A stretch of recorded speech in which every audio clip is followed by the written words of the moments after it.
The dog game is dying. Let's talk about the game first, not the dogs. It's the challenge of the wins, the competitive addiction, the thrill of the win, and the rewards of achievements. Losing only gives you the drive to come back. I learned to watch the winners, my motivation was there, my dedication was evident, now I'm a winner. The problem is the cheating to win, manipulating the truth, and then it's the all outliers. How is this sharing our achievements with liars, cheaters, and bullshitters? We have lost the historical value of the dog game. We can't decipher the real from the fake, the lost is the cost. So I salute these dogs of going hard kennels for all that you've given me in the game. Let's talk about pit bulls.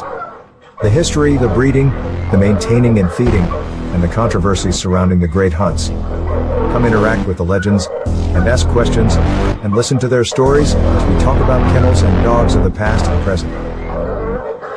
Hosted by one of the game's most respected kennels, with over 40 years in the hunt, Going Hard Kennels Twin 1 and Twin 2, dogs like Champion the Debrat, the very first champion off Grand Champion Mayday, the Dog of the Year, and Register of Merit. Champion Pretty Mama, 2-time Best in Show and 2-time Gamest in Show. Going Hard's Bay Bay, Register of Merit, Damn to Champion What a Day, Champion Gus, Champion Elrod, Champion Yellowbird.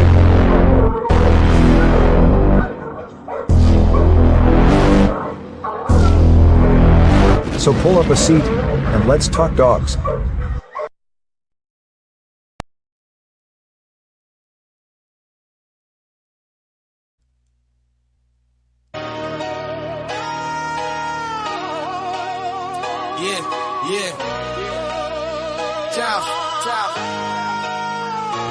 Going hard kennels, yeah, we run this yard. Twin bosses mowing Mike every day, they go hard. Line stack heavy like a deck full of cars. From yellow Mayday 8s, they bred real stars. Welcome to the yard where the legends get raised, where the chain spots shine and the bloodlines praise. Grand champ King Kunta with that royal type stride. Red ruby in the pen, red hot worldwide. The brat in the cut, keep the hustle on track. Pretty Mama got the look and the structure intact. Elrod bring the heat, yellow bird bring the flame. Gus and 38 special certified in the game. What day in the ring, crowd love in the scene. Dogs moving like ghosts in the champion's dream. From yellow to buck, their foundation is tough. Yellow buck in the veins, yeah, the roots run rough. Mayday in the pedigree, ace in the spine. That old school fire still alive in the line.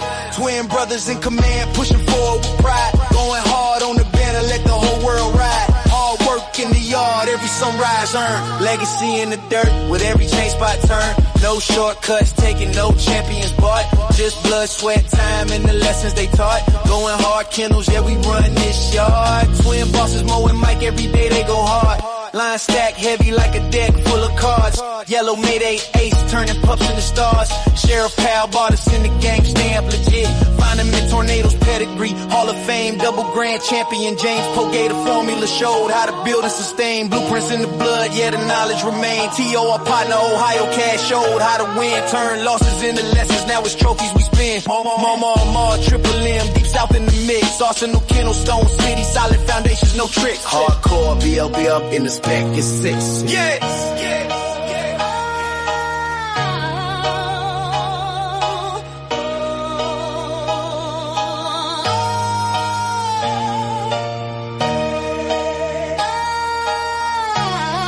Yeah. Tom, Dick, Todd, Tony Wade, Southern Kennels, real ones through time. Time from Pro Set, Windy City, combined in place, low type, apex, pressure built for the chase. Gotta eat boys, black ice, hunger sharp as a blade. Third verse for the legacy, every debt fully paid.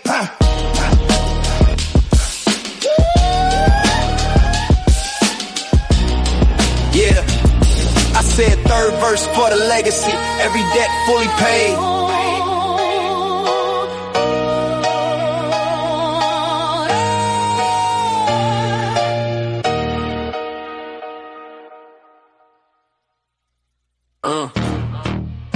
Yeah. Better know my head, but I don't talk about it, be about it. That's the code we live in the game with them people. See the proof and how to give from the pit to the trophies. Every chain, every game. Don't talk about it, be about it, be about it. Don't talk about it, be about it.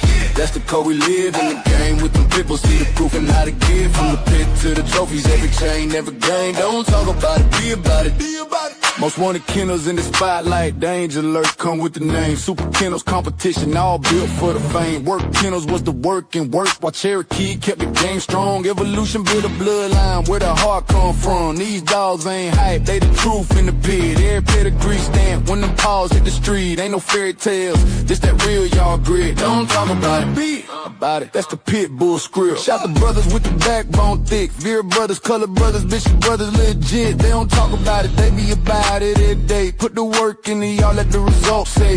Them boys on the rise, yeah the circle stay tight. Plow boys, wall boys, Havana boys in the fight. Different flags, same ground, same fire, same spit. Don't talk about it, be about it. That's the litmus test. Legend of doom, behind set tone. Locked tight, locked in, carved in stone. Church boys hold it with the pit bull gauge. Fruit colors on man, Sean B in the maze. Arsenal game bill, but your knife stay sharp. Only in America, walk them down Ram in the dark. DSK and Mad Ohio dog, pound by hard when they hit. Praise to the men who rock this shit. Don't talk about it, be about it. Yeah, they live it. Fat boy the legend. Bill Buster, real strong, southern bulldog, keep the bloodline long. Latin force pressure, sniper don't miss. Shaded day, shaded with a killer instinct. Twist, super night power, unit whole rank. Boot camp, click hitting like a Sherman tank. Little fine with the vision. Tennessee dog pound, got their eyes on the pit. All legendary, really the shit. Don't talk about it, be about it. Yeah, they built it brick by brick. Yeah, they built it brick by brick. Yeah, they built it brick by brick. Don't talk about it, be about it. Don't talk about it. That's the yard law, from the pups to the legends. Everybody stand tall. Every name on this track got a story that's lit. Don't talk about it, be about it. Every name on this track got a story that's lit. Don't talk about it, be about it. Call this some legendary pit bullshit. Pit bullshit. Pit bullshit. Pit bullshit. Pit bullshit. Pit bullshit.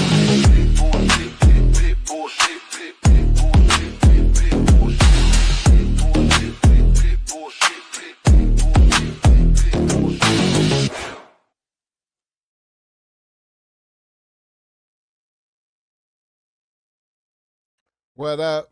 What up? What's up? Y'all know what time it is. I do too. I know, man. Come on now. Y'all know what time it is. It's Talk Shit Tuesday. What up? Hey, man. Let me give my shout outs right quick.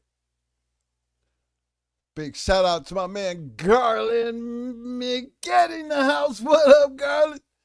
Hey, man. Hit me up, dog. Big shout out to my main man, Mr. Carlos Lee in the house. What up, fam? Showing up with the roses. Showing up early with the roses. Showtime. Kennels in the house. What up, fam? Let me see. House of Pain representing. What up, fam? Yo, big shout out to my man, yo, the insane honey badger. What up, fam? As usual, y'all, it's a Tuesday night. And it be hard sometimes, but you got to get it. You got to get it in. Because I was in like a state of mind. I didn't know what I wanted to talk about tonight. So I kind of like drug more into this. I did pick a good subject. But the subject I was really trying to stay away from, I'm going to just start out with it just to get it out the way. You know?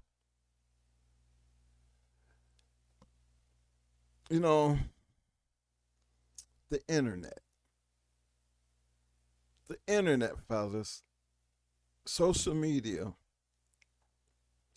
is almost like a catch net. You know what I'm saying? Because the way that things are headed and the way they are handling these different types of situations, it's like they got a whole team just sitting back monitoring social media. And when you into this these dogs on a serious basis, you know, I guess in the natural person's eyes, is it, why would a person have 30 or 40 dogs? Okay. Sometimes I'd be wondering, just because you have 30 or 40 dogs, does that make you automatically make you a dog fighter? I mean, as far as pit bulls, because if I had 30 or 40 Rottweilers and Doberman Pinschers or some German Shepherds, would they look at me the same way? But knowing that, because of the breeds, you have to think that you're not a Doberman Pinscher, you're not a Rottweiler, you don't have German Shepherds, you have pit bulls. Okay, and I think, and we preach it all the time, there's no reason why you should be out with your pit bull and not have a breaking stick with you, because you never know at what point and what time something might happen. And you use it strictly for the safety of your dog and someone else's property. I think that is a good reason to walk around with a damn pit bull and a breaking stick.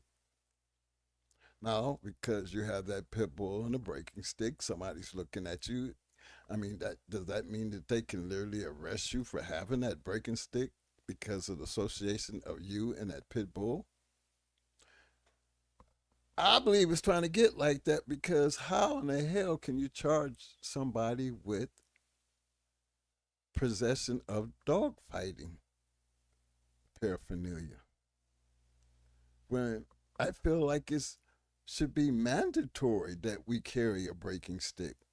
Not just because it's an American Pit Bull Terrier, but just because of the safety of your animal in someone else's property. I mean, that's preventive maintenance. I look at it as that's just something you gotta have, like cameras and good housing and everything else. I just felt like we don't put enough emphasis on the stupid things that's happening right in our faces. I mean, I encourage everybody to condition your dog for any kind of competition. You know, we have treadmill races. How does that same treadmill turn into paraphernalia?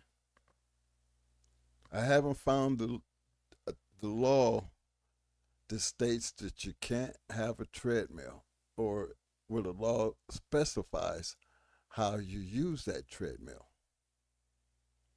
Because personally, I would think I'd be in trouble already just for having a breaking stick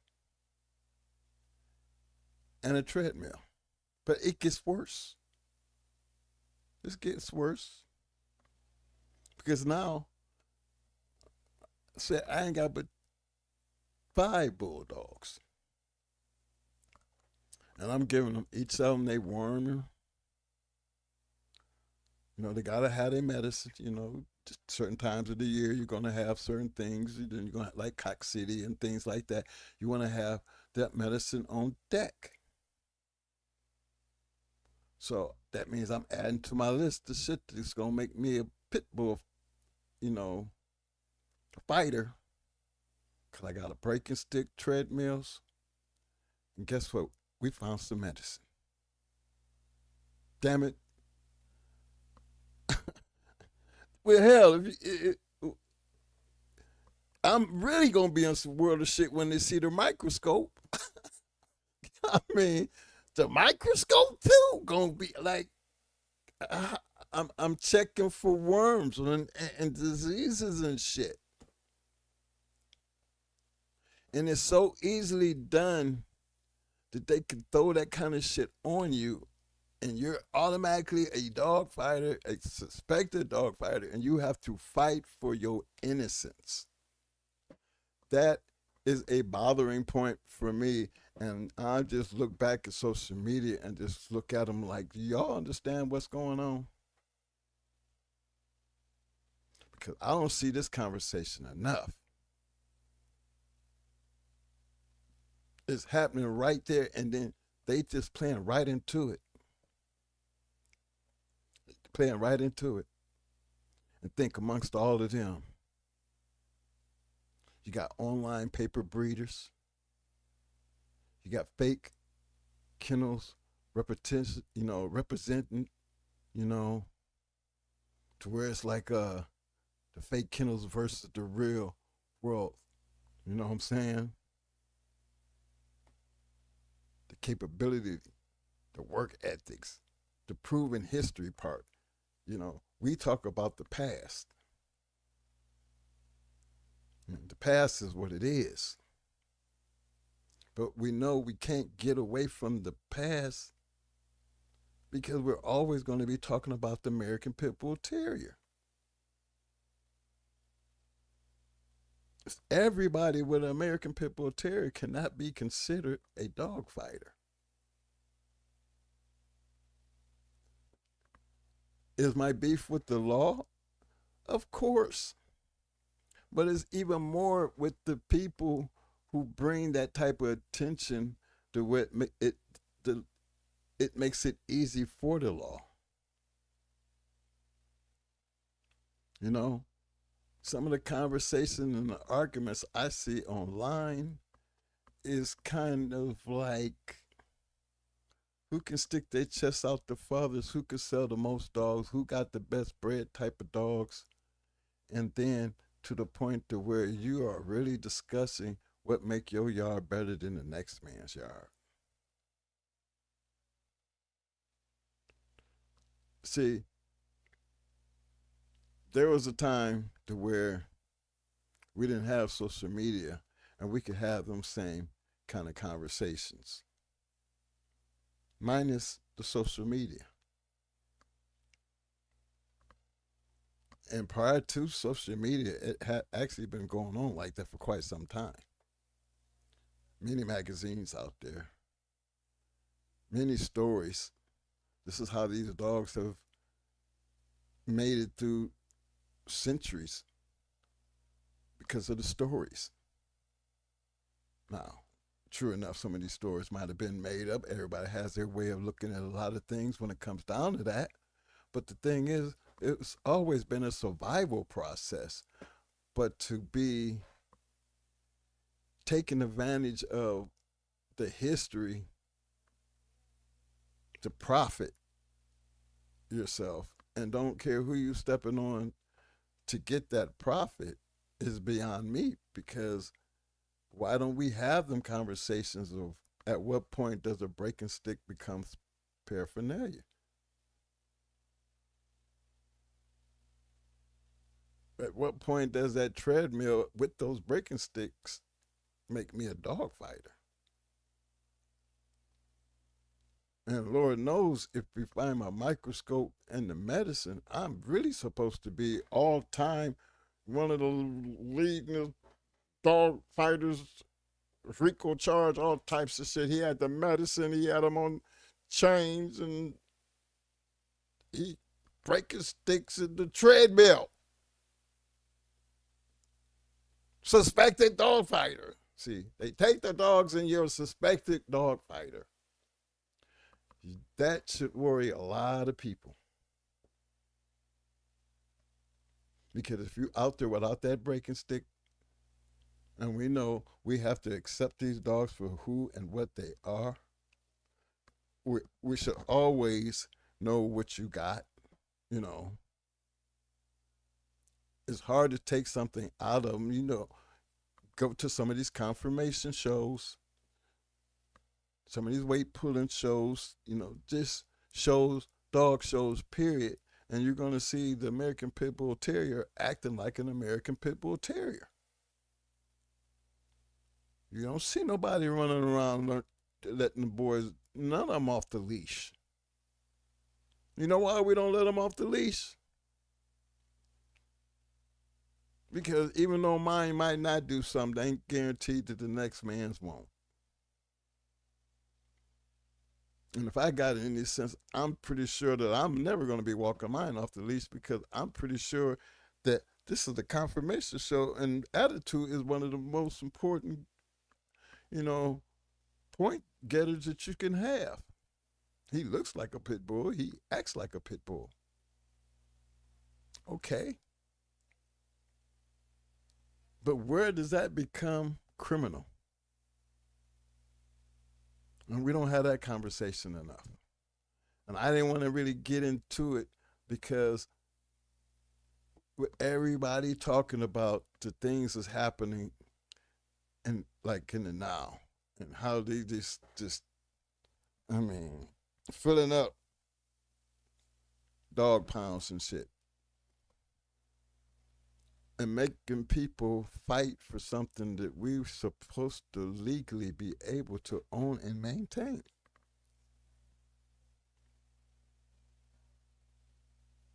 That is a hard one to swallow.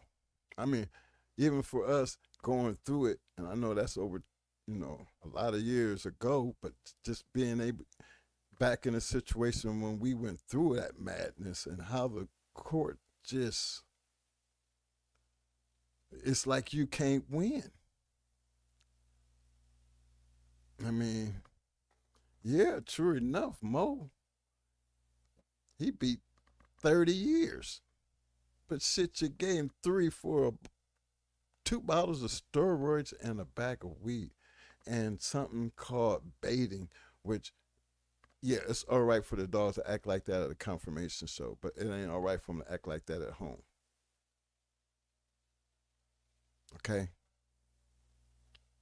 Now look how many years ago that was.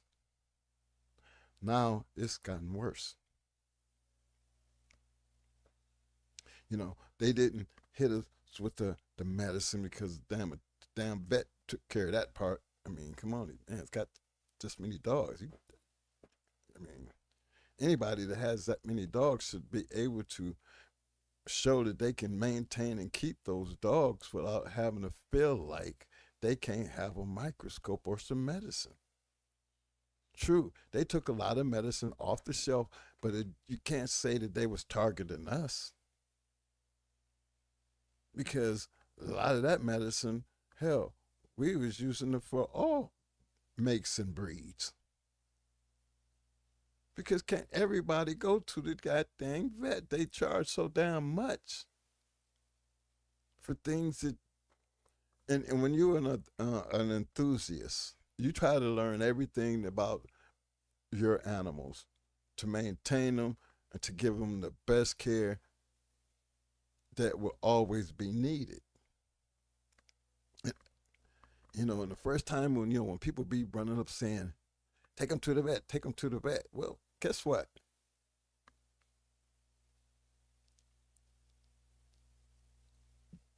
I had a sudden cardiac death. That meant I literally just died. I actually died twice in that same night. But they told me it was nothing wrong with my heart, y'all. Nothing. Now, these is supposed to be doctors, and I'm telling y'all this is a true story. They did every test possible, and they was shocked because they couldn't find nothing wrong with my heart. But it's evident that I died. But guess what? 2 years later, they tell me that the same thing my twin brother got, I got. My thing to y'all is, listen, what happened over them 2 years that it took you that long to come back and tell me, 2 years later, we know what the problem was, that you couldn't have found out 2 years ago? And that's the way I be looking at the vets. They'll go in there and they'll prescribe you all types of medicine and, a lot of things, but you still have to be the administrator. You're going to have to be the one to take them back home. And you leave them there, then, there's a whole lot of money just going down the drain because they're going to milk you for it. But enthusiasts, we find a way to do better things than to keep having to run to the vet. And that's not illegal. So I would hope that you would have some warmer that you would have a microscope, a breaking stick, conditioning apparatuses. Because we tell y'all all the time, put in that work. And you really can't be fearful of putting in that work.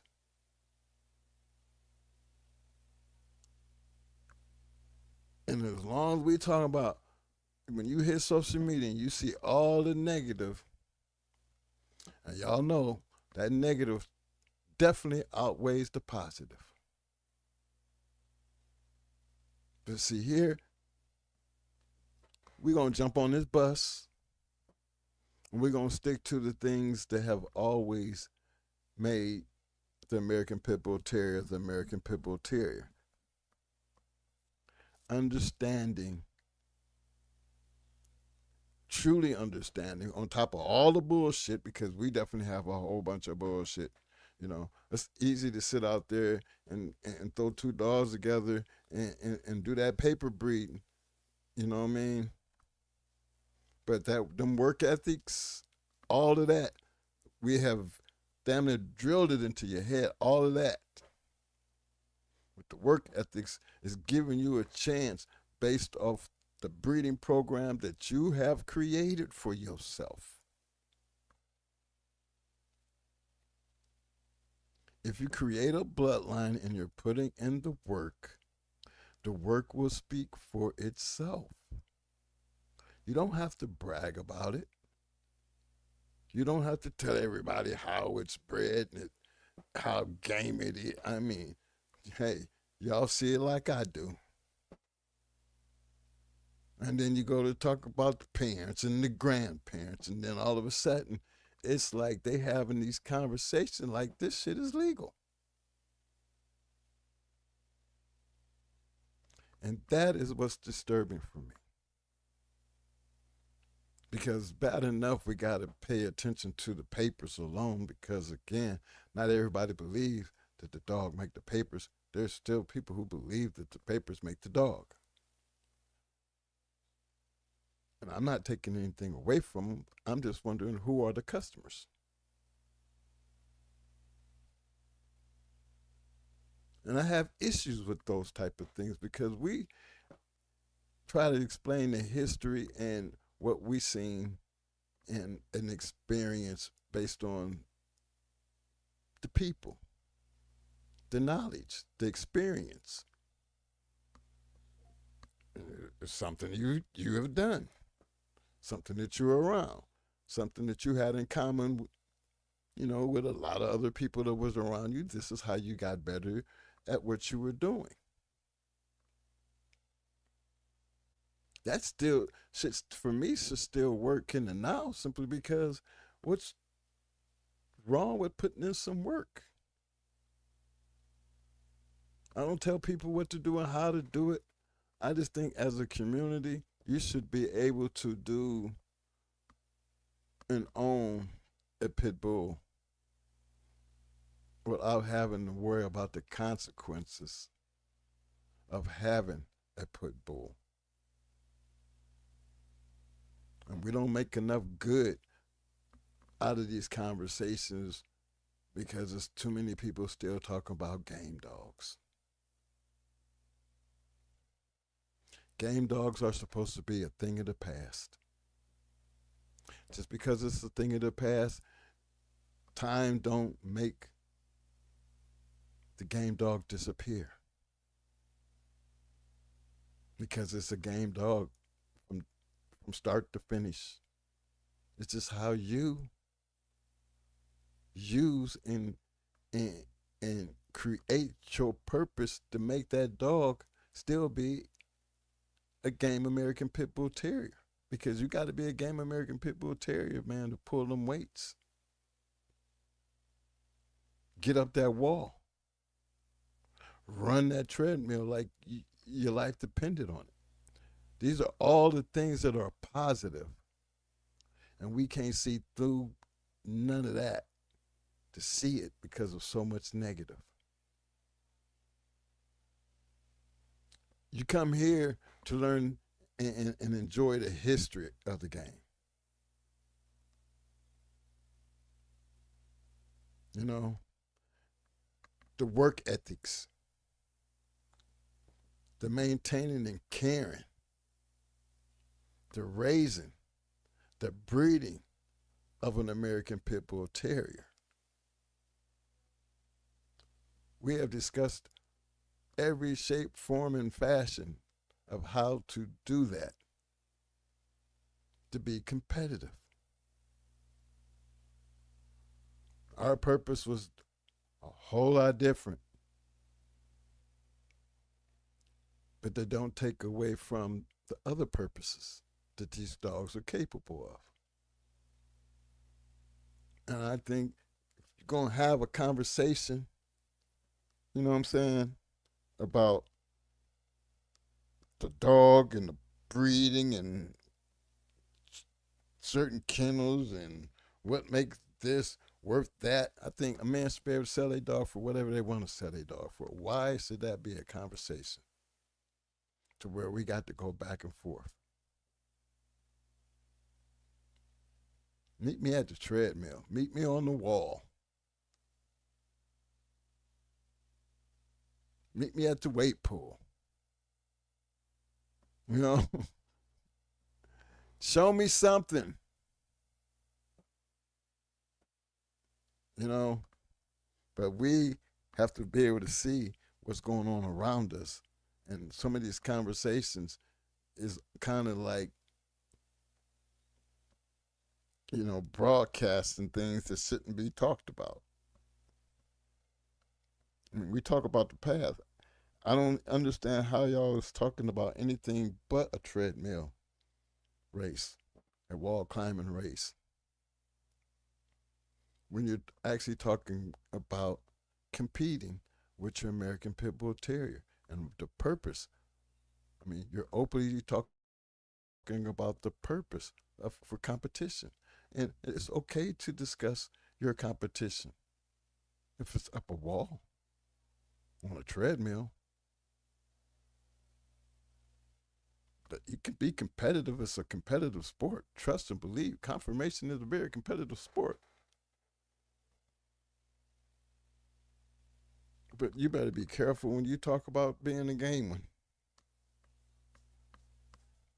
And how you using your terminology and who you using that terminology with.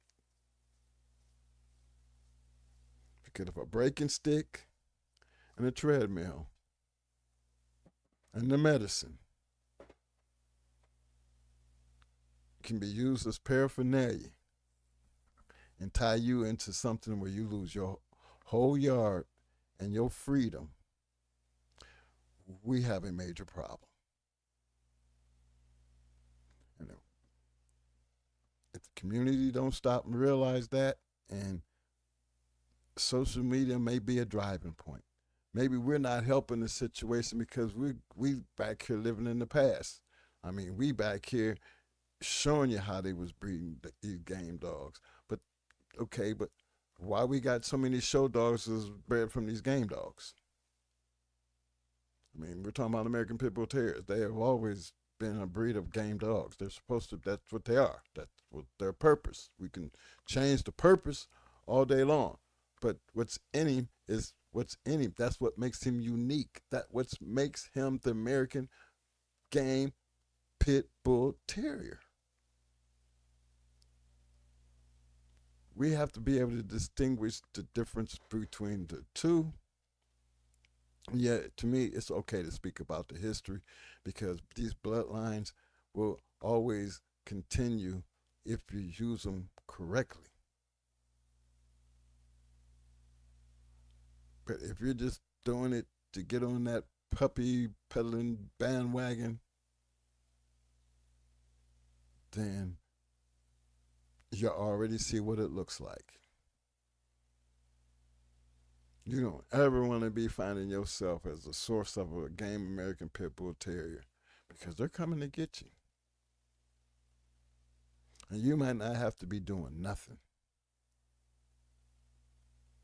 But because you became a source,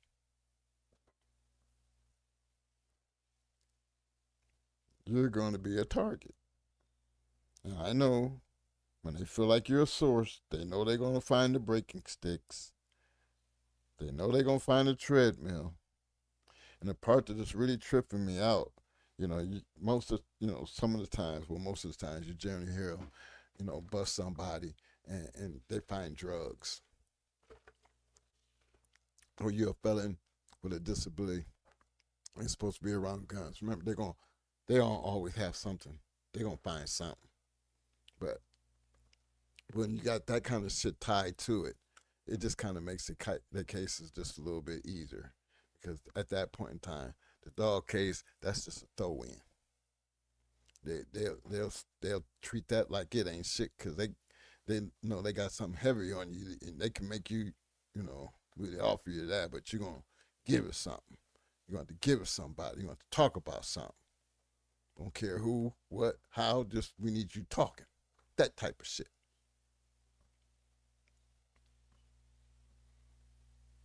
But I think, too, if you know you right and they come in and they just snatch your shit up and you ain't a part of that shit, it's hard to tell y'all this, but you have to fight for your rights.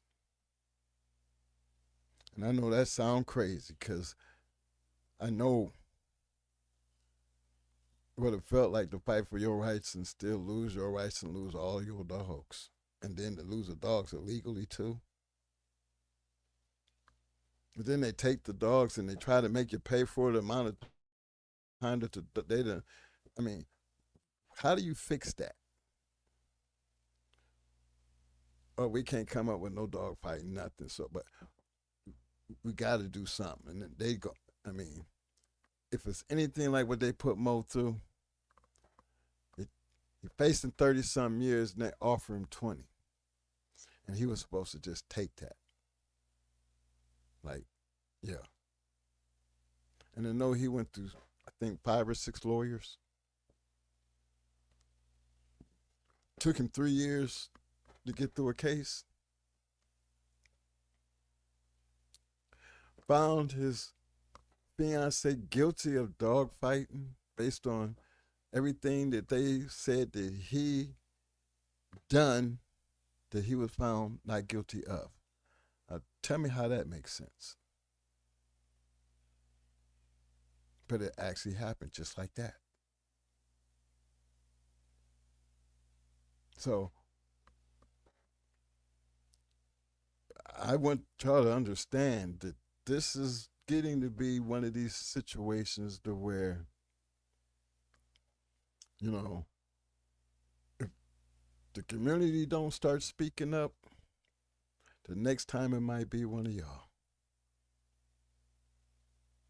And it's almost sad to say that how you gonna love something and raise it and then feel threatened by somebody coming to take it? That's like taking your kids or messing with your family. But we ain't having them kind of conversations.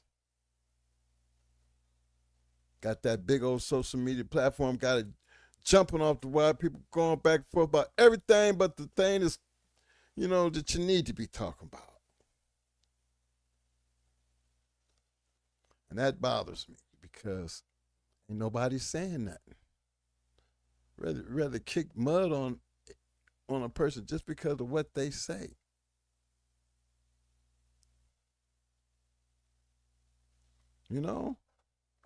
Which is kind of crazy. Well, and then I hear people like, well, Twin got found not guilty. And the reason Twin got really found not guilty, y'all, because Twin was not doing anything with the dogs, them dogs that they took. Nothing. There was just some new breedings, and pretty much you had to prove that he was fighting those dogs, which they really couldn't do. Damn what we did in the journal back 10 years. I think it was 10 years when they tried to bring, throw that up all up in there. Because, you go grab in the journal And they had us way back in the early 90s, all up in the journal and everything, but couldn't use it. But the fact that they was using that, like, because you did back then, that you was doing that now, but you didn't have no evidence to prove that because the dogs were in great shape, no bites or nothing. Hell, they had some air clips supposed to have been called a chest opener. You know what I'm saying? I mean, anything that you throw up, they throw at you, they be looking to stick. When if you fight it, you can bring reality to it, but then that's an uphill battle when, again, 5 or 6 lawyers, 3 years to prosecute, and I think one lawyer got disbarred. One got,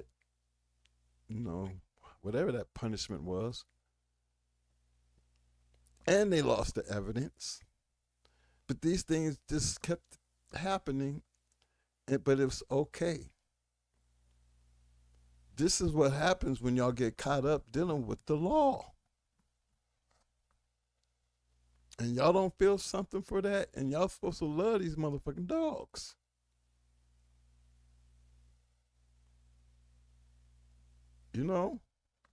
Where are them conversations at? Because it don't look good. And it's sad because the dogs ain't got a chance. If the dogs are supposed to be the ones we saving,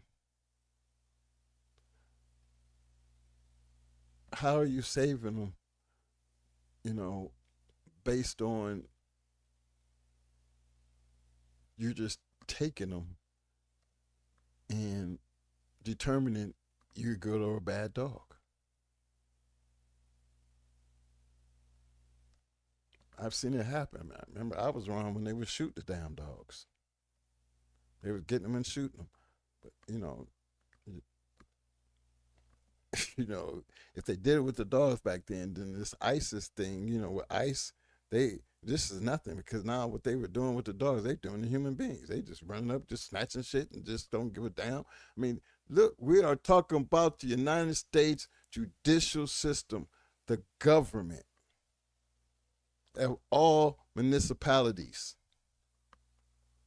500 years for some dogs. And you can be a murderer and a rapist and get nowhere close to that. This is backwards. And maybe I'm the wrong person to be having this conversation. And the only reason I feel like I'm the wrong person to be having this conversation, because our history of what y'all know about us from the time we started this show, we have never changed. We have always been who we was prior to having a podcast, prior to ever even talking about these dogs openly. We have never changed from who we were. And I think when you two real, the only real reason why they ain't running down up in our shit, running over us or saying anything to us, because we don't have shit. And to them, yeah, they walking a gray line. We're out here teaching people how to do with their dogs. Well, guess what? You know what my defense of that is? That's their dog, and they have the right to do whatever they want with their dog. Period. We don't have discussions on telling people what to do with their dog. That's their own option to do whatever they want with their dog. That is their legal right. Just like it's our legal right to sit here and talk about the past. But we do have to wake up and understand the reality of what's going on around us too. Because I'm not trying to hurt the game. I'm trying to enjoy the history of it. Bulldogs can be great during any time in history. They're going to be great. Some way, somewhere, somehow. This is a big-ass world. American Pit Bull Terriers on every continent, damn near, I believe. Who wouldn't want to have one of these damn things? Big shout out to all my people overseas. My India,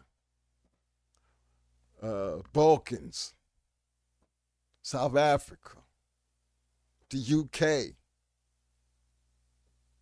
Ireland.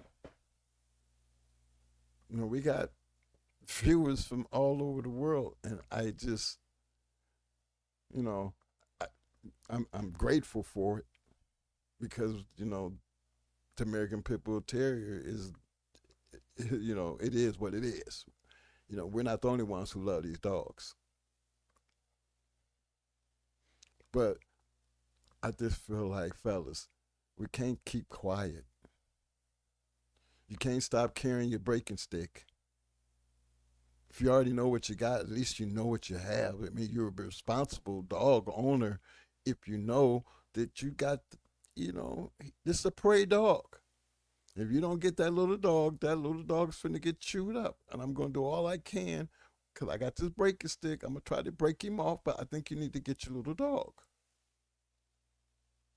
I've seen situations where other dog breeds be, you know, doing what other dog breeds do.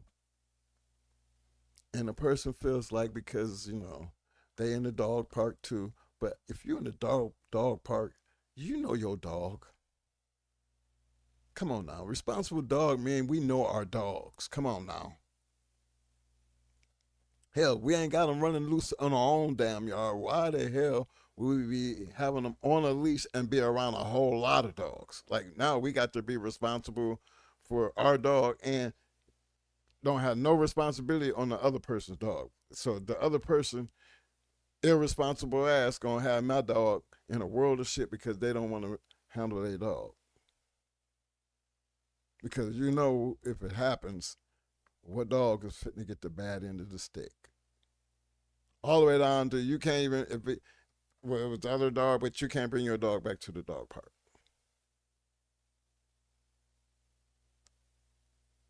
See, we have to understand the reality of when we talk about a well-bred, working American Pit Bull Terrier. When I say well-bred, working, you know, I'm going to see my work and understand when I'm breeding.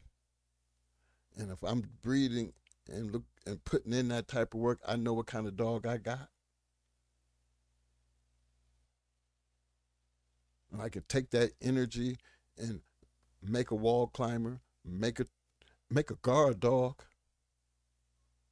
make a great hunting dog. I mean, all these things that came with this bloodline is being overlooked due to the fact that ain't nobody saying nothing.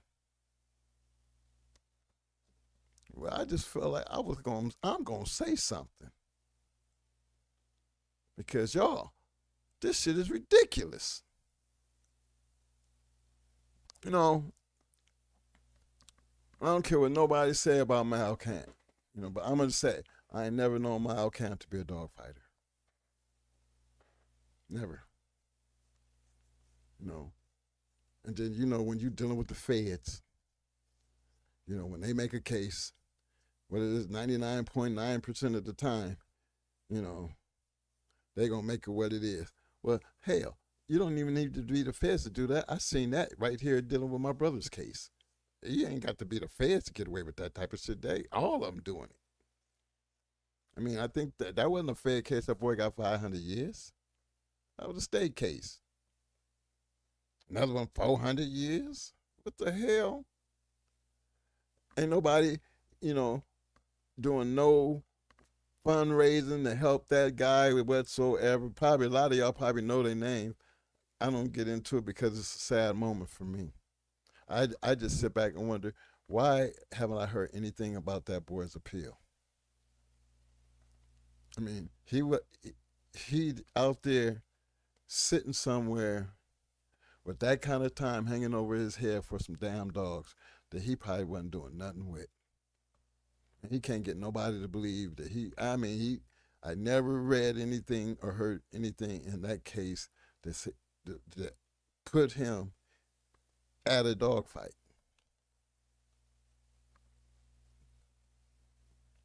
No pictures, no video or anything that was produced that said that we know that he was fighting them dogs.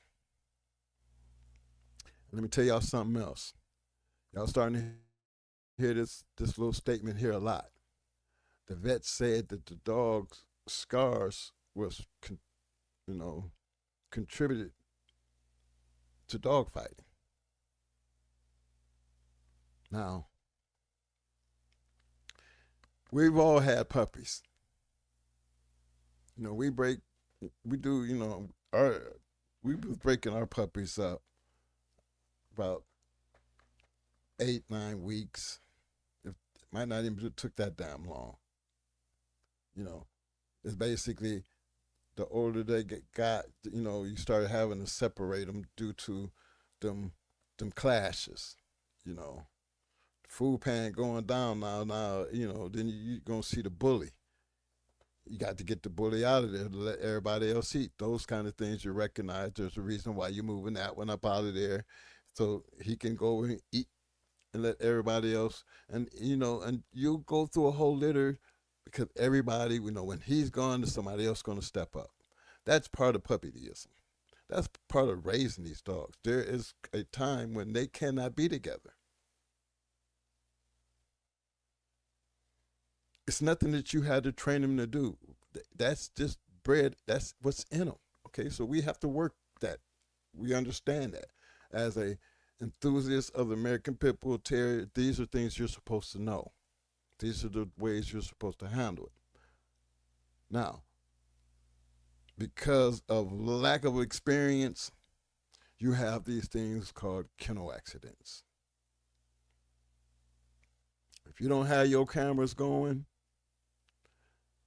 you don't have a broken chain, you know how most you said in the beginning, whatever you do, make sure, you keep any chains that's broke, any collars, you keep them. Because you'll never know when the day going to come that you need them. Always have your cameras, because you never know what's going on in your yard when you ain't there. These little things do make sense because those little things will be what will save you when they are trying to nail your ass against the wall. Because them marks came from a kennel accident. And they're going to tell you, no, they didn't. Well, you did. You're sitting here telling me there was marks from a dog fighting. Well, the dogs did fight. They, here go the broken chain, and here's the video right here. There's nobody out there. Oh, see him? He's backing out the chain. See, he ran right over there. Right there. That's my evidence. There's nobody out there helping that. It's on camera. Bam. It is what it is. Same dog, same one you talking about got marks on him. Yep, that's where the marks came from. At least I got something to fight with. And if you're not taking this shit that serious, and I mean, really, then, that means y'all okay with the way things are going. But don't ever sit back and say it can't happen to you. Because I'm pretty sure my man wasn't thinking he would ever be looking at 500 years or another one 400 years or another one 30 years or another one 50 years. Come on. And it just goes on and on and on. Because we haven't built a strong enough foundation to make these arguments worth listening to. Now, that's just me diving into what I see in the now. But I'm going to get ready to go back to where I feel like I'm safe at. I'm safe back here. Because back here, this is just a continuation from our years and our experience of what a good American Pit Bull Terrier was based off of. Here's how they were breeding them. This is how they were doing them. This is how they show they work. This is how this offspring put it in they work, because those were years of work. And yes, true enough, it may have been illegal. I think everybody who was out there doing it totally and truly understood it. And it was illegal long before we even got our hands on dogs. It was, I think it was illegal by the time I was, what,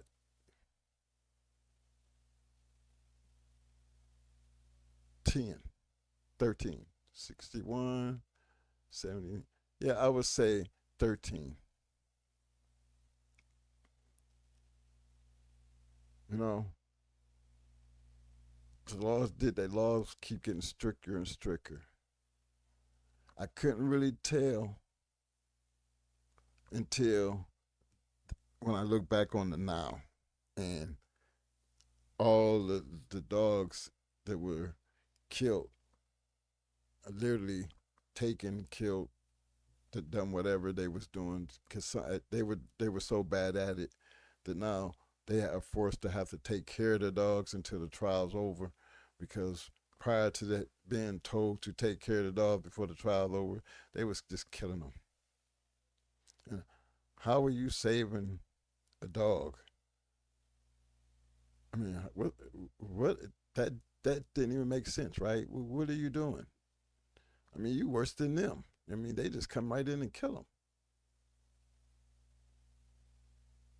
But law did fix that in some places where you have to maintain and raise them until that time period ends, till that trial's over with. So that was a change for them, but to turn around and make you pay for them if you do win, that's like, to hand me a bill. Wait a minute, why am I paying the bill? Y'all should be paying that bill. Y'all need to be footing that bill. It was on y'all. Y'all lost. Y'all pay. Why I gotta now have another case to sue you for what you took? And the whole time you got them, the bill is supposed to be running. They gonna put you found not guilty now. This is this big ass bill, and you're supposed to what at that point in time? Well, you got so many days to pay the bill, or this what we're gonna do. Trial's over now. Oh, so all of a sudden, after coming out, paying the lawyer and everything, you got to come up with that money to get back what they took. It was totally legal, but yet you got to go through that. Come on, man, don't none of this even sound right, but this is the reality of some bullshit. How come ain't enough of us talking like that? I don't understand. But I'm gonna put this link down if anybody want to get in there and jump on this before I turn Mo loose. I was just in my feelings, cause I think it's totally unfair. Give a damn what a person was doing. You ain't catch them doing it. How do you make somebody a dog fighter who never was in a dog fight? We got people out here acting like they were dog fighters, acting like they know what the hell they talking about, and they ain't never even touched a damn dog. Ain't never done a damn thing. I swear them down. They know every damn thing. And it wouldn't be as bad if they didn't have somebody who believed that shit, or fought for that shit, or be riding on that shit. I ain't in there. I can't see it, and I'm upset because we ain't having this conversation.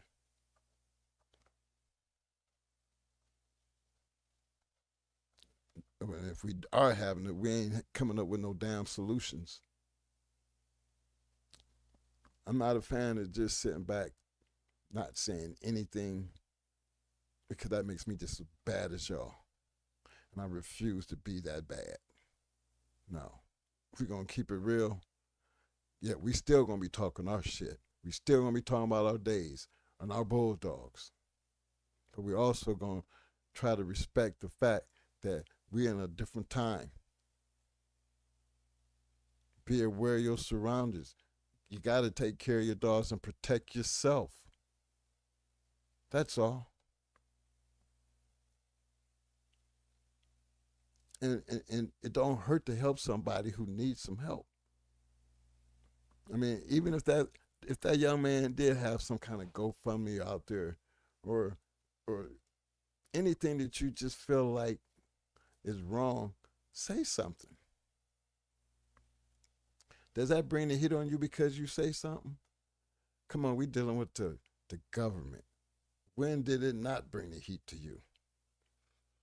You know, it's supposed to shut up and let it happen. But if we keep shutting up and letting it happen, you know, that never got shit done. They just felt like they can just do what they want to do, and they doing it and getting away with it. Some of y'all might not understand how it is, but then, you know, some of us of color, we know exactly how it is. We should be used to the shit. Cause we understood how to grow up in it and live it, and we supposed to see it for what it is.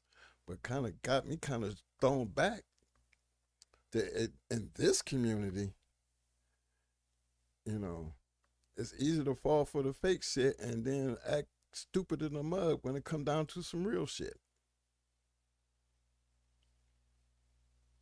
And that is ass backwards. You know, one thing I can say about my brother's case, he ain't have nobody that they could snatch out or convince or to bribe to come and testify against him. Nobody. Except for a damn lion-ass dog catcher. A lion-ass vet.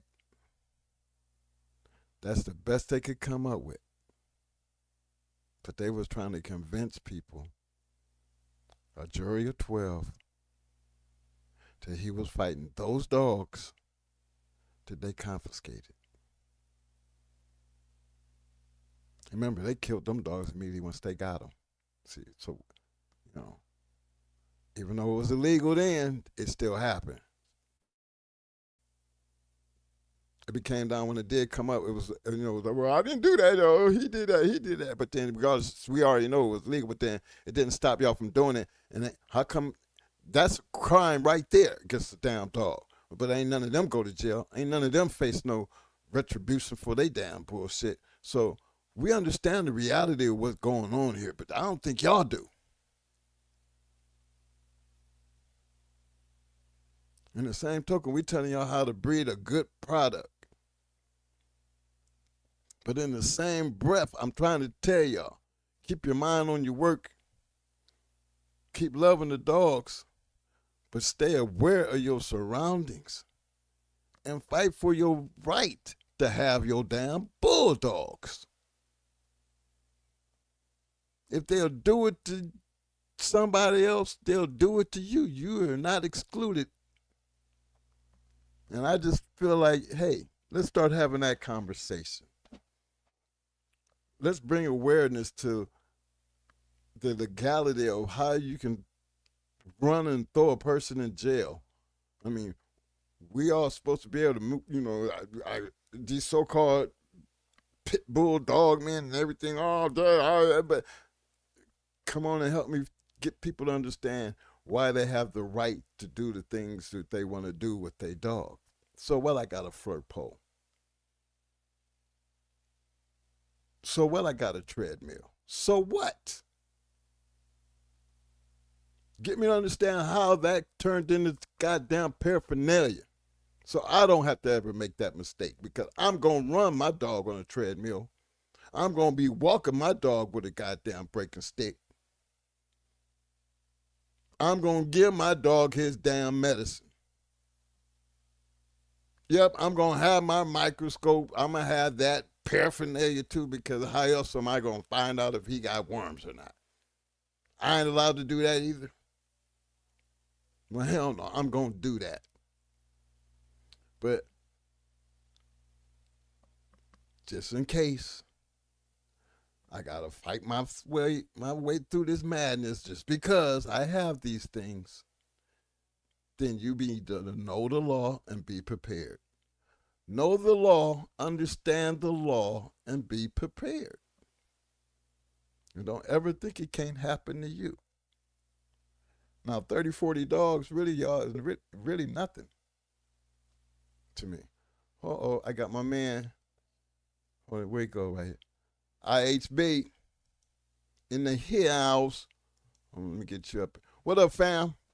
Yo, what's going on, twins? Hey, man, appreciate having you in here, man. What up, though? Man, what's going on, man? I'm just taking it easy. Man, I just wanted to chat on this situation one more time, man. I'm gonna make it short and brief. Talk about what's going on. I just want to say for my people who ain't in the social medias already, showing your dogs off, letting people know your kennels, things of that nature. Stay off of social media. For the people that's already on social media, already doing that, if you're not taking it serious, get out the way.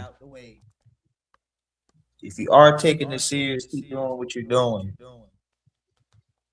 As somebody who's in these groups of these people in various areas of these busts, I see how these people talk. I see how these people would post your videos, post your what's going on between other dog people in their chats, learning your lingo, trying to get an understanding of what's going on. And some of these people have a very blatant mindset. So what a lot of people have to understand is playing with these animals is the people with other breeds that people are trying to connect with. They don't care. They don't feel you. They don't do what you do. They don't care how you do what you do. They know you're not doing nothing positive with the breed. They do not care because they will turn those tree huggers that care about the pit bull, and they will pair those people with people that hate the breed, and now they're joining forces to get rid of your ass.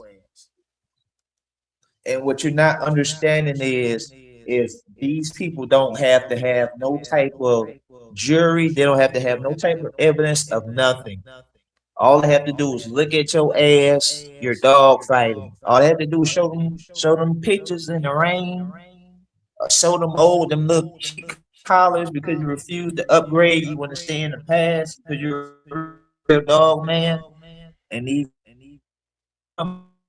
taking your real dog man ass yard, and there's nothing you can do about it besides complain, and you can't even complain because they still got you locked up. It's fucked up out here. And if you're not presenting these dogs in a positive manner, in a positive light, stay the fuck out about making these dogs or taking these dogs to another level for the future that we live. You're breaking up, IHB. You're breaking up. You still with me? If you're just if IHB, yeah, you're breaking up, fam. it's fucked up for everybody.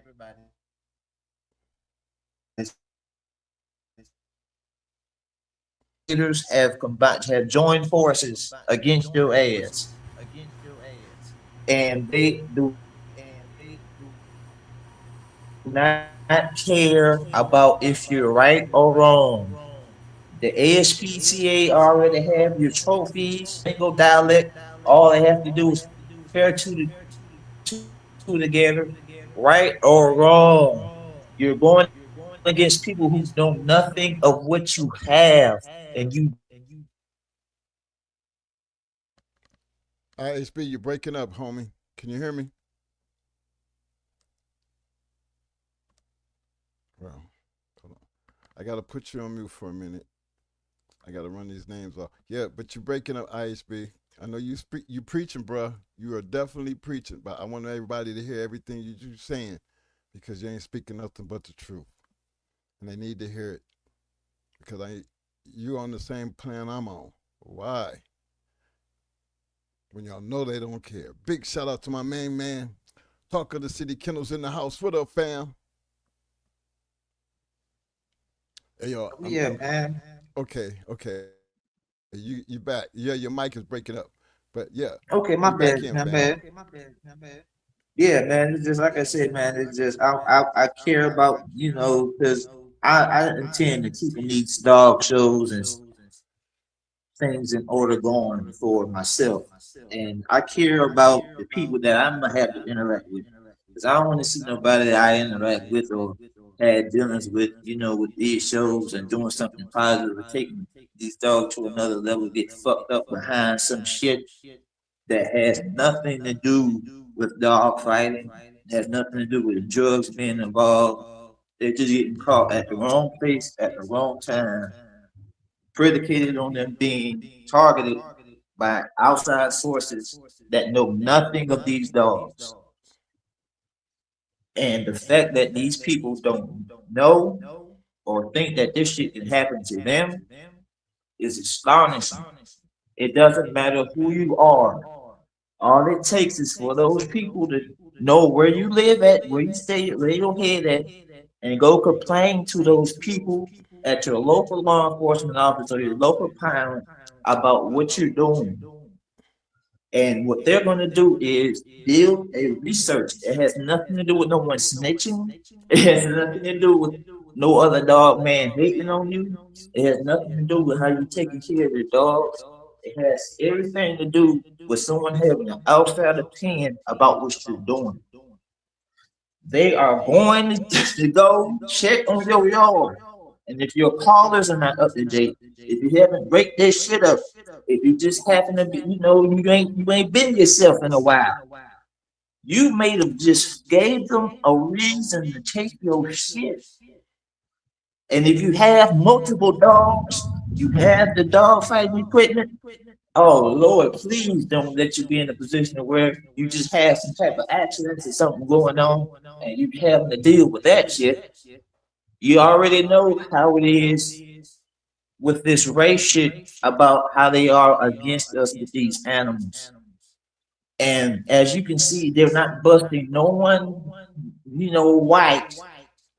And whenever you do look at the difference between the birds and the dogs, when you see how their articles about them getting busted or they taking their shit, you don't see no white person on the screen getting plastered. You don't see a whole bunch of white people in handcuffs.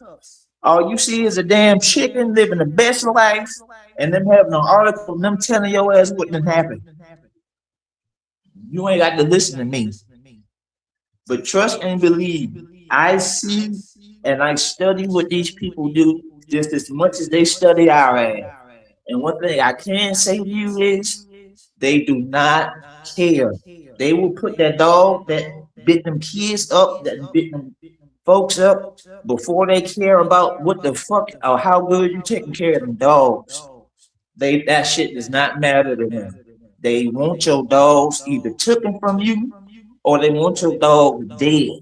And long as they can agree on that, they have every how they feel and how in their retirement, they have every reason to come take your shit.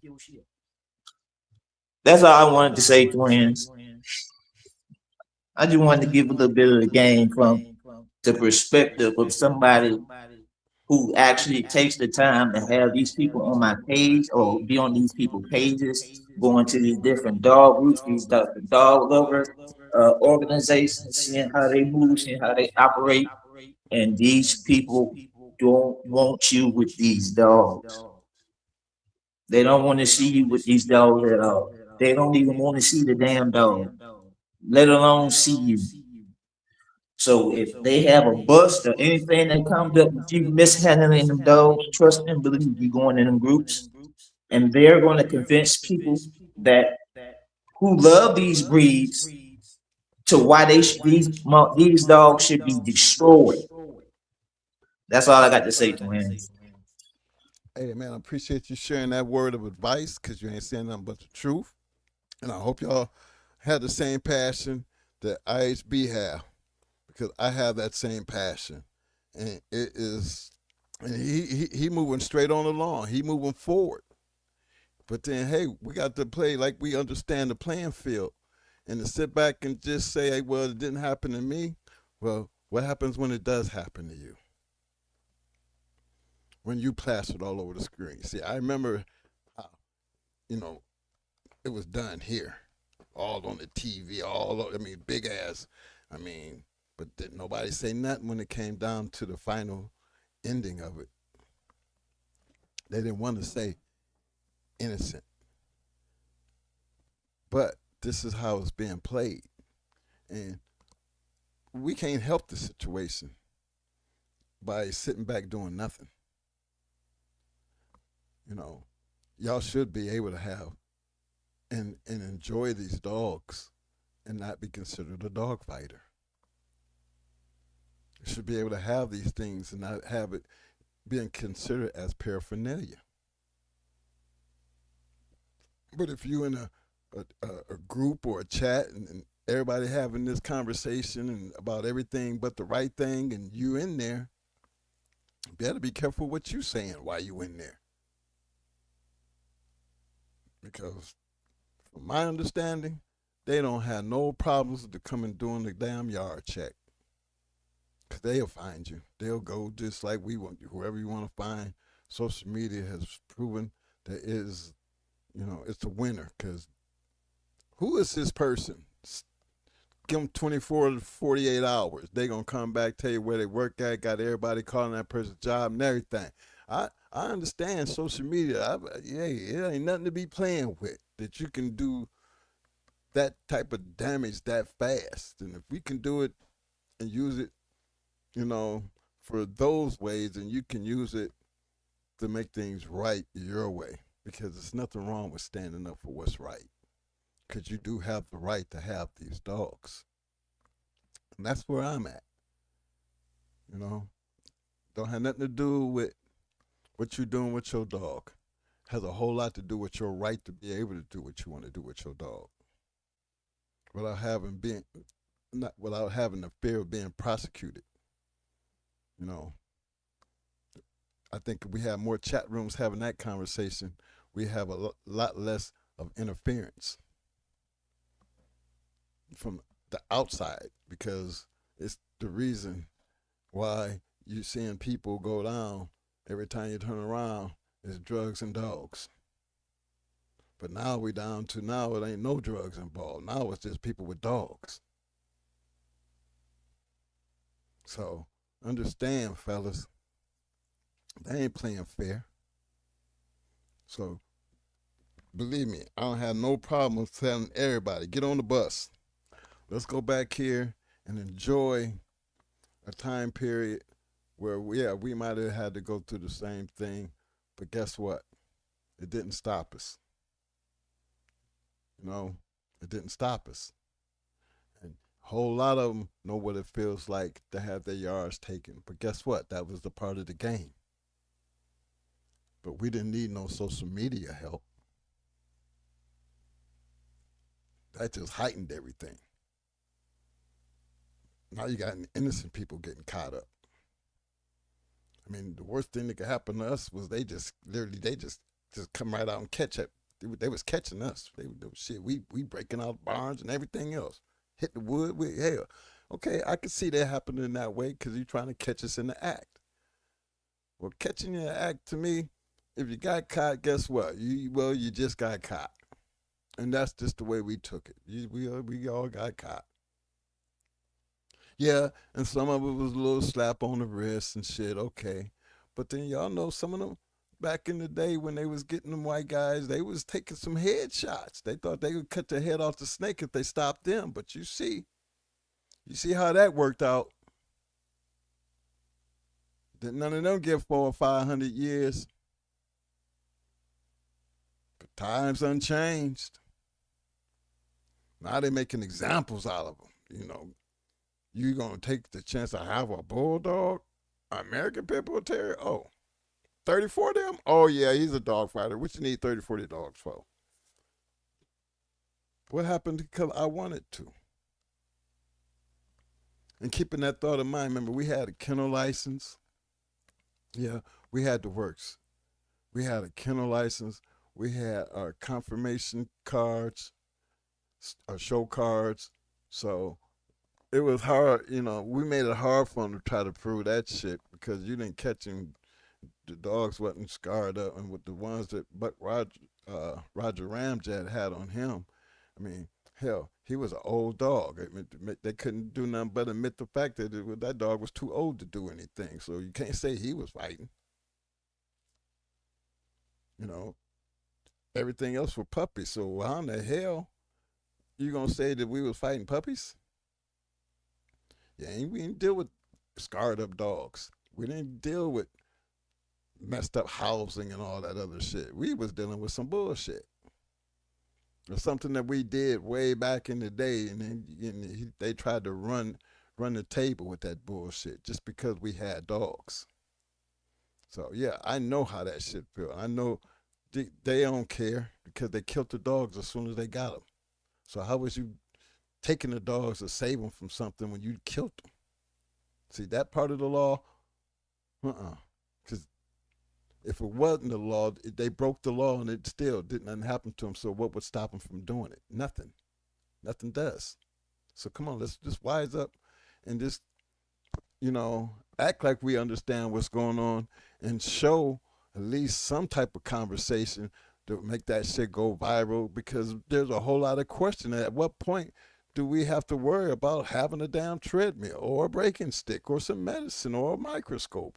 I want somebody got to help me understand that. And guess what? I guarantee you're gonna have people talk about that if you ain't willing to go through it that way, then why get another type of dog? And I tell y'all, I mean, damn near everybody around where I live, and I'm just one of the few colored people around where I live, but they got bulldogs. See them every day, walking up down the street. You know what I mean? They don't fall in that category.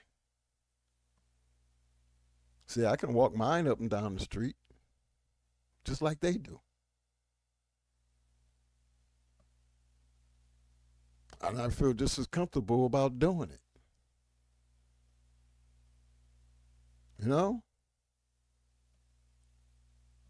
I think everybody should be able to be comfortable like that. But it's not.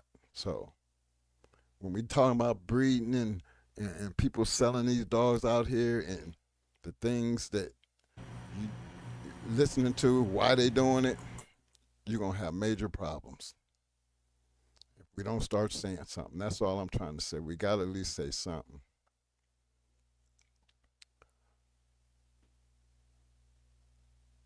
What up? He's my man there. There's the realist. What up, fam? I had to get that right, fam. I ain't have my glasses on. I see you. He said, it's the internet. I'll never post my hounds.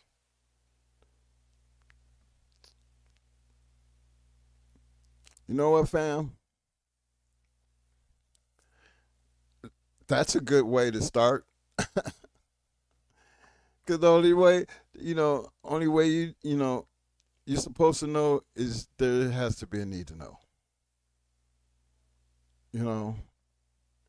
I'm gonna back that statement all day. If I don't post my shit, then you don't have to worry about what I got.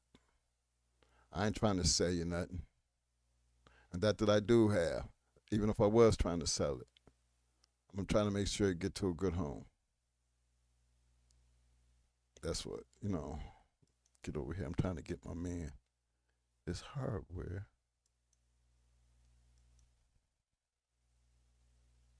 Oh, no. Here you go. He's already one. Okay, I got him already. Why is he still coming up with all this hardware? But yeah, Mo, you out there, bro? Big shout out to my man, Balls Deep. What up, fam? Horsepower 992. What up, fam? My man, Mr. Burning Star in the house. What up? Bam! Yo, my man, Mr. John Denbury. What up, fam? Hey, I want to give a big shout out to all the people I just tried to get that hardware to. Some of them new people to the Shark Tank. Welcome to the Shark Tank. You know what I mean? Hey, hit that link. You want to have some input? Hey, this is where you get it off your chest. Eddie Hustle, I seen you, fam. Let me see, I'm trying. Clifton, behind enemy lines in the house. What up? Bam! Mo, I hear that big long echo, boy. Is that you? Nope, Oh, yeah, it is, but it's cool. it ain't me. I ain't saying nothing. No, I'm just telling you. It's different when you come on. That's all. But I don't hear it during the playback, so I don't let it bother. Maybe it's just me. Yeah. Okay. But yeah, man, go ahead. You take it over from here, man, because I didn't mean to take so long with it, but I had to get that off. Good point. Good point. But my man IHB, he made a lot of sense. I hope they was catching on. Yeah. Like he said, he want to continue his shows and do what he do. He don't want to be bothered with that crazy shit. But there should be a whole lot of people trying to jump on that bandwagon like that. Want to give a big shout out to my brother from another mother, my man, Pit Dog in the house. What up, fam? I mean, to put a dog in competition for confirmation, you gotta have weights and the work put in the dog. You know? So that How you in gonna- itself. Right. How you going to have a treadmill race without a treadmill? How you gonna have weight pulling without weights on your dog? Or your dog pulling? Oh, he was dragging this big ass tire with this big ass chain. You know what I'm saying? Right. I'm getting my that's- dog ready for a weight pull, lady. Or none of Now your you- business. now you can't even tell them that because they're gonna call the people in.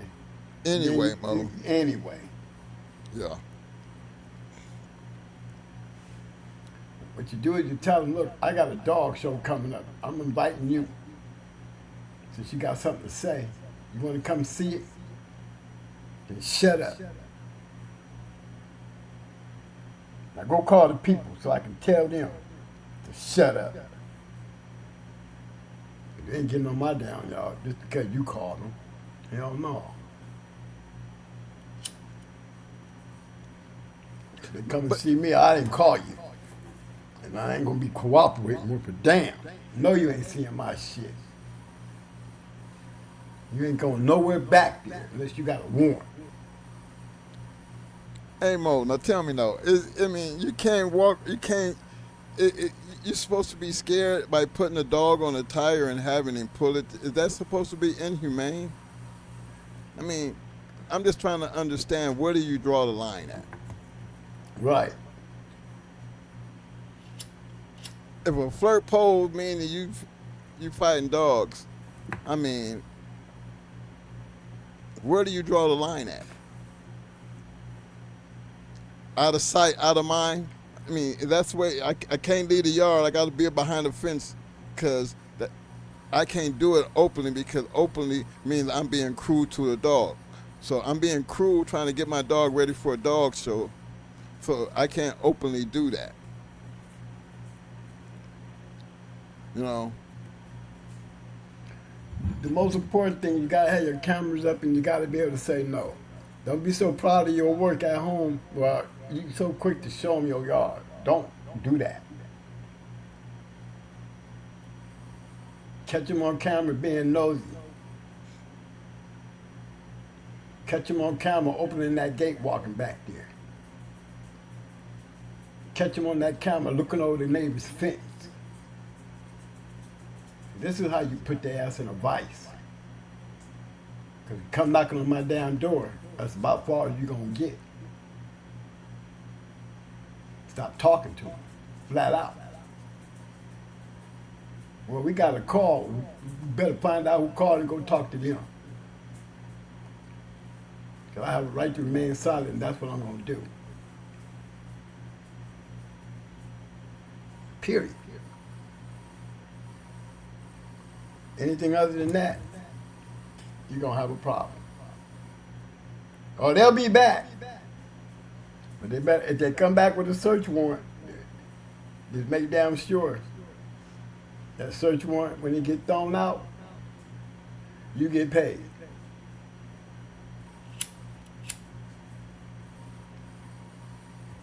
If they're going to get that search warrant, they're going to find all that equipment, and they're going to try to run that shit like a basketball team. But you gotta be Automatically make prepared. you a dog fight. Yeah, automatically you're a dog fight. You make me have to go get a warrant? Oh yeah, automatically you're a dog warrant. You're a dog, man. You fight dogs. Automatic. That's true. But they gotta have that search warrant, gotta be right. They gotta tell you what they come there looking for. Gotta be in that paperwork. See, remember I had a gun in my house and a rifle. And they didn't say nothing about it. Nothing. Because it wasn't on the search warrant. They were looking for dog shit. But they confiscated them. But they ain't charged you for nothing. Not with the guns. But that's because I gave them a hard time. Don't keep coming to my yard, that's all. And that's how that's just the bottom line. You gotta do it the right way. You gotta take them dogs, man, and put them in them shows, get them pictures, you know. Even if you don't get a ribbon or nothing, at least show them that you're there. Get your pictures. That's a way to invest in your freedom, in your yard. Take the time out to take 1, 2, at least 4 good shows. And you know, and you just have all those pictures of you and your dog at the show looking good. Even baiting a little bit. You know? That's the kind of evidence they hate to see. And same thing with your kennel accidents. First of all, I told you, you have a kennel accident, what's the first thing you're supposed to do? You better have 2 damn crates. And you better have somewhere to put them. Okay, no seeing eye see them.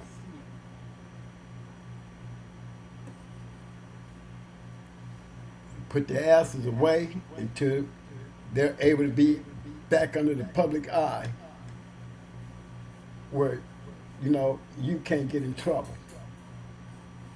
Don't go putting your shit back out there on the chain, thinking you're going to let them heal on the chain. Foolish move. Especially if you ain't catch it on camera. Better hide that shit.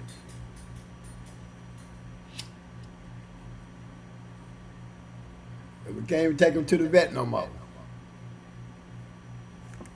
You love your dog so much, he got scarred up, you think, I'm gonna take him over to the vet.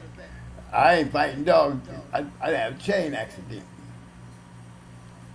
Well, the vet gonna call the animal control, and then they gonna do a welfare check on your yard. They want to know how the dog got off the chain.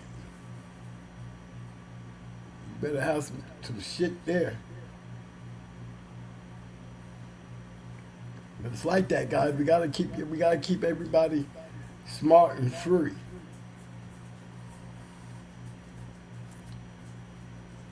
Okay, let's get on, man. It's on you, bro. I forgot what we were talking about. Look here. What is? I didn't hear your synopsis of the show tonight. What is it? Bloodline facts and fails.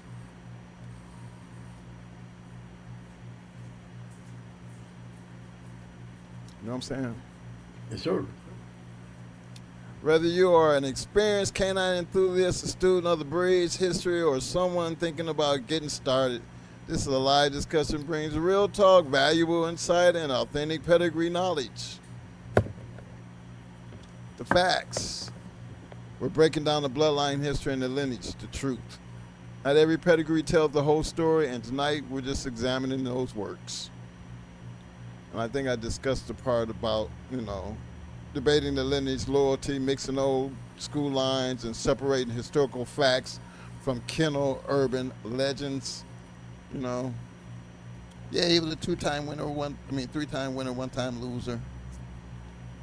Create a bunch of three-time winners, one-time losers.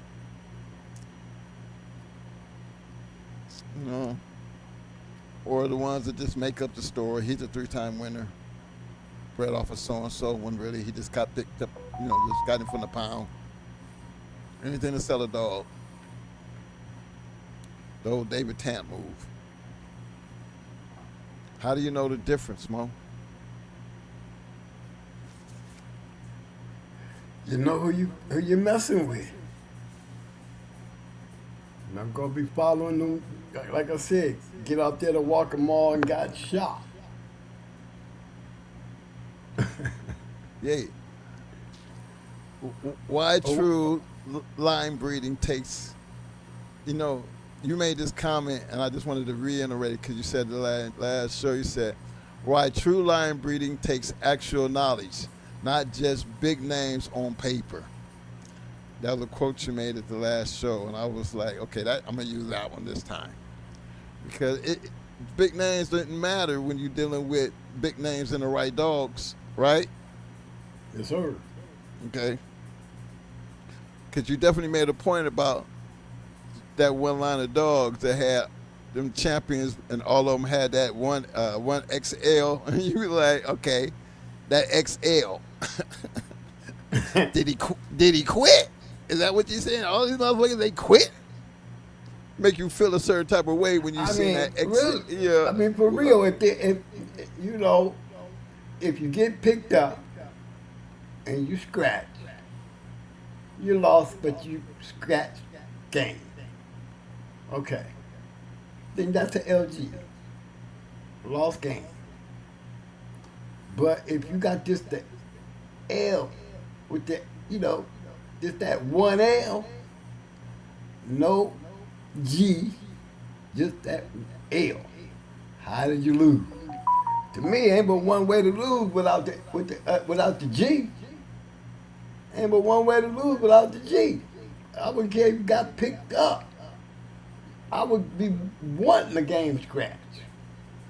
Now, if you get picked up where you can't scratch, you know what I'm saying? That's a loss. You know what I'm saying? Because everybody going to be asking, well, you didn't scratch. I couldn't. So why am I breeding this motherfucker? Right. Why? You can't. You got him too late. That can affect you. Cuz. Yeah, because you picked him up, you didn't scratch him. Maybe you picked him up because you knew he wasn't going to scratch. Well, maybe you picked him up and he couldn't scratch. Well, yeah. You left him down there too long. See, you leave him down there too long, that's what you're going to get. Yeah, but see, you know when you done lost. That's the whole thing about that L, though, right? Hell yeah. That's a whole big thing when they have to discuss that L. Regardless of who it was that beat him. Shit, that don't matter. It's just how he lost. That's what matters. Shit, don't give a damn about who he beat. Who beat him. You wanna leave enough in your animal while you're there to scratch and get the shit up out of there. That's how it was back then. I've seen so many guys leave them there, and that's how they got the males. They couldn't scratch. That's another way of losing. You can't say he gained because he didn't scratch. That's an L. And if he quit, that's an L. Everybody gonna remember when you quit. Rest in peace. My boy got to eat. But criminal we seen him quit. Just to show his shit. Good dog though, kid. He came back and won his championship. But that just show you, you know, you better get him out of them 40. Because anything after 40, you get all up. You better look at the bloodline. Right. Whole lot of L's in there. A couple champions. Them L's add up. That tells you a lot about the line. But we did it with the Boudreaux dogs. You know, look how they was talking about Scrub and all them. You know? You know, I know all of them dogs just couldn't scratch. So what's the other issue? It must have been quick. You gonna tell me all these dogs you left couldn't scratch, even though you lost? Or did some of them quit? And the ones that quit, did you breed their ass? Did you like them enough to take them home and breed them? You know, you can take them ones to get picked up too late. And I can see you going home breeding. But I would always be scratching my head. If I pick up one who couldn't scratch, then that means I left them down there too long. You know, that's what it means. You don't love your dog enough to think, why would you wait that long? You know when you lost. That's how I used to look at it. I used to look at some of them matches, man, and be like, why did they do that? You know? Is it pride? Do they give up on the animal?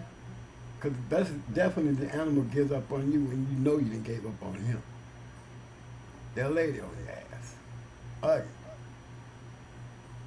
You ain't saying nothing. You ain't doing nothing. You just got in there. Like you wanted to get killed or something.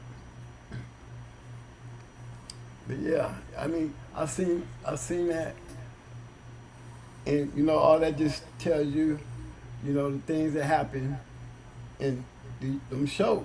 We got over 3,000 matches going on at a time in 1 year. You know what I'm saying?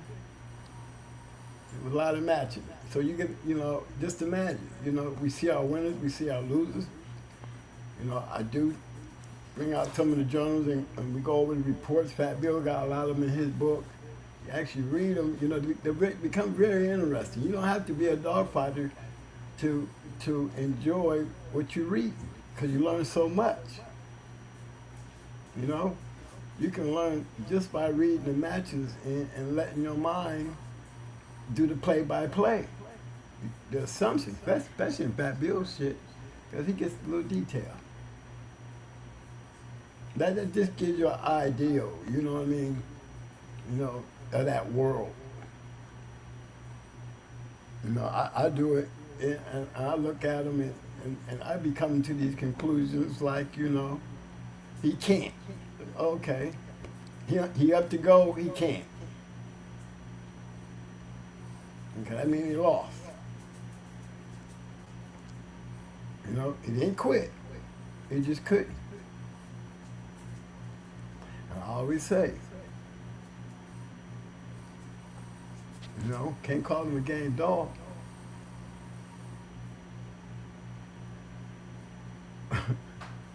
Let's talk about that part.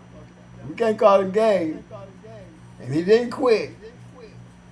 So, you know, basically, it's your fault. That L right there is your fault. Why can't it? Because you left him there too damn long. And that's how most of them end up being that way, for those who don't quit, who don't scratch. You know, they'd be lucky if they make it home. Some don't even make it out the box. You know, that was the one thing that I hated about the game. You know, 'cause I love animals. It's hard to be up there like you're a dog fighter, you love animals. I mean, yeah. That's all I can say, yeah. Because I know when I'm losing, and I know when I'm going to lose. So now I got to start thinking about my animal. Give me a scratch to continue, I'm going to pick him up. I just want to make sure he's scratched. I'm going to lose, but I sure would like to lose game. I don't want to get there and can't go. And that means I left him down there too long. You know, your pride got in the way. Your feelings got hurt. Fuck the dog. I ain't never been that kind of way.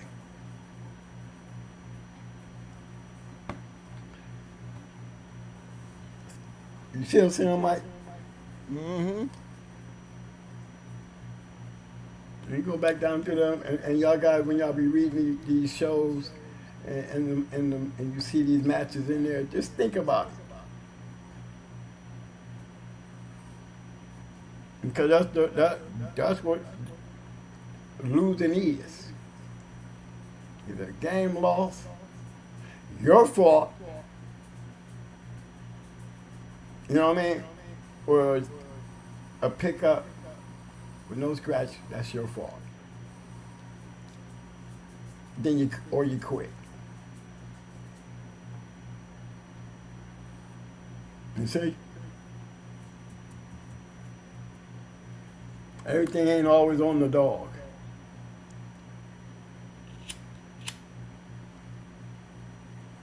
Now, how do we breed this shit? You know, I'm breeding mine because I had to pick him up. And, you know, he was too fucked up to go. He was a good dog, though. You know? Yeah. He would have been a better dog if you had picked him up earlier and let him scratch. I wouldn't see a game lost in him just that L, because now I have to ask, did he quit? Because you ain't going to tell me he scratched. Because I know he didn't scratch. He ain't got no G there. So it's a logical question. And if he couldn't scratch, then I guess that's your fault. You left him down there too long, right? The way I be looking at it. That's how I look at it. You know when you ain't got a chance. You know when that you knew 10 minutes ago. Mm-hmm. Now you got him fucked up because you just let him lay there. And I used to hate that. Get this shit out of here. Let's move on. You know, gotta love your animal. That's all I used to say. You gotta love your animal.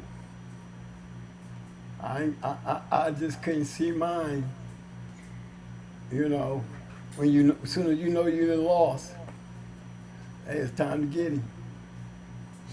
At least let him get a scratch before he go down and can't get up. Even in the Too Sweet situation, you gave him a chance to even on the courtesy, just to show that he would, even in his condition, he tried. Yeah. He was already broke up. Yeah. But you stopped it though. Yeah, it was still a L. With an LG. Yeah. He lost game. He so did. But I wasn't gonna sit there and let him kill him. You could tell you I lost from the open scratch. And that front end gave in. Mm-hmm. Good That shot. lucky shot. Yep. Good shot. I ain't gonna let mine lay down there and get this smash doing. And I'm just gonna don't care about him because he down there and I done lost. Give him a chance. That's your job as a dog man. You know, pride, and some of these guys out there don't care. I care. I've always cared.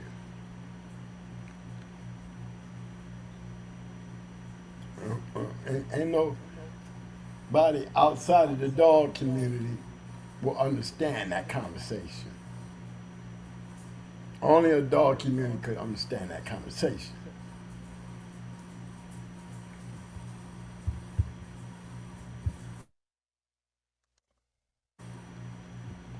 I want to talk about. I want to show y'all. Uh, you know, I've been messing around with it.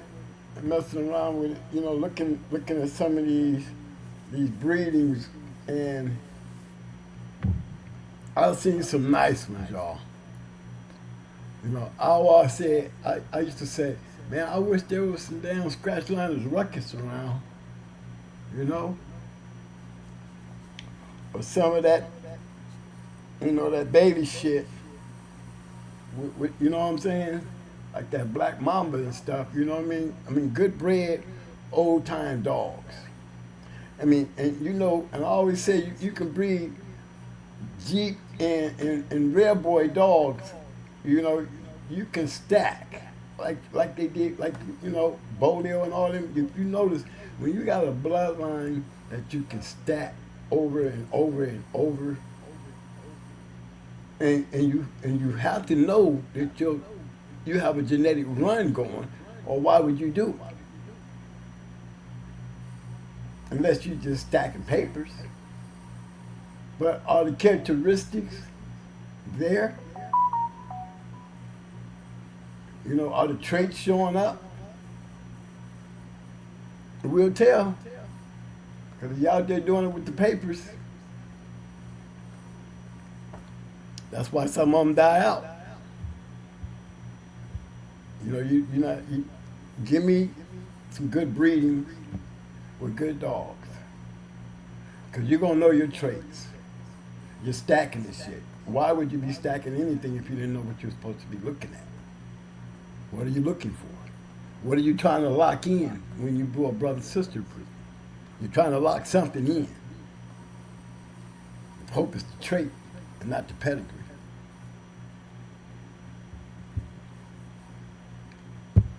Anybody open for a comment?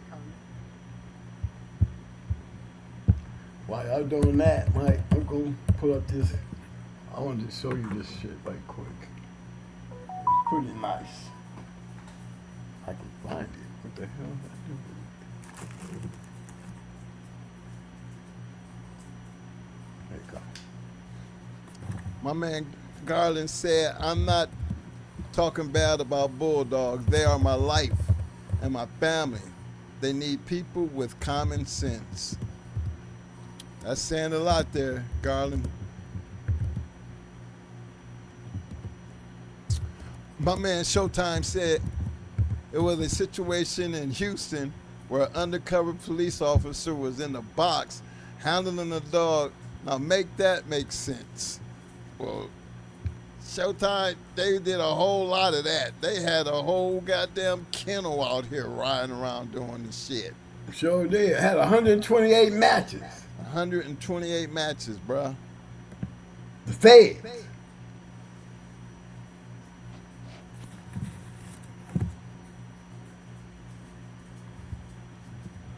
Yeah. Try to make sense of that and you just think about it. It don't make sense, and I don't think none of them got prosecuted either. But then I think that did hurt their case too. It did hurt their case. Because the most time that was given out through all that bullshit, 18 months. 18 months.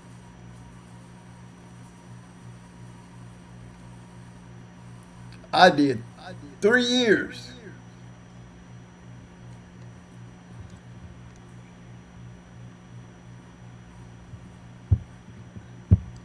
Hey man, I want y'all to check this out here.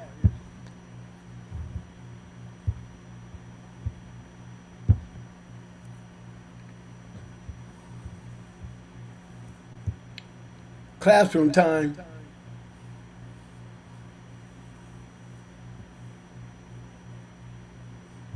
Let me know when you see it, Mike. Yeah, I see it. Okay, now, classroom time. Let's study this. Anybody want to? I'm not going to do it. I want to see. Okay, where y'all at with this? Because I'm always talking about breedings. Who is the major player here? What does it look like they're breeding for?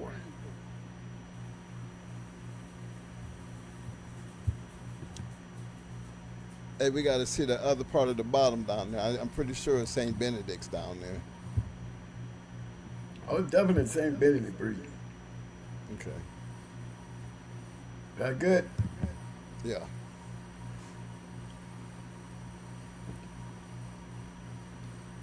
So I hate to just take off and go breaking in and down and shit. Because I be wanting to hear people speak on what they see. I mean, are we getting people out here really learning how to read a pedigree?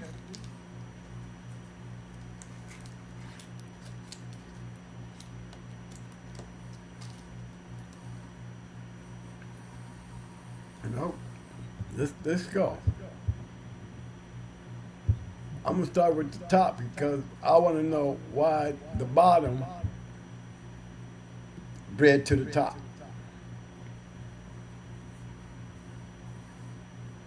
Ooh, ooh, ooh, ooh. Ooh. Y'all see that?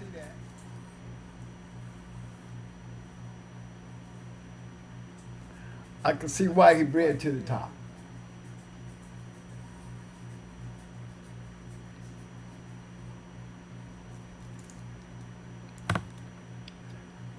Anybody got anything to say?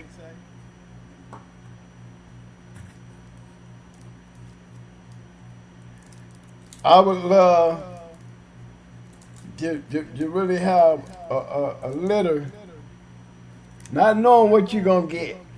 You know, I'm just looking at the work. Sometimes you got to take a chance. Because if I want some body snatcher, and the way they got this shit bred up, I would have to have it. It's a brother-sister breed. It's locked.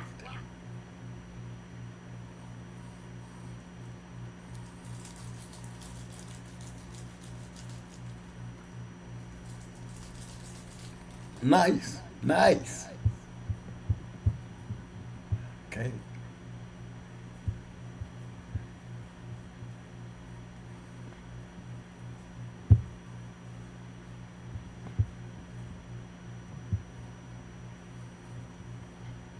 Ooh, you see that?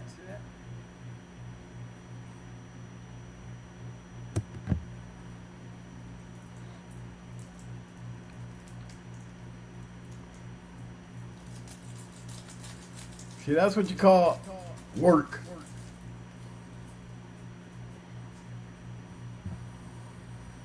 Got a lot of production. Jeep, Tabby Girl, Weirdo, Minnie, Heavy. Gotta go crack 'em up. Body Snatcher again.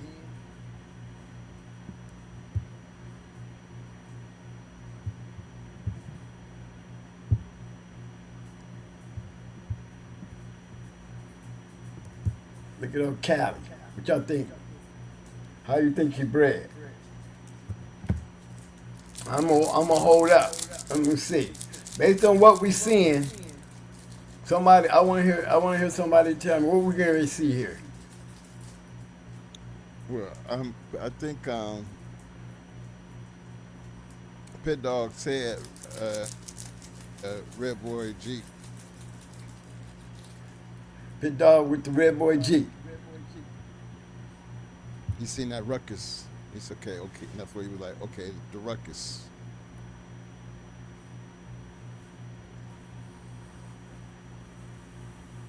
We have a winner.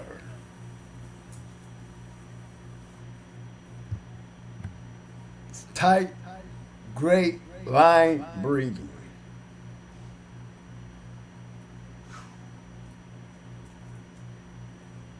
That's a nice breeding.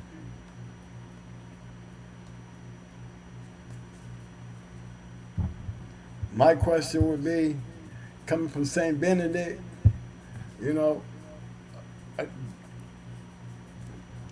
I'm going on, yeah, I would get one. I would have to have one. I'd love to have one of these.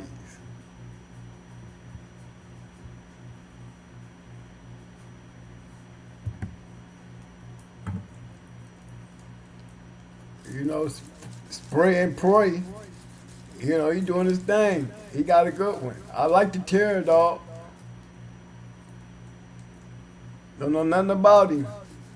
But just based on his breeding and who was doing the breeding.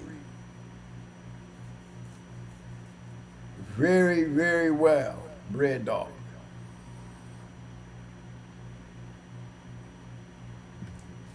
Yeah, I would have one of them.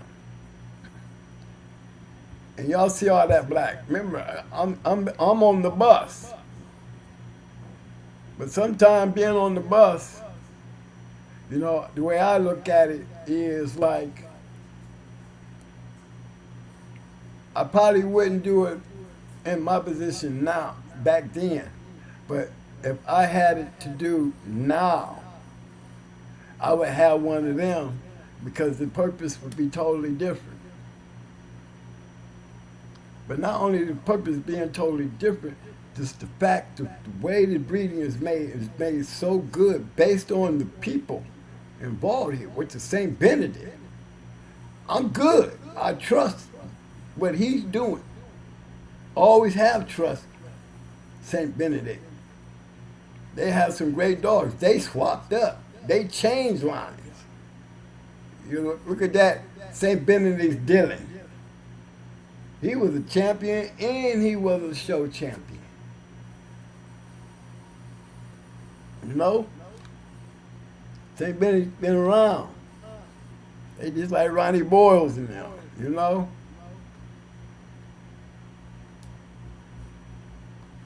There was a working breeding camp. I'll just put it like that. Okay, I got another one. I hope y'all agree. What y'all think? Y'all agree with me on that one?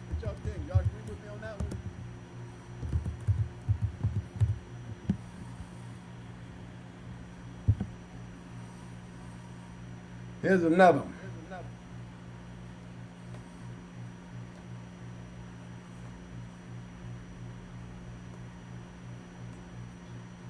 Okay.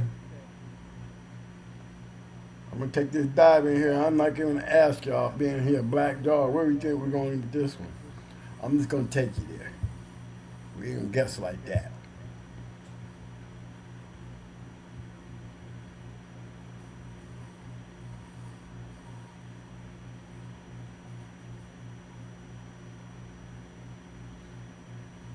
Totally different camp.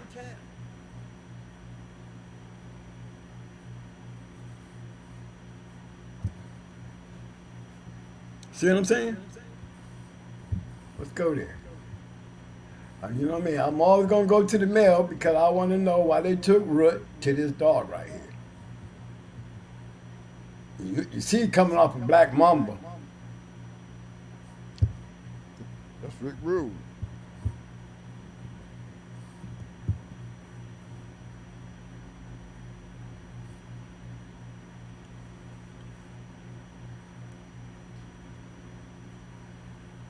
Now we damn near looking at the same shit that we just got done looking at in the last pedigree.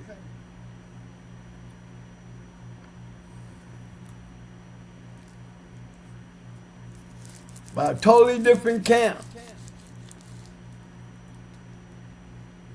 Still using the St. Benedict dogs.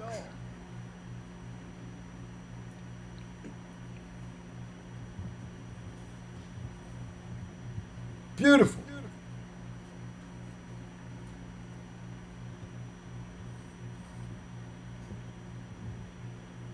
I like this one even better. Two up close. See that?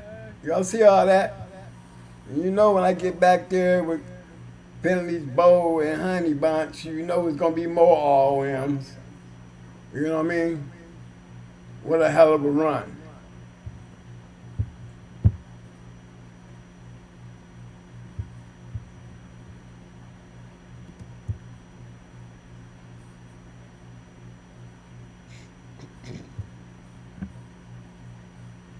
See what I'm saying?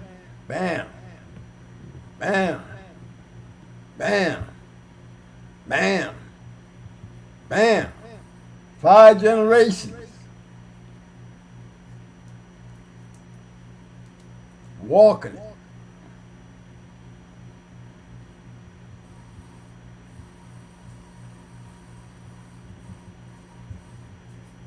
A lot of traits up in there, guys. Hell yeah. I would have one of them.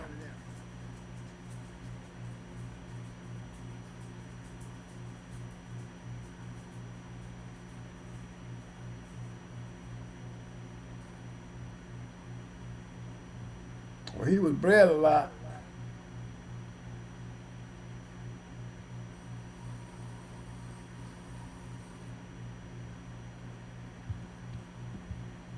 Grand Champion Green Mile. Teflon Grand Champion. I see a couple one-time winners, two-time winners up in here. I'm concentrating on the champions. You know me. I'll go back to them and we'll click on them.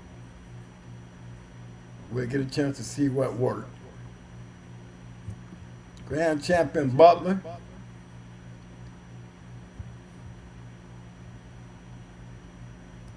I mean, you see a lot of wins up in here too now. Maybe they ain't crossing the green mile, but you know, I see a few one-time winners and shit, two-time winners. I mean, with the traits looking like they looking, I mean, it's still a gamble, but look what you get. Can't say it ain't producing.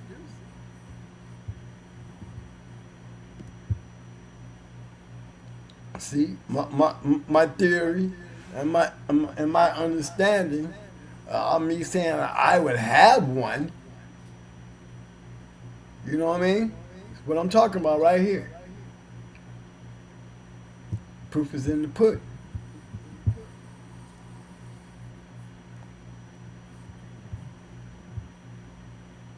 We're gonna run through these champions right quick. Let's see if we can get up out of here. Let's how he bred. Okay. I see that Chicago Bulldog.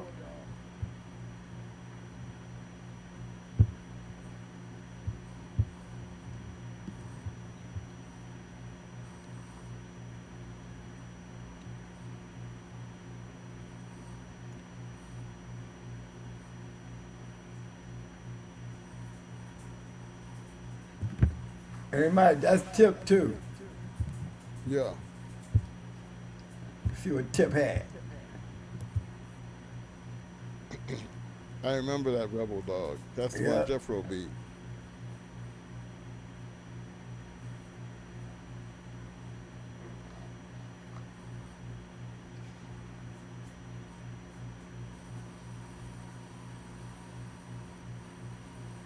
Nice breeding.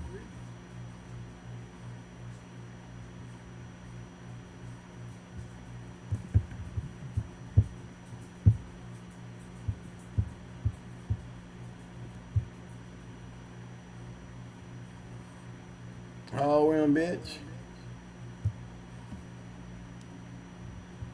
There's 2 grand champions right there.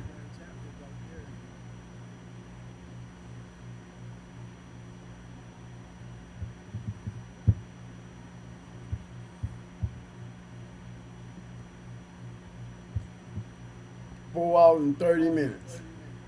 No, that's 30 minutes. My bus. 30 minutes. 12 minutes. 48 minutes. 145. I would have been confident too after 145.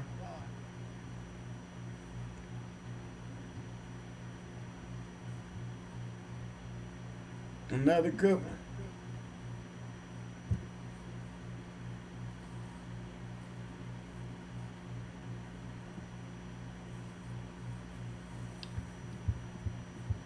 Hey Mo, what did that bottom look like again?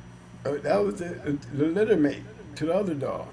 Okay, the one we seen earlier. Yeah, Yeah. yeah. Off of Black Mamba bred to her. She all in bitch. That was Green Nut. Here go Bama. Litter mate to one that. That's 2 grand champions in the breed. Litter mates. Yes, sir. And she's a female.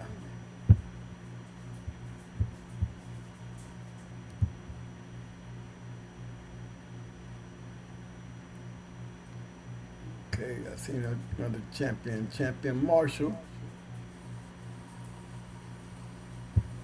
They're all on points.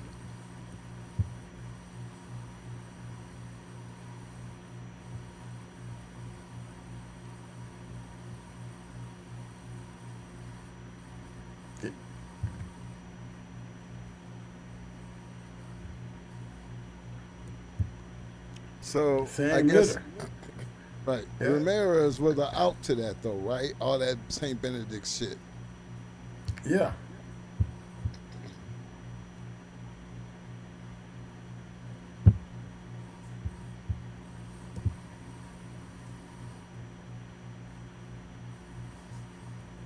She's still carrying the tramp and he's still carrying the rare boy.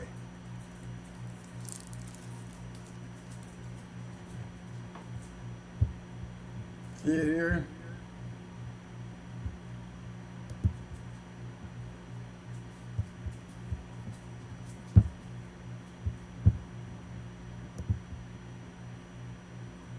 See it?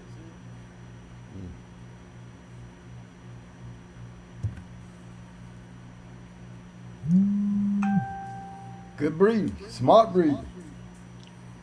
But you know, remember I was saying, looking at a pedigree and understanding it. Now I just showed y'all one pedigree, didn't have half of this in it. It was just a line.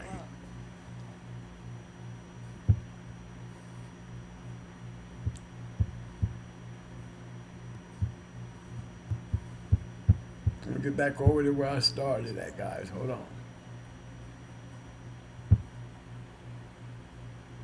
Oh, Root. Now, with all that shit that was going on,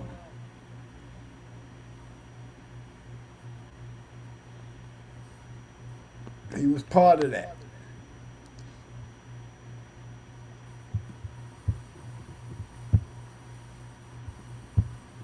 I mean, this is where we took off at.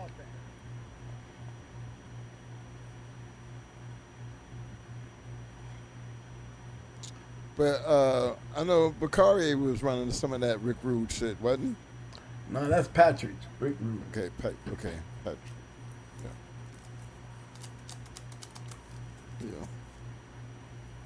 Yeah. They're nice looking dogs. Nice looking pedigrees, man. Give me the ruckus shit, though. I like the Black Mama, too.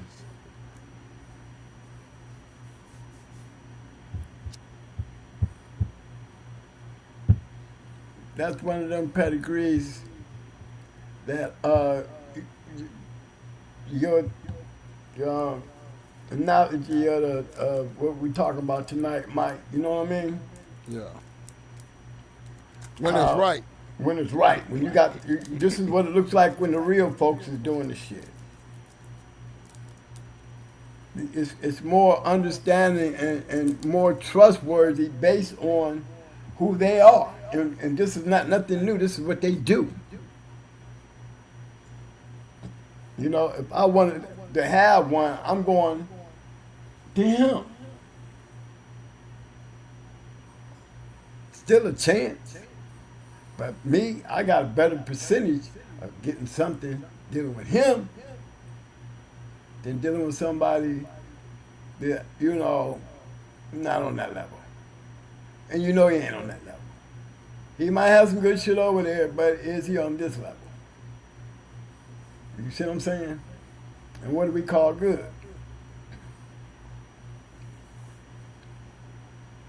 You just going to always go to the man who got the plan. All the rest of us is copying, as we just pointed out, and got work. Different kennels, different dogs, same results. And I said it earlier. I could take one of them. Because you would would you make the same out? You wouldn't have no other choice but to make the same out, because that's what they did coming up. Wasn't all line bred. They had an out. It really wasn't out. Bulldog, yeah. Well, you know, like this right here.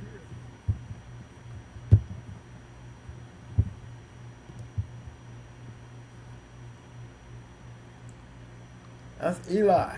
See that? Right. Finish bow. We still dealing with Jeep shit. Yeah, okay. Jeep is Jeep still ties it Eli back dog. Right. Jeep, look, he off of Finley's bow. See what I'm saying? Mm-hmm. Rufus, Cannon, them, these Eli dogs. See, even Rufus, Eli dog. So it's still, the line is still there, Mike. Okay.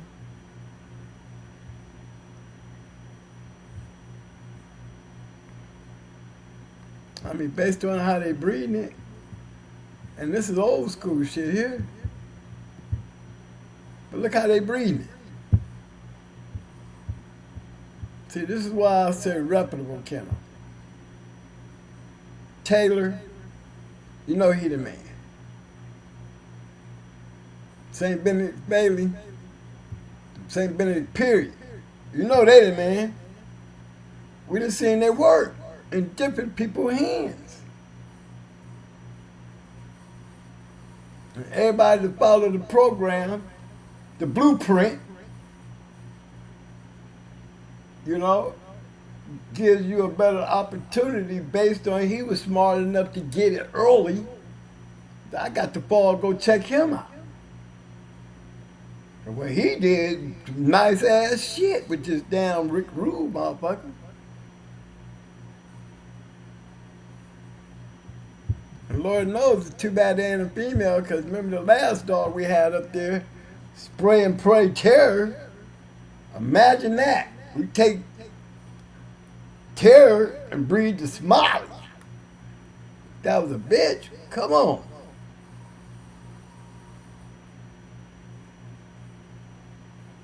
Imagine if this dog was a bitch.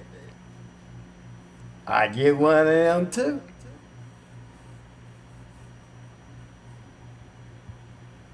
But it comes to a point where you're not gonna need out. You know what I mean? I done seen some good ones.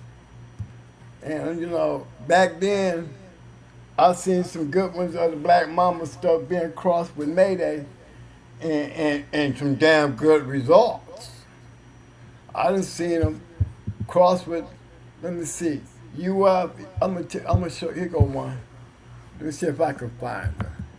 I know it's UFC. I don't think it was this one. But I know his name was Magic. I think his name was Magic. Here's one.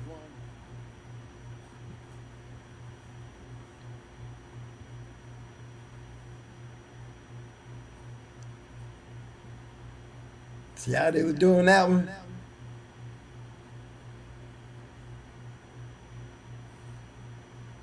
Look at that cross. Whew. Same dogs, same lining. I mean, come on.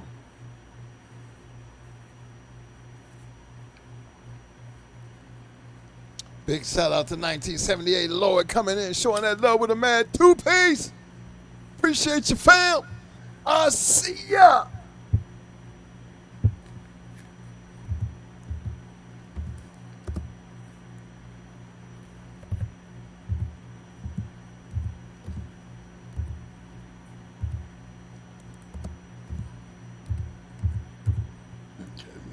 maybe not that one. Let's see. I think it's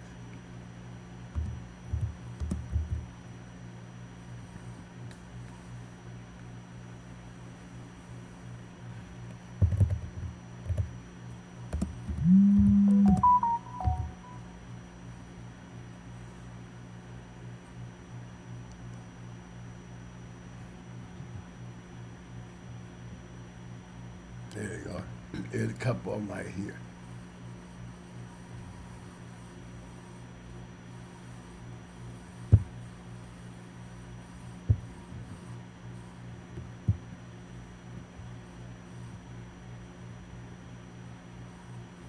Now this is Fat Boy now, Mike. Yeah. Fat Boy the legend.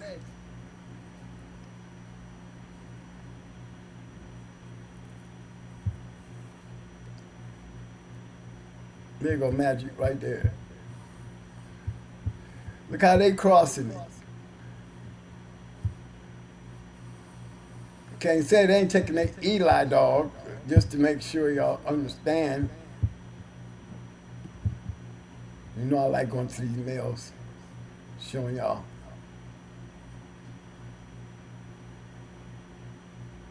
See what I'm saying? You already know that wood shit. I mean, you gotta go to the Rascal, Jeep Rascal bitch. Let's go here. See what I'm saying? Whole bunch of it. I said, we don't even want to go down here to find the Rascal here.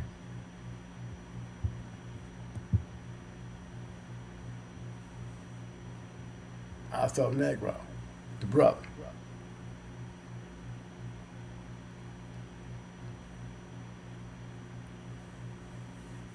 Remember Oscar Mike? This dog is this is dog and Dusty in the pedigree. Yeah, I saw Negro. Which means he was in Joe Red and shit, right? Yeah. Yeah, Dusty in there. Yeah. These dogs right here, yeah. James Pope. Crybaby. Yep. James Pope brought that shit. But you see how they doing it though? Pope was doing it himself back then. Remember? Shirley, it was Dusty and their mama.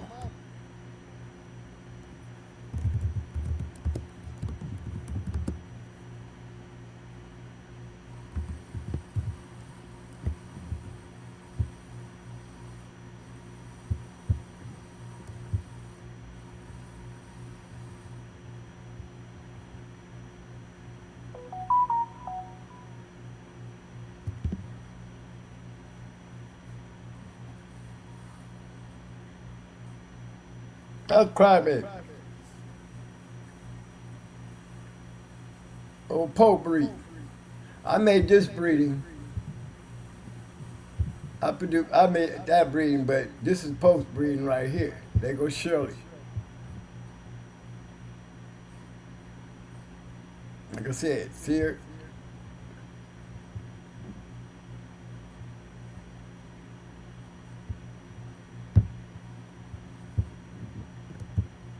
Pope was there, James Pope. Even back then, he had it.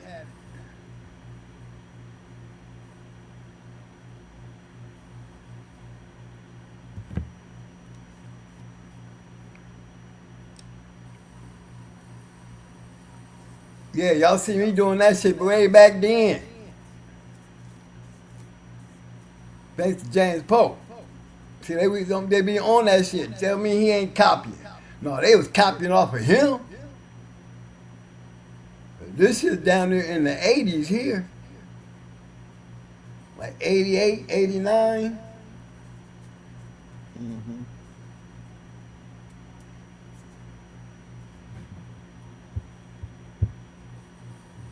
Tell you, man.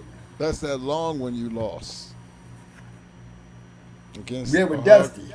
But, with yep. Dusty, yeah. Yep. Lost to a hog calf. My mentor.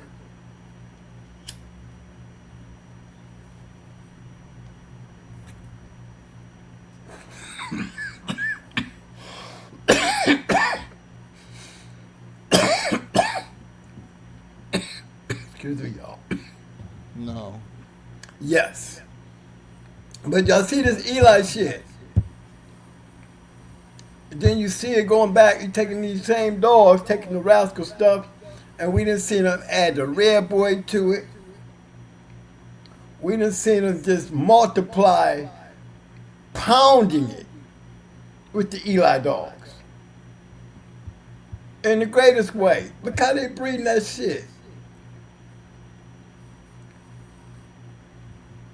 See, this is the difference between a real pedigree and the ones that's trying to be a real pedigree.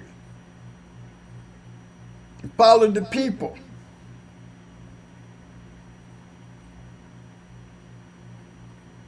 That's all I'm saying. I'm gonna spend the money. I'm gonna spend the money on following the right people.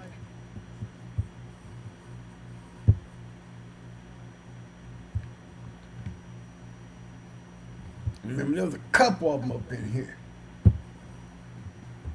Yeah, we had Slingshot on the show.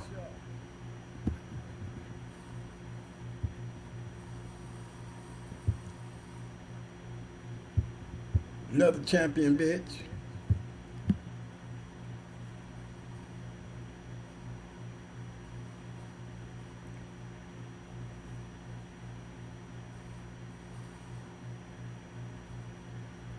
You'll see the same work. Flip upside down again.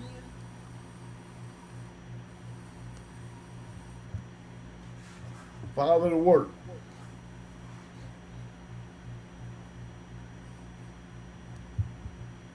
That's why these pedigrees and these dogs look like that from back then. Because they was using match dogs.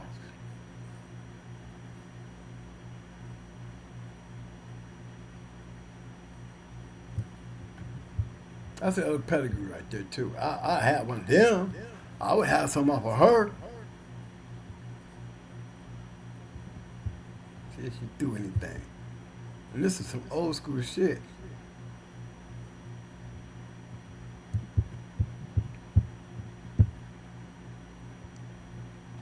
So when y'all hear us talk about Fat Boy, Slingshot, and then they call him the legend, there's a reason why. This ain't even half of them. Red Man, let me see.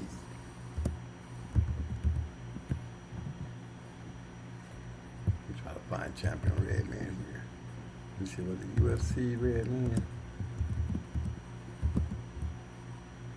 There you go. There you go.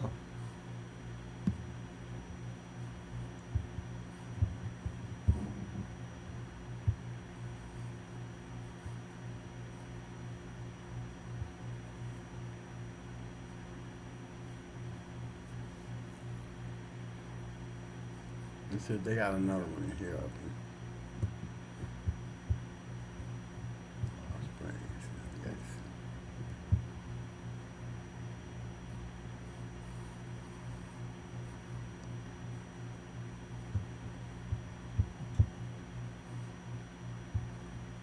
$14 of them. 14 saying down.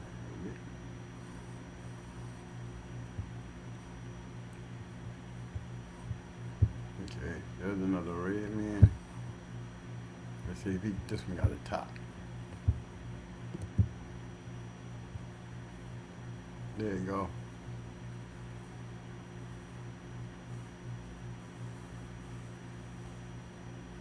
Yeah. Same shit.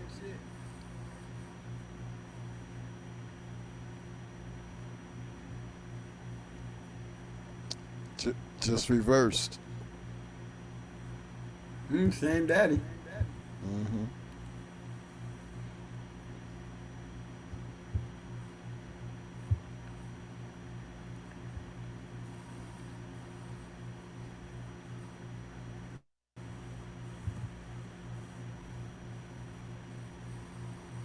Yeah, that's pretty slick there.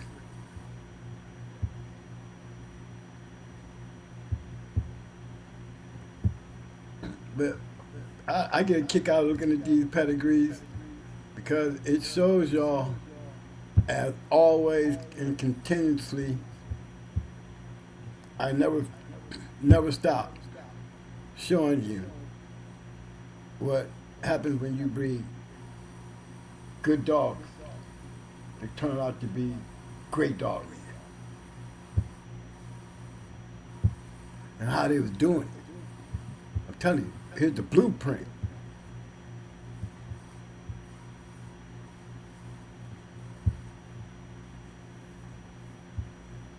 Yep, that's this. I mean, you see, they all getting it in.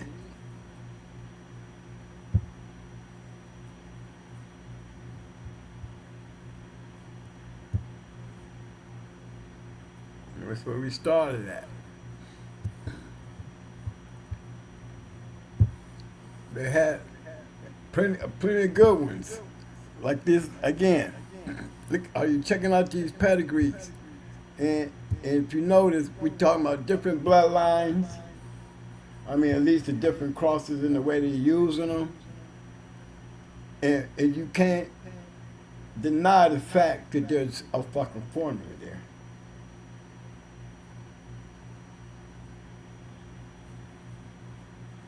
By now, there's some of you guys out here who got it. And if you can see it, you can have it. You don't even have to be playing in the field. You could be up there standing in the stands and grab one of them. Look like chicken chong. Knowing you're doing your homework. That's going to put you there. Those are the kind of breedings that I'll be making and I'll be trying to go get from the people who's doing it. I ain't got to be doing that. I just want the dog. You know, I trust the work. Everything's still a gamble, but shit, I'll take it. They all got a formula. Y'all can't see that by now. You can't tell me they ain't copying. Talk that shit if y'all want. That mean y'all ain't learned how to read these motherfuckers yet. As many as I done put up here.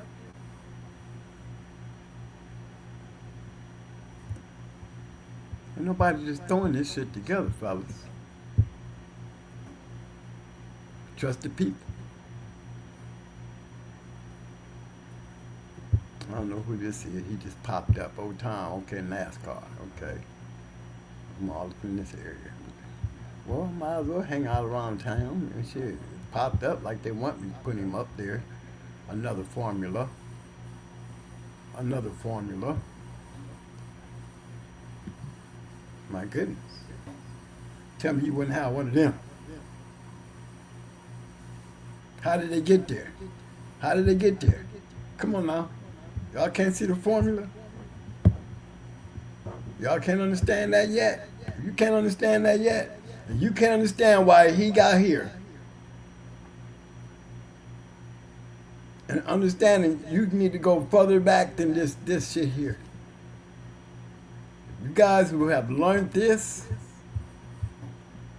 man, I done passed off some Jews, and I've never stopped. Continue to give you these Jews. I done heard them talk shit about me copying. Guaranteed, for those who said it, don't know how to read it. I'm gonna copy a blueprint that everybody else was using. It's their blueprint. It's a privilege for me to be able to inject myself into such a blueprint with my winning shit. Now, hell yeah, I copy. It's a formula that continuously showing you in nothing but champions and grand champions and registered marriage. I keep pounding it in your head. I keep going over it. You don't have to be on the field. You just got to know where to look. Just to have it. great breedings, man. Anytime you can stack that shit, you doing something.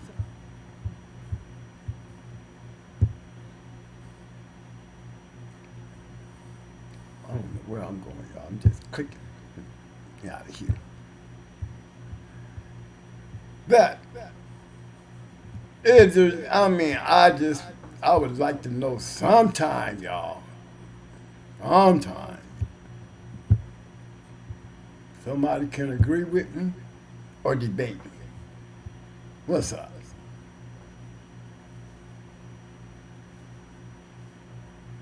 Okay, we got a man in here said he had the little mate. Okay, hold on. Nobody slap him up on the screen. Hold on, Carl. I'll see you.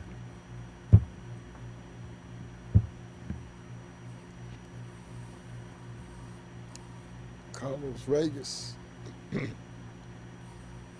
What up, Los? My man said my mentor bred magic. I had the little mate brother.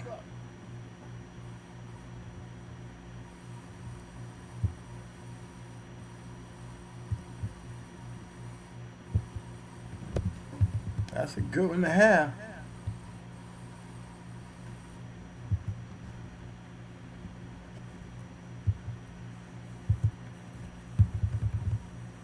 Sure, a good one to have. I'm running down through here. I hope I'm all the way down here to the end, caught up with everybody. Yeah.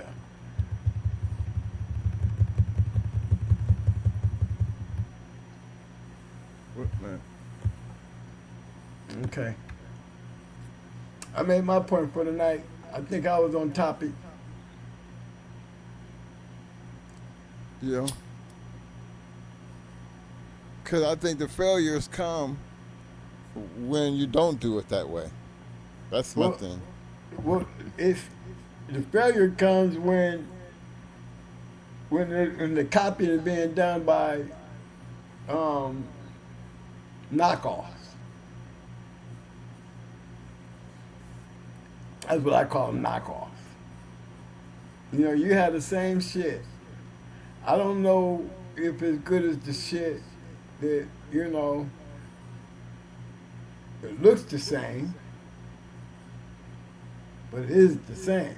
Well, because where you went to get yours, I'm going to go and get mine. You know what I'm saying? I'd rather go where he got his. Because it looks the same as the good shit. So I'm going to go to where the good shit come from. You know, thanks for the ideal. But that's what, I mean, that's what, you know, if I'm going to spend my money, I'm going to go spend it where he spent it. Especially if it's coming like it's supposed to. The people who got it, they the ones doing it. You know, you see their name right there on the pedigree, damn right, you gotta go get it. Like me going to go get Mayday and all that shit. I'm looking. I'm seasoned. I'm James Pope times 2. I'm doing it. Well, y'all figure that out. Like I said, y'all gotta be on the field to play. But it sure would be nice for you to get your hands on some of that shit. Preserve it. And literally, I mean literally, get somebody to get something out there and some activity where we can literally finally have a champion treadmill dog. I mean, I wish before we give up this shit that, you know, even the guys that go out and do the confirmation shows, you know, bring your shit over here, man, and put it up on the screen. See, I don't have no problem talking about you now when y'all doing that kind of shit. And then throwing your pedigree up there and that shit looking nice too. He didn't have to play in that field to get one. But he got one. And he took it to his field where he played. Got something to talk about. You know what I'm saying? Because he being about it. When you come back with some work, now you can talk about it.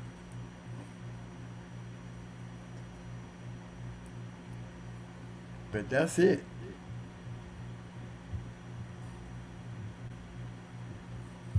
And I like to see nice breeding, man. I liked it, the ruckus. That ruckus cross, ooh.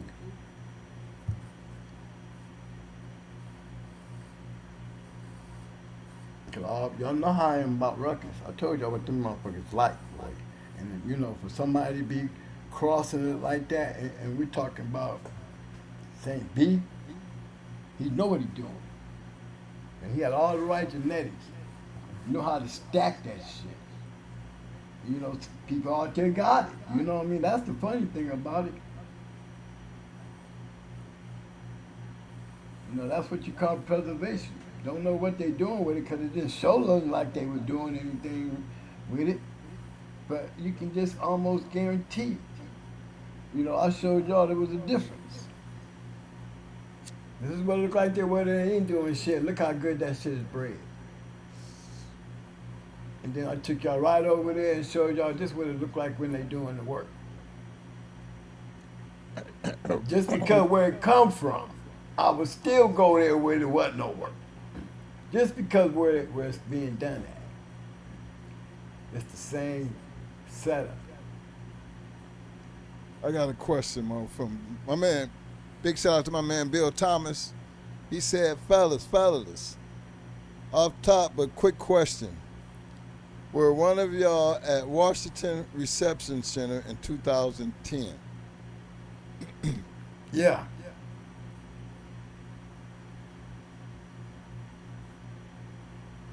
Yep, I was. When I went to prison. Okay. That sound big. That would be in Mobile. Yeah, I sure was.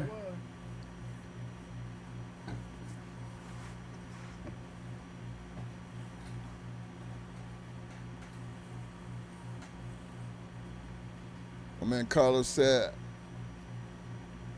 Hellcan was another off of War Child's freebie, 2 litter mates. Had litter mates to him too. Had that same also Negro Rascal through Bobtail and Champion Petty. Petey.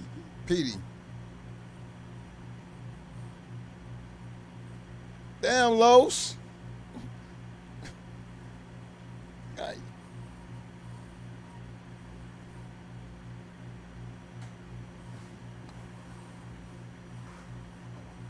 Los. That's that old juice. Yeah. Knowing what you know now, Los, what, and you had all of that, what would you have done different? You need to hit that link, Los, because I got some questions for you, because you had some shit. I just want to know, man. Come on out, man. Was that? I got some questions. Was that a time of your learning process when you had good dogs and didn't know what to do with them?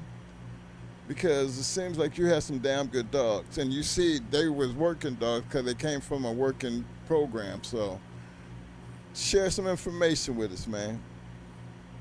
Definitely old shit. Yeah. I like that too. I want to pull it up. Need it. Bobtail and Champion Petey. You know, I like a good rascal line. People don't know rascal was a rough boy to beat. You know when you keep losing and you still keep doing them. Okay, go you tell me. Shit.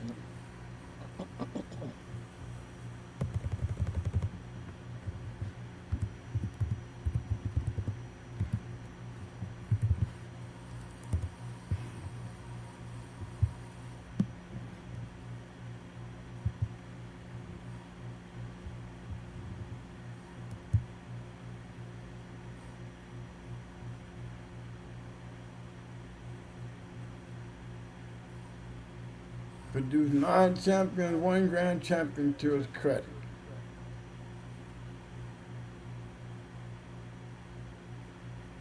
The Y'all know, y'all see that black shine. I told you that Eli shit. Remember how them other pedigrees was?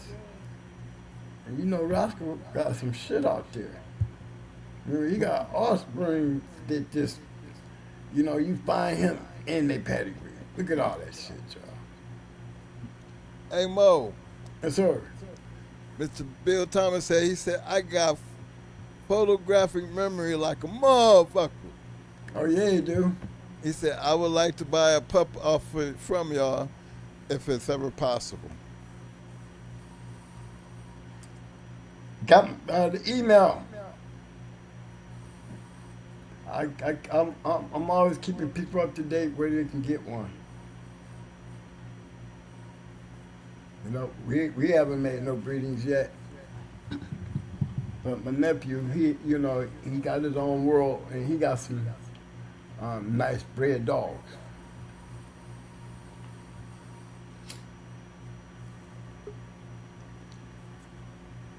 Okay. He called him Reloaded. Okay, Los in the house. What up, Los? What's going on? What's going on? Hey, what's up, baby? Thanks for coming up, huh? Yeah, I had that stuff in a,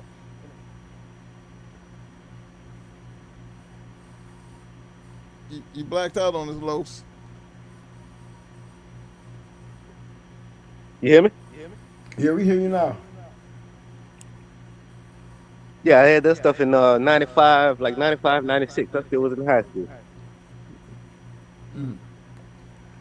Was Yeah. the game? Because Oh yeah, back then they was, they had that little cycle to them. You know what I mean? But people really yeah, don't yeah. understand what I mean by game, do they? And real rough. Yeah, Yeah. So that's what I like. that's if, if you remember, a few shows back when me and Archie was talking about DP and DB, that was Mm-hmm. that stuff there. Yep, Well, I'll tell you what, man. yep. You had a formula to your shit too, didn't you? Oh yeah. Now, Hey, what That's why I was it, say, Champion Petey? huh? Was it Champion Petey? I'm going to put him up, man. I like to see Yeah, it. I had well, you could go to that same Magic pedigree. It's all in there. Yep. That was the PD Shady Billcroft. Hold on. So go back to Magic. yeah. Yeah. That's my boy Phil, Blizzard Kennels, right? Yep. Damn, Los. You knew some folks we knew, man. That's We know your what I said. peoples. My mentor was like James Pope was to Mo. Okay. I guess I had the formula too.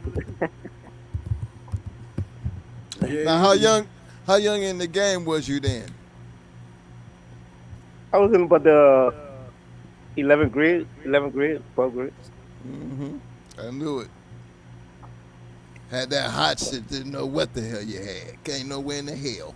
They telling you, but you really didn't know, did Yep. you? No, I didn't, but I got to see it. But still didn't know. Hell yeah. He said, I got to see it though. Damn right. Especially you had this shit. There go Bobtail right there. You gonna put it up, Mo? Remember I told you, I said, man, this is rascal shit. Don't look like Dusty. You gotta put it up, Mo. Oh shit. I'm just talking and shit. I'm sorry, y'all.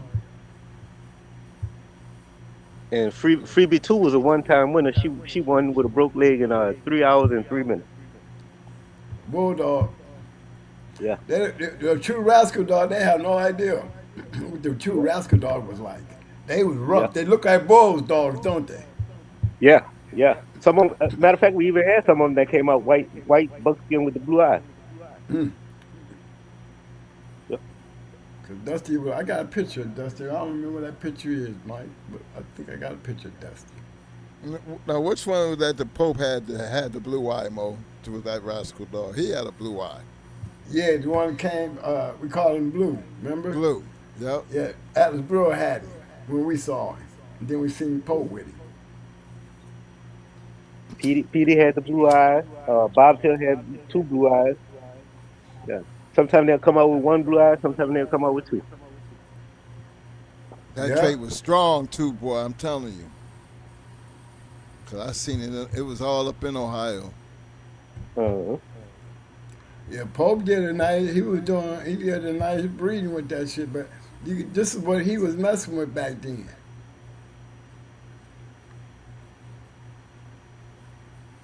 Because Dusty had this shit in her.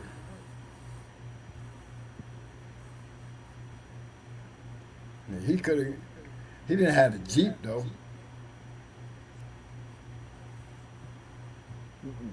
But look yeah, at the that Jeep came shit. through Jill. Yeah. A demon dog. I'm telling you, I got Dusty looked just like this shit, y'all. She had a white head. And Joe Red had a red and white head.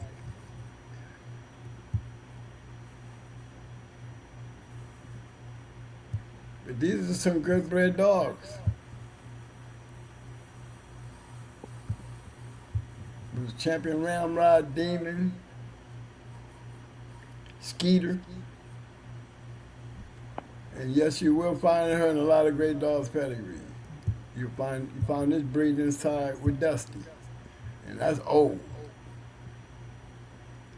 Hey Mo, now think about it, and Los, you could probably, as you was growing up, you followed them dogs for a lot of years in your young years growing up. You seen a lot of good ones, right? Oh yeah. The problem was for them dogs was the people who had them. Yeah. Cause you know, growing up, did you start seeing when they start falling off? Cause it wasn't everybody like your mentor, but when they were hot, everybody needed to have one, didn't they? Oh yeah. Yep. Same thing in Ohio. And Everybody had to have one. if you didn't know how to sit on one that was hot, guess what? You would ruin You Oh ruined yeah. Yep, because they come hot. They come hot early. You right about that. them. You right. They do come hot early. Yep. But them was but when Big Mike incorporated it into the yellow shit, and see this dog right here, he said this dog right here is one of the best big dogs of his era. He defeated David Tant using a 4-time winner off his great grand champion yellow in an hour and 53. Yeah, that's Bob. Yep. That's Bob said. Bob. Yep. Now, just imagine that, y'all. Yep. Then they turn around and then they cross this line into the Yeah, yellow stuff. through Breaker.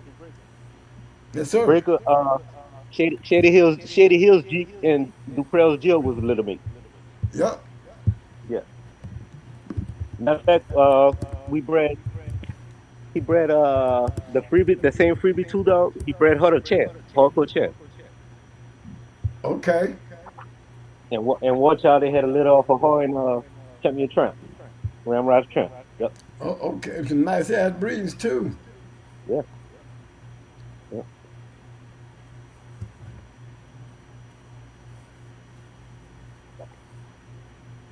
Y'all see it. Y'all see that shit down there at the bottom.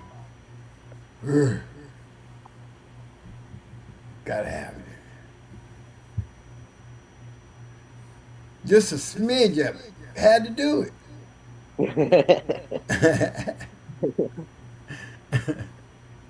I'm gonna always keep telling y'all, boy, anytime you see this shit, you're gonna find it in some great dogs.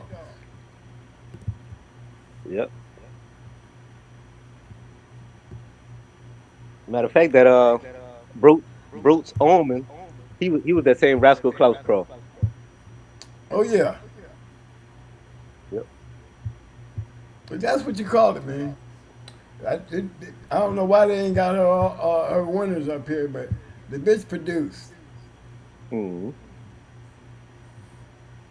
And she is definitely an all winner. She's a bred man. Yep.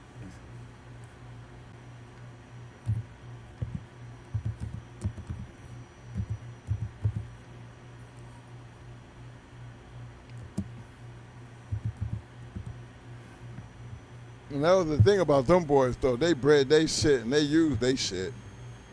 They wasn't playing. Oh, they might put this shit on another level, bro. Yes, he did. He showed y'all not the Jeep Red Boy Rascal shit. He went to me, you know what I'm saying? Shit. He got the cloth up in his shit.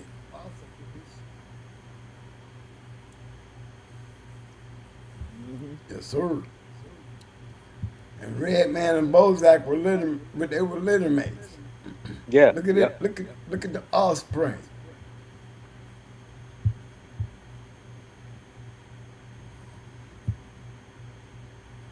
And I think look, Redman was on the bread like 4 times, huh? Yep. And made America America. I'll just show you what kind of I mean, look at the breed. I mean, how can you do? Look at that shit, man. You tell me that wasn't being done with a purpose, bro. What was he thinking as a breeder? To go take his bitch to go breed the yellow. His rascal bitch.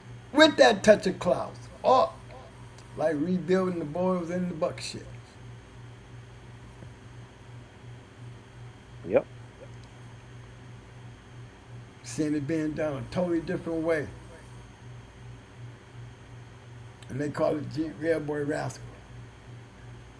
They might make a science out of this shit. Ain't nobody do it better. Ain't nobody do it better, bro. Keep it real. Ain't nobody do it better. But that's like Stone City making that move that they did. Yeah, we yellow bucking them. Yeah, right. Nico and them. They built a whole fucking line. Built a whole line. But I'm breaking some shit out. I ain't done.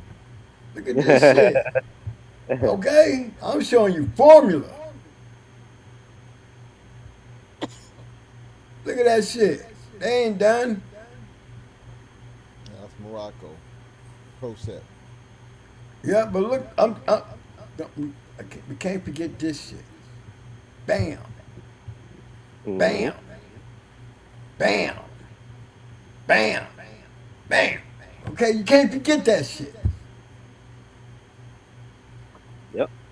When you doing shit like that, you carrying shit, man. There's a reason why he took that Wilma bitch and crossed that bitch into Milo. These were some good match dogs too. But like I said, I would buy something off of him. Who you buying from? I like the workers. And they did it. They did it. Not just Milo.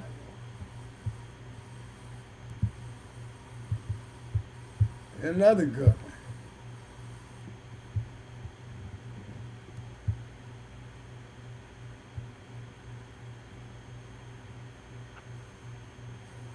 Look how they bred him.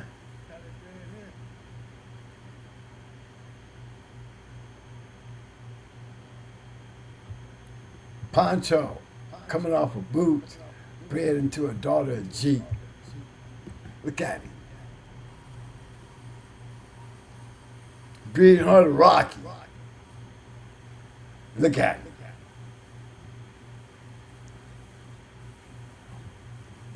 Hey, whoa. What's up, man? Look, go back to Champion Rocky right quick. For him? Yeah.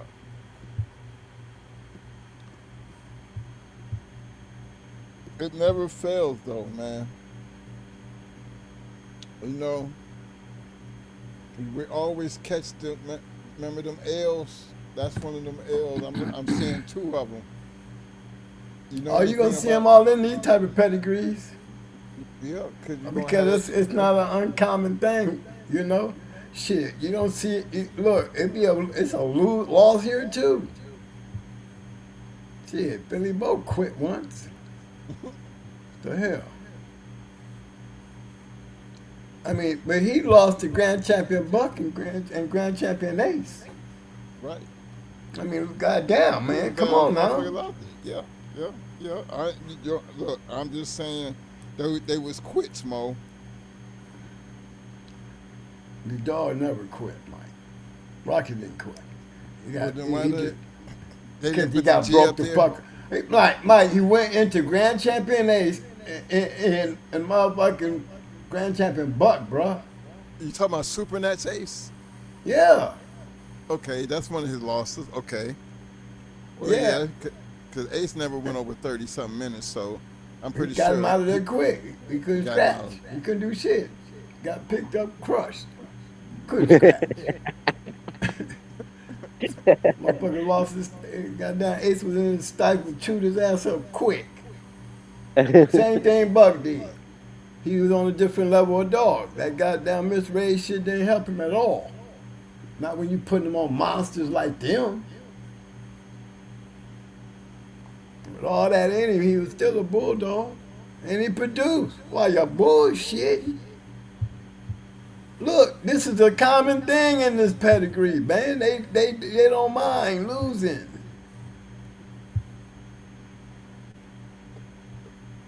Been like that for years, though, bro. For real? Yeah. They always say, every dog loses, but yeah, that is true. You're right. And I don't know what's wrong with Rocky's pedigree because Rocky is off and down Big Red off of Rocky. I don't see Big Red on this motherfucker. Schoolboy Big Red. Ain't he off of him?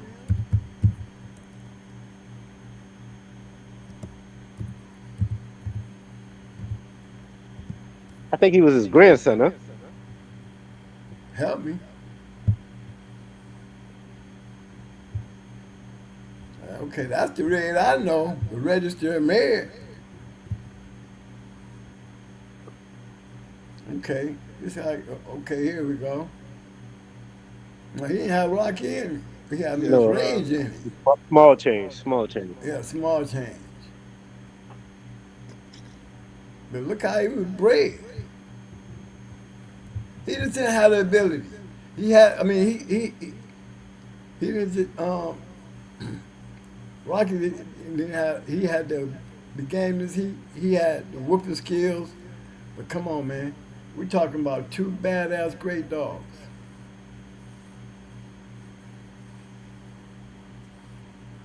Shit, we gonna whine about it. Look at what we gonna say about Snooty.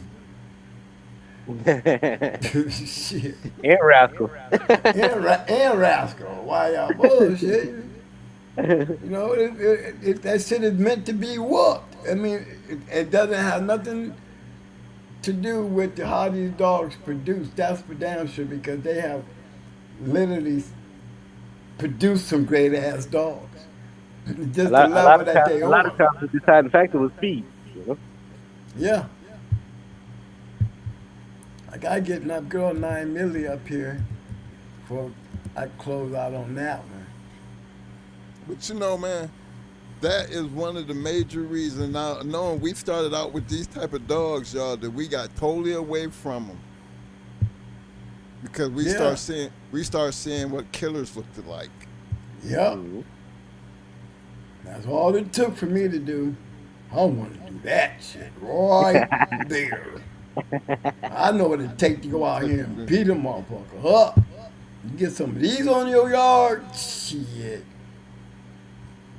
That was the key to me. And it's not an easy task to get either. You get it. I don't know. I would say luck. No, because you planned it too far ahead for it to be luck. Yeah. It's like, James Pope, he showed me the secret. He showed me and my KP.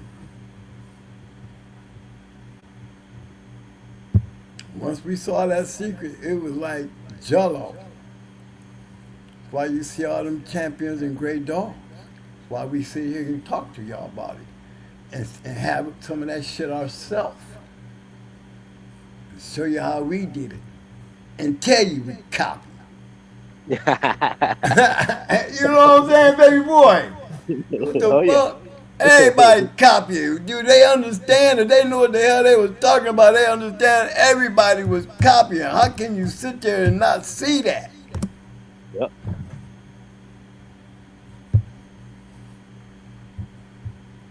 Yep. There's only so many ways you can breed a good bulldog, you know. Okay, you better follow. That's why you buy it from them people you know. Okay, I got a better chance. I'm gonna gamble with you before I gamble with them. Okay, that's how I'm running. I had to throw up another one. Look at that shit. Look at this shit. His first grand champion. Look how she bred.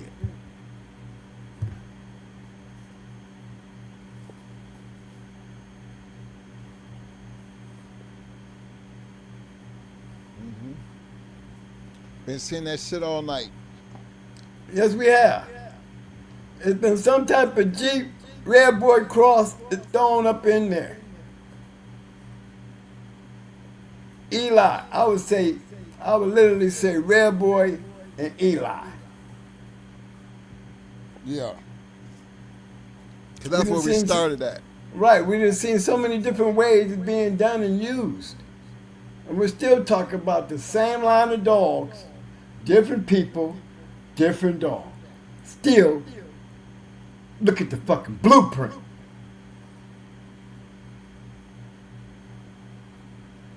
Ain't that the truth, though? Yep. It's right there. Right there. It's been there all night.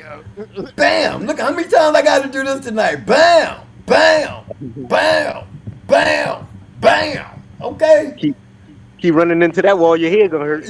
You're going to have a hurt. Your noggin going to be hurt. But that's okay because guess what? If we didn't have somebody getting their head cracked, she wouldn't be there. Damn right. Okay? 5 people thought they could whoop her ass. Mm-hmm. And that's just another generation of greatness right there. You know what I mean? He will go in history. He's already legendary. You know what I mean? Already. Been that for quite some time. Because there's more. Yellow Wolf. We can keep on going, can't we? It'll never stop. It'll never stop. That man's a bad man. They only had one grand champion, first grand champion, all them years. But he got a lot of champions. But Mike was going through dogs. You know what I'm saying? That's right. Yeah. He was going through shit. But Like, you gotta admit, he was an active boy. He was active. No. When y'all start Look at hanging Doogie. out, If Doogie wouldn't have ran into Flash, he'd have been a 5.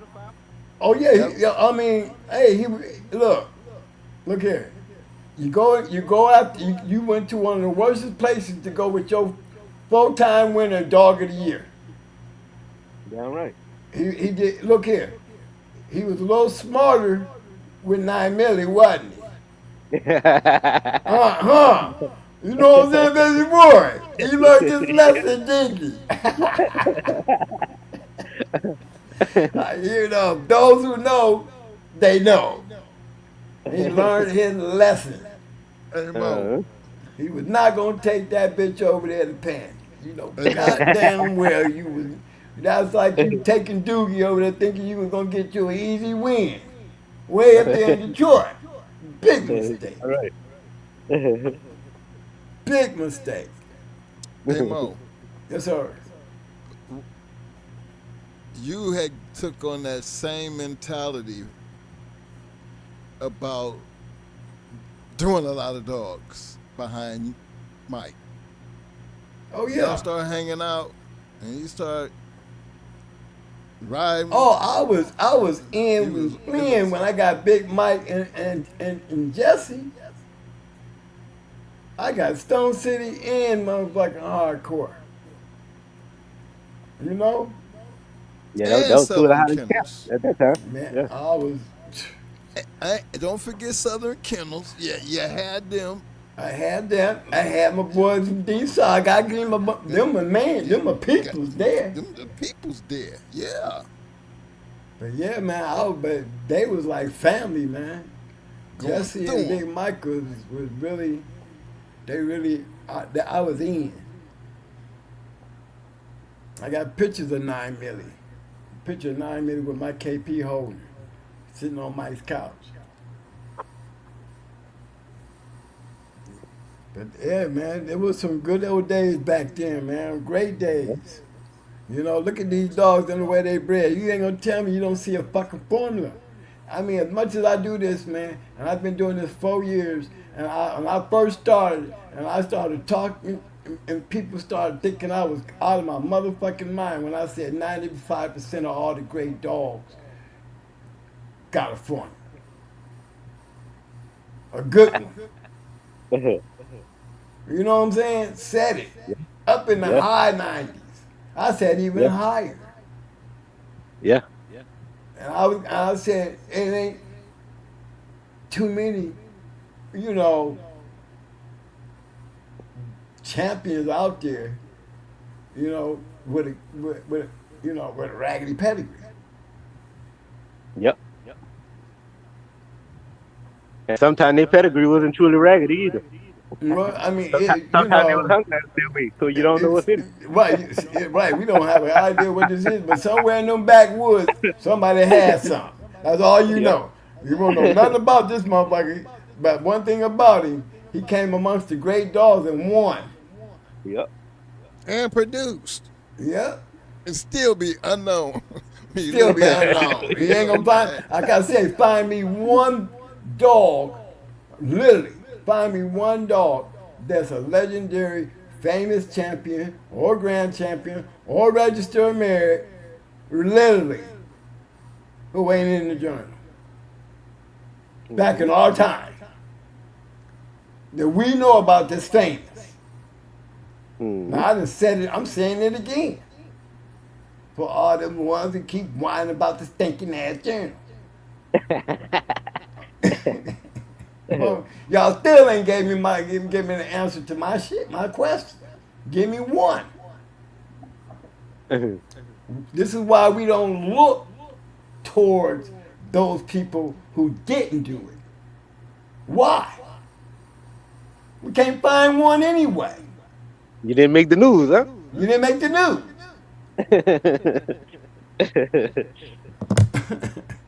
Yes, I'm gonna keep on driving it like I am the vampire killer. You know what I mean? I'm gonna keep on stabbing because you ain't listening. I am catching you while you're woke. I ain't gonna let you sleep. Keep on saying it until you get tired of saying it. You ain't in the damn journal, that's your fault. Anyway, fine, you ain't famous, and you can't find me one that was, that ain't in the book. All these great dogs was in the book, period. That's the only way we know about them. Outside the pedigrees and their historical background, and these dogs, you find them in the journal.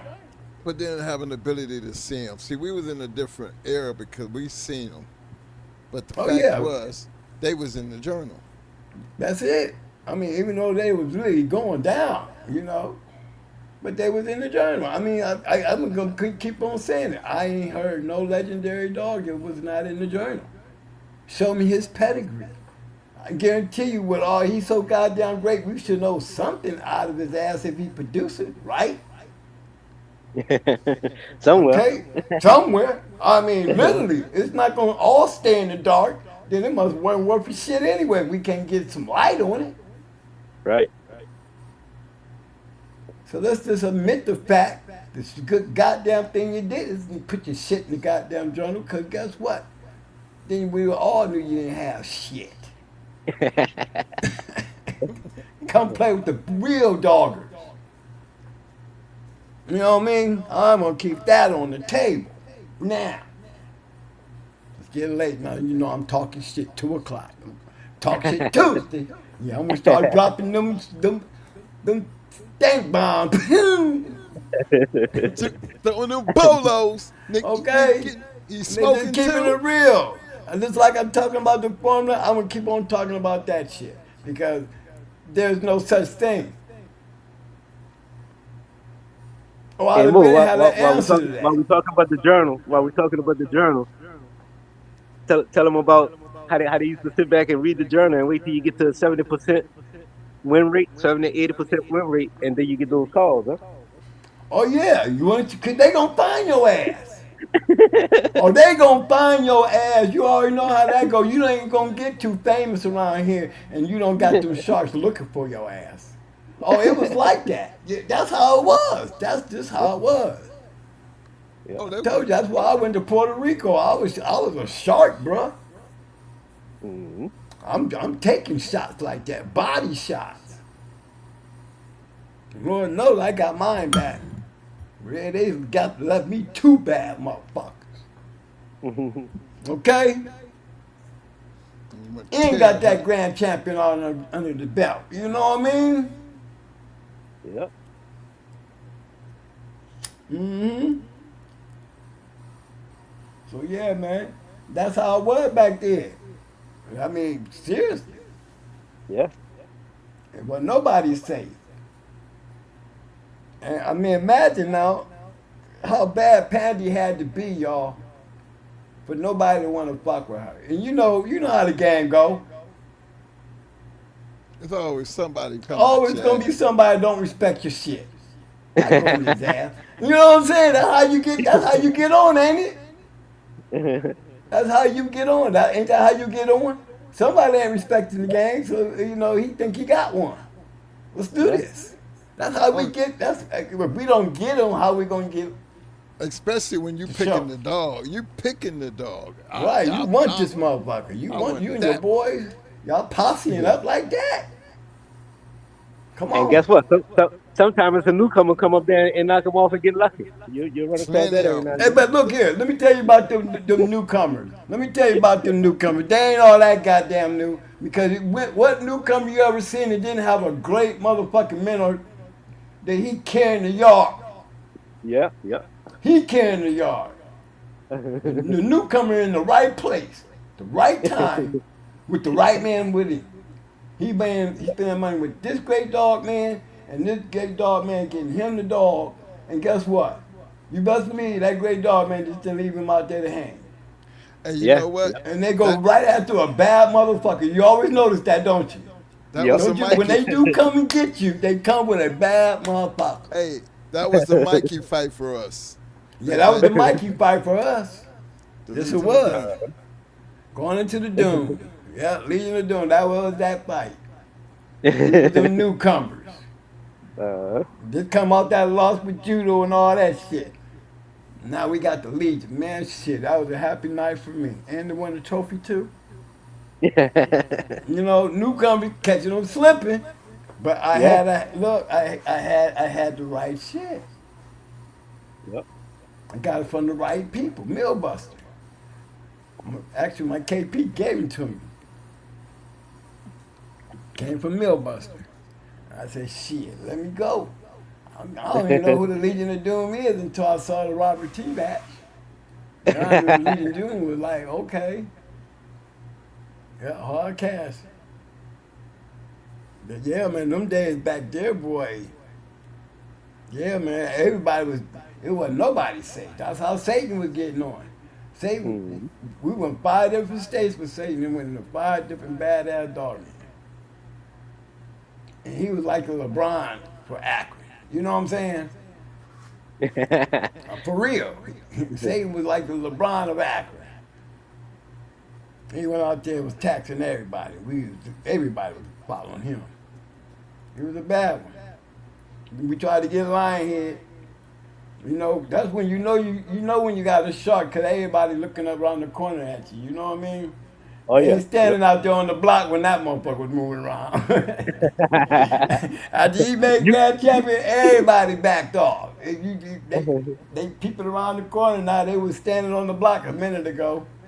You know, and they the block clear like a motherfucker. Scared he might come walking down there through there with Satan, calling ass.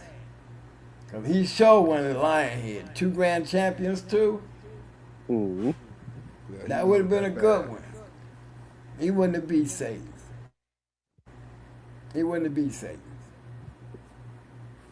I mean, that was the master beat off. It sure was. That would have been a good one. Shank Bones, grand champion. Shit, that motherfucker would have got his ass ate up. Where you fighting and where we fighting, but we on a different fucking level. Ask Joey. Joey went down and whooped on Texas. Texas was whooping everything around. Bought that up north shit down there and walked through his ass. They went over there with Mallory, going with that Mallory dog, going for a grand championship, one-time winner, coming from the South. Going over there in Texas, eating her ass up, just like Joey. You know what I'm saying? I like them Texas boys because they play in a real rough area. Them Texas boys, they got to deal with the Bama, they got to deal with Arkansas boy. You know what I'm saying? They down there in that area, boy. It's dangerous, and they be having some great dogs, but they can't fuck with them dogs from up north, bro. They had one come from Texas to win in the Grand Champion Sable for her Grand Championship. The bitch lasted 40 minutes. She was the first one to last that long. But it was over in 20. We knew we were going to win that one. Yeah. But they came there to get her, though. That's the thing. It can't happen unless somebody's willing to try. Yep. And they came way from Texas to come get her. They talk shit, though. They thought they had one for her till they saw that bitch get on that scale. And that bitch was looking like a damn chiseled out goddamn statue. That that Grand Champion Sable bitch was built like a real fine ass man. And she fought like a man. Mm-hmm. She was nothing to fuck with. If you could last 40 minutes, that was great. If everybody else couldn't survive. I'm telling you, man, she was a bad bitch. She was a big bitch, too. Would I have put pretty mama on her? Hell no. I'd have used that excuse, we friends. Okay? Shit. I ain't fucking with that bitch. Shit. I mean, you know what I'm saying? I give mama hers, but you go in there laying around dancing with that bitch playing off, you bitch, you won't make it. Yep. You ain't gonna make it. I don't know. I think it would have bought that shit out of her that she had on her. Mama first was fight. a bad damn dog, man. I tell you. Remember? But man, ain't That no first way in the fight, hell I wouldn't. The dog that tried to kill her, she killed that. She smashed that bitch. 26 minutes. The first time we ever seen her kicking the gear right out the back, cause that bitch came in trying to kill her. Oh, you trying to kill me? Oh, we'll show you something. But that was the last time you seen her do it, because what did she do after that? Okay. Wasn't nothing as rough. But I think Saber would have been rough. Saber would have been on her ass and would have killed my poor mama. I wouldn't give a damn what you say. That bitch right there she was one of them unbeatables. I'm just gonna keep it real with you. I ain't gonna talk. I love mama, but mama was 5 years old when we got her. We won 3 matches with a bitch that was 5 years old in a house dog. Yep. Norman wasn't expecting that bitch to get out there and do that. That's why he booked with my shit. You know? But look at that bitch. On Sable Mike, come on, man. Did you see Sable fought like Queen? She fought like Pandy. That bitch was nothing to play with. That bitch was a killer. And she was a big bitch. 42.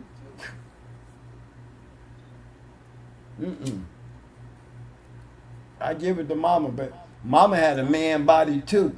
You know what I mean? She had that big muscular body. It'd have been a night. Both of them would have been some beautiful looking dogs.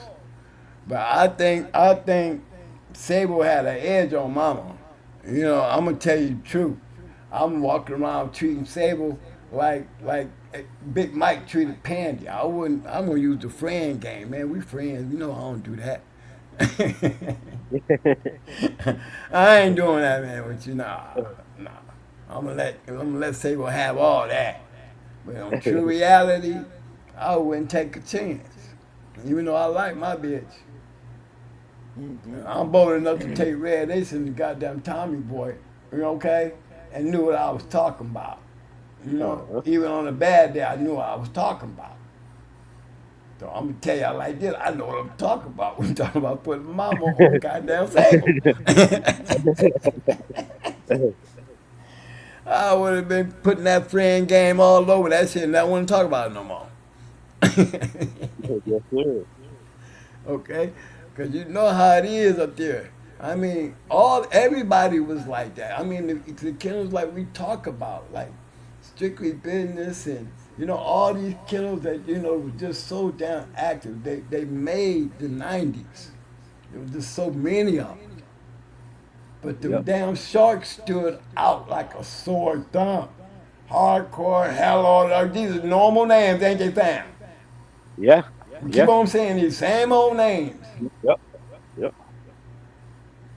Body Snatcher, Beach Boys, these dudes became And it legends didn't just out start there. back in the 90s, the same thing. You were saying the same old names. Same old names, that's right. You know the winners because they known. There's more of those the new names. Yeah. You know, as far as them great ones like Big Mike and all them when they started coming through there. Remember they was already in full flow going into the '90s, so they hit the damn New Jack up and running. Yeah. Yep. You know, because everything came alive, and they came out there getting theirs. Stone City came out there getting theirs. You know, the boys up there in Jersey and New York was getting theirs. You got the Florida boys down there, they getting theirs. They making history. You hear me? Yeah. All these damn dogs I'm pointing out in the way these damn dogs is breeding, y'all don't hear me? And I'm throwing receipts week after week after week. Yep. You can preserve that shit if you understood it. You ain't got to be on the playing field to have it. If Then you you're got really to look paying at it too. attention. All of them was going to different states, and you got to look at how many people from different states was actually seeing them. You know, I to the Yeah, pit. You know. yeah. But Yep. they were doing a lot of traveling. You see, Yeah. that was the thing. And, you know, to be honest, you know, the New Jacks, everybody would have money. Yep. I mean, all these names that we talking about, you know, most of them end up going to jail for Yeah. drugs. Yeah. Yep. Shit. Yep. I'm keeping it real. Yeah. Boy, when they had that money in them dogs, boy, there's a reason why we call them legends. Y'all hate to hear that legendary word. But see, legendary means their legacy should move forward based on their achievement and their accolades. They deserve that legacy to be known to all y'all. Yep.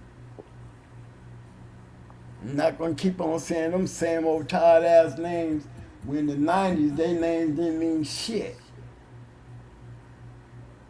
There's a whole new class going on down here. And it's the truth though, man. Yeah. Yeah. You can't deny it. Okay? Hey, the Jamaicans started talking better English. Goddamn Mexicans and Latinos started talking better English. You know what I'm saying? The Cubans. Cubans started talking better English. Okay? The hood was up and popping. Malls blowing up. Everybody enjoying life. And the dog game, All-time high. all-time high. Greatness. All these dudes, all these dogs. Hey man, I'm telling you, man, that was a 10-year run for us. A straight 10-year run. I'm telling you, it was sweet. Yeah. I got a chance to see all the great shit and be a part of it. Man, you can't beat that, bro.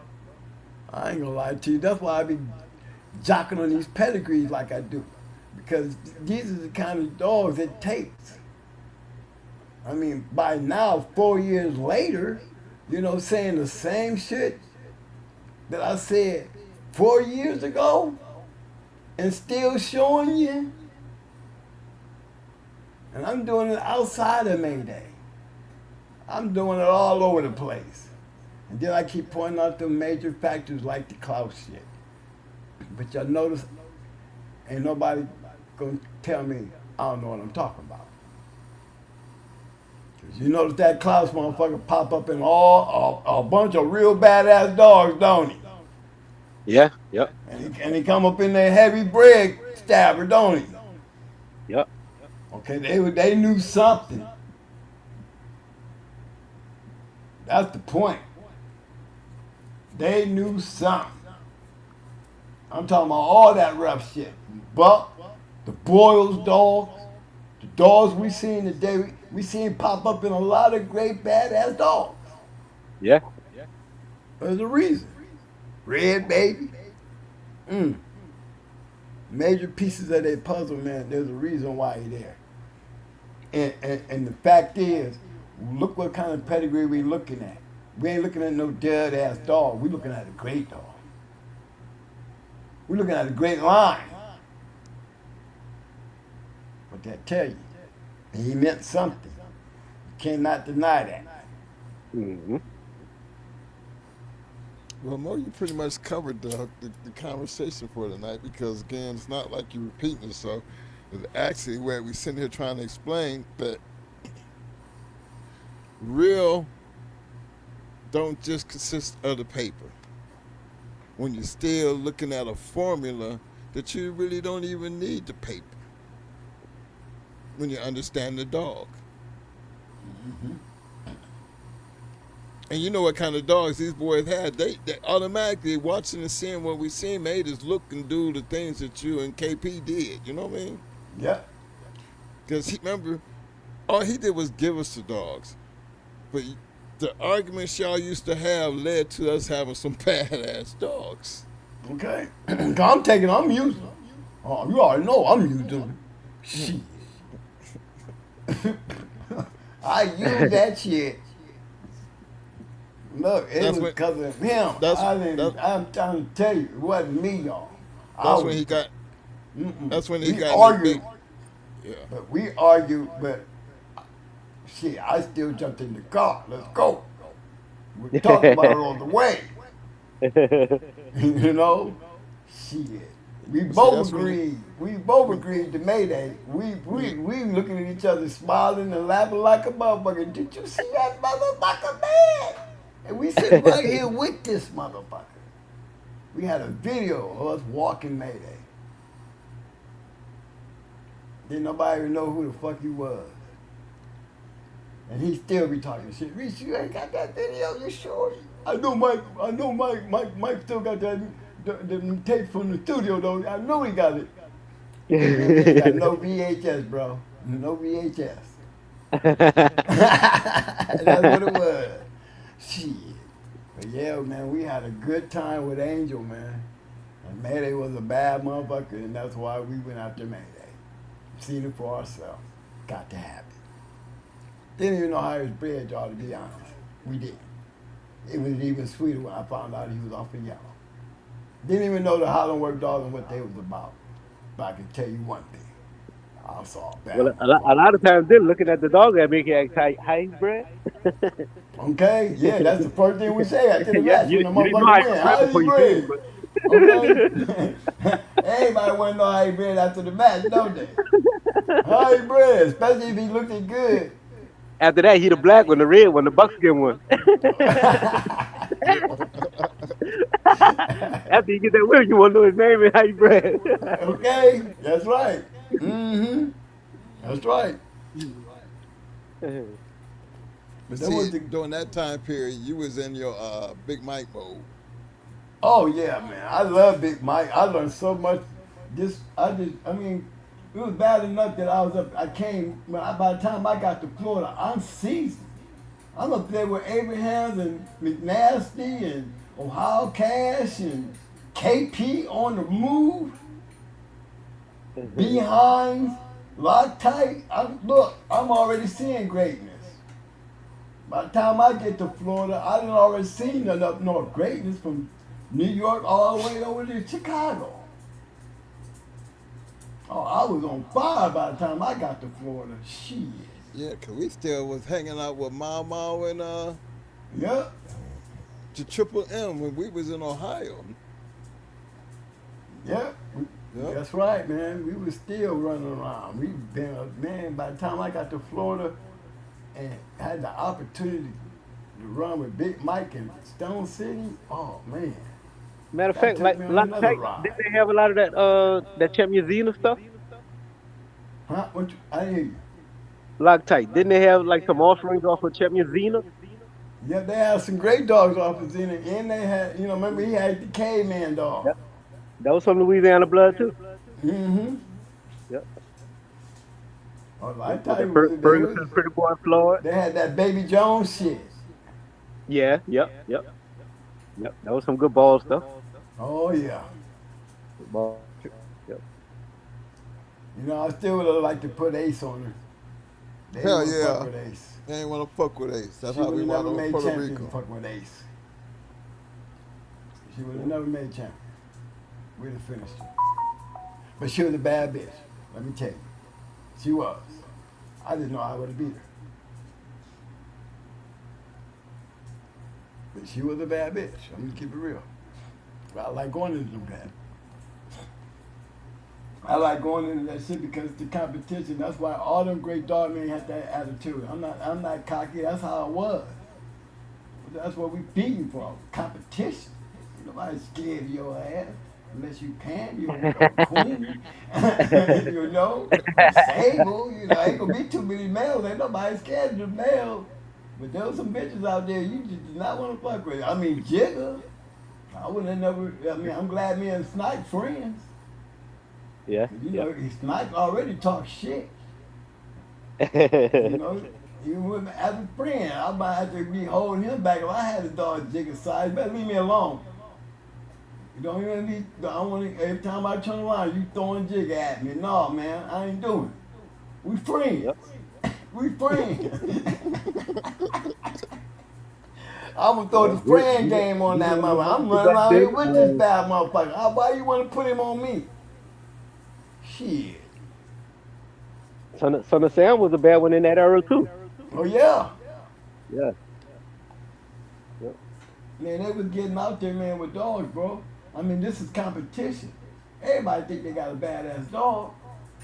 That's why there's so many people out there doing it. Yep.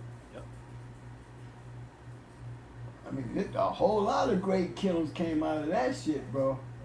And I've been doing this for 4 years, still showing. You know what I'm saying? 4 years later, I'm still showing them. And I always go throw my shit in there here and there. I deserve to. I ain't no different than these bad motherfuckers I'm showing you, so I'm always let you see that. I don't want y'all to forget I ain't different than everybody running around here. I will make it known. Okay? Yes, I did. That's what I posted. Every my show. My show.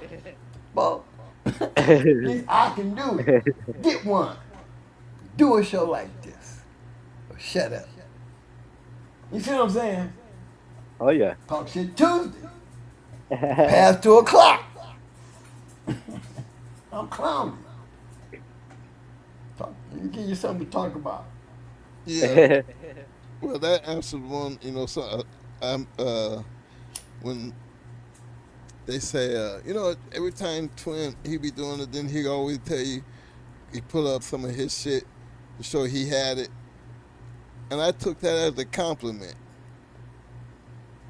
because the fact was we did have it, and now we didn't just have it, we used the shit, and not only did we not just use the shit, we won with the shit. So what do you? I appreciate you realizing that, because what we trying to prove is we ain't no different than we ain't no different than what they was doing, because we were doing exactly what they were doing and getting the exact same results. Yeah. So yeah, I took it as a compliment. Oh, now yeah. let me see you do that. That's all I be wanting. You want to fire me? I can't fire back, because my conversation gets nowhere. You know what I'm saying? I ain't going to get past square one. That one question. Your turn. I showed you my. Okay? Your turn. What happens when it comes your turn? Doing this 4 years, and I ain't seen a your turn yet. Cause I tell you something. After 4 damn years, shit. Talk shit Tuesday. I'm gonna give it to you. Yeah, Hey, Mo, I look, ain't. I sent you an email today too earlier this week. Okay, yeah, man. That's for sure. That is Look for into that. sure. But yeah, man, it's a nice thing to have y'all on the show. You know, my man. You know, Oh yeah, you Mike. set Mike been yourself. trying to get me on here. Okay, I'm glad. I'm gonna say, man, I don't want you to be no stranger. It feels good up here to enjoy that talk with you. Look, You know what I mean? look, Los knows some shit too. He I be know. sitting That's down what I'm there in the saying. It back, feels good to have some up down here. there. You know what I mean? He uh, finally made it up here. I think we got him there because when he said what he had, see, I knew right then. I know how The old pressure. Los is. I know he had that good shit and didn't know what the fuck to do with it. Get your ass up here and tell us what happened, boy. They get up here and tell us what happened, cause I done did the numbers already. oh yeah, yep, You was young at this shit here, boy. yeah, That's why you know what you know. yep. That's amazing. You ain't green. You And the far other from thing green. is having the right teachers, having the right mentors. Yeah. Yeah, That yeah. make a big difference. Uh, we say I that all the mean, time, though. if, why would they want you around trying to teach you something if you're gonna run off and think you know it all and do it your way? You ain't Yep. gonna be around them people long, are you? And you ain't gonna be in the game long either. Hell no. Hell no. You got to be glad you around them. Because they're going to Uh, teach you some shit. They're going to show you how to win. That's for damn sure. You better be taking notes. yeah, yep. And How the hell it's a I'm going to go another way on some shit that I don't know nothing about just to prove to them I can get it myself? big difference between good and great. Okay? Big difference. I had hardcore shit. I had Stone City shit. I had Southern Kennel shit. I had Hell on Earth shit. I had Deep South shit. You know what I'm saying? I had Yeah, Southern Kennel shit. You know, I'm doing what everybody else is doing. I wasn't doing nothing new. Stay on them bad motherfuckers. That's the way you do it. We're looking at these pedigrees, and that's exactly what you're seeing. yeah, yep. And look at your early days was formulated around that rascal blood, and I Oh, came to the Lord. gate with the same thought. Yep. I You had know. that rascal shit in that. Look, I had a bitch off of Shirley.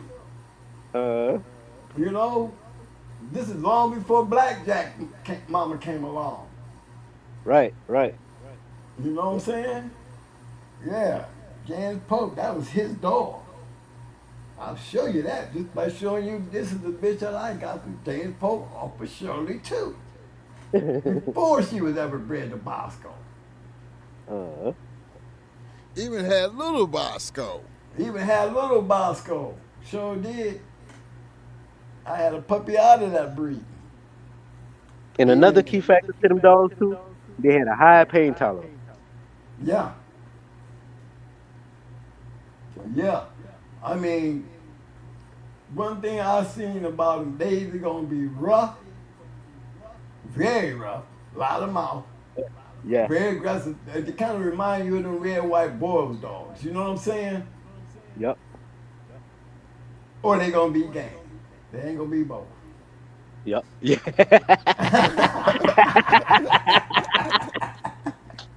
You know what I'm saying, baby boy? I'm trying to tell you, y'all better put that yellow shit with it. Y'all better put that yellow shit. I mean, you better listen to me. You better put that yellow shit to it. Got that big Mike that already showed y'all. Y'all running around here talking about Jeep Rascal Red Boy. You know, goddamn, you better pay attention. Big Mike told you that. If y'all wasn't paying attention, he started. Okay? Shit, they knew what was missing. Because you couldn't never get them both. Rascal threw a lot of game good dogs, too. Yeah, yeah, You couldn't get them both. You never got them both. yep. Remember, there ain't no motherfucking strong ass ROM up there fucking around with that rascal shit. You know, None. come on. Y'all needed that red boy up in there to get that shit. You understand what I'm saying?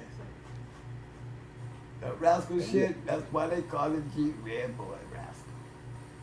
Rascal and Jeep still line breeding. Care how you look at it. Say it again, Mo. Okay? I don't even know why they solidify the fact of a Jeep rascal. What the hell? That's a lion claw. You know, can make a couple of those different ways. No, the factor. Talk about the factor. That red boy, that factor. There's Yeah, already yeah. some good game, rough or game dog. Yeah.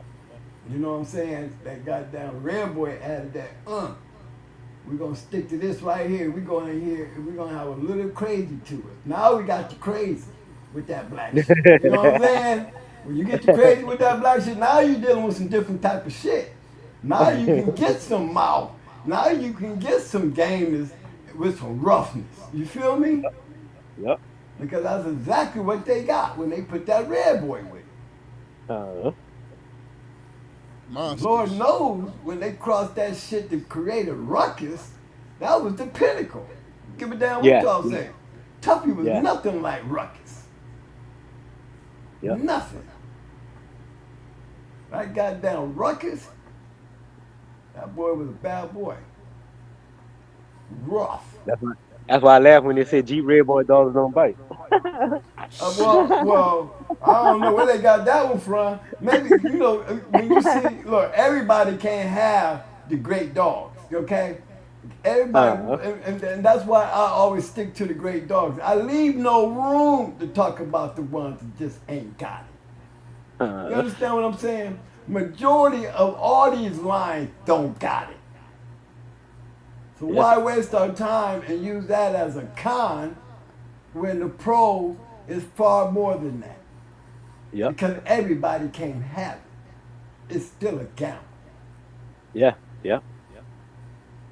And you got to be about it for you to even be worth talking about.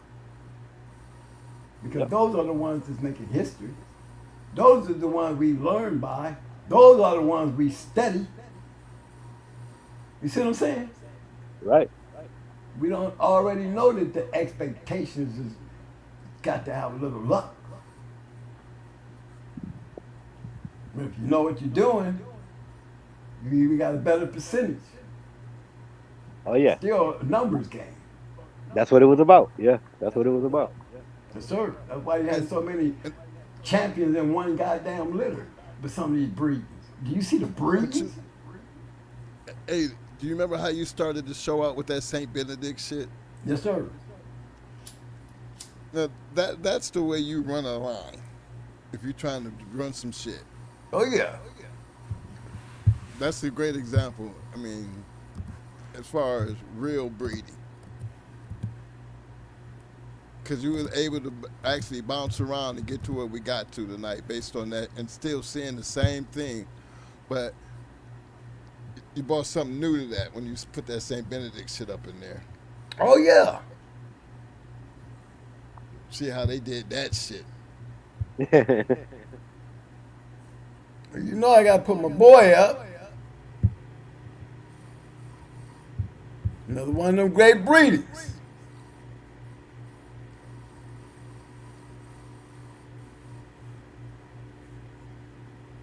Yeah, you know I was going to go there, guys. Okay, you know I got to have some of that in there.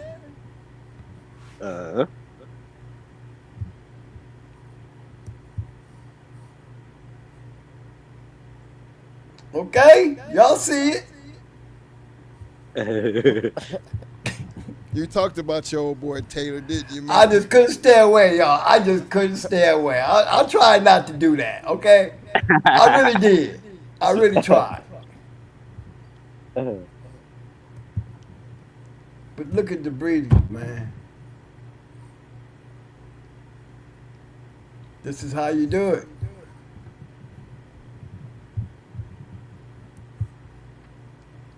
Did I come up with it? Did he come up with it? Or did he follow the blueprint?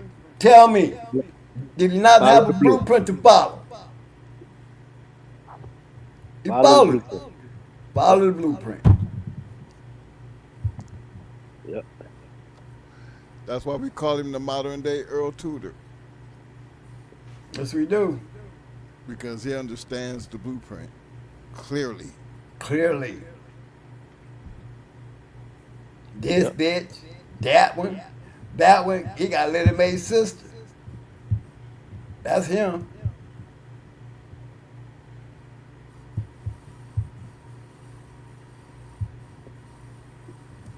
I'm trying to get who that is. I seen her down there. She at the bottom.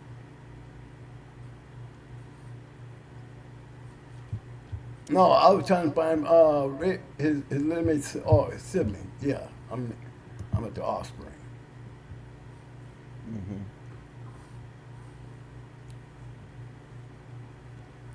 Yeah, where the siblings at? Come down. Keep coming. Full Okay. sibling. There you go. There she go. Bad bitch.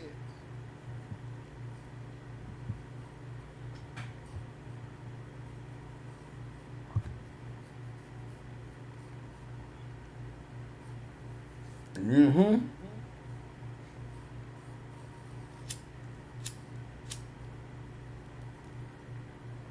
And y'all be hearing Arsenal Kennels up in our shit, don't you? If y'all be listening to the music, y'all see these boys up in there. Okay? Because they follow the blueprint.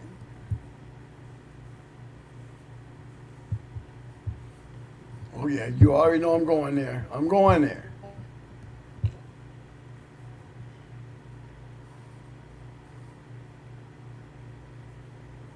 Follow the blueprint.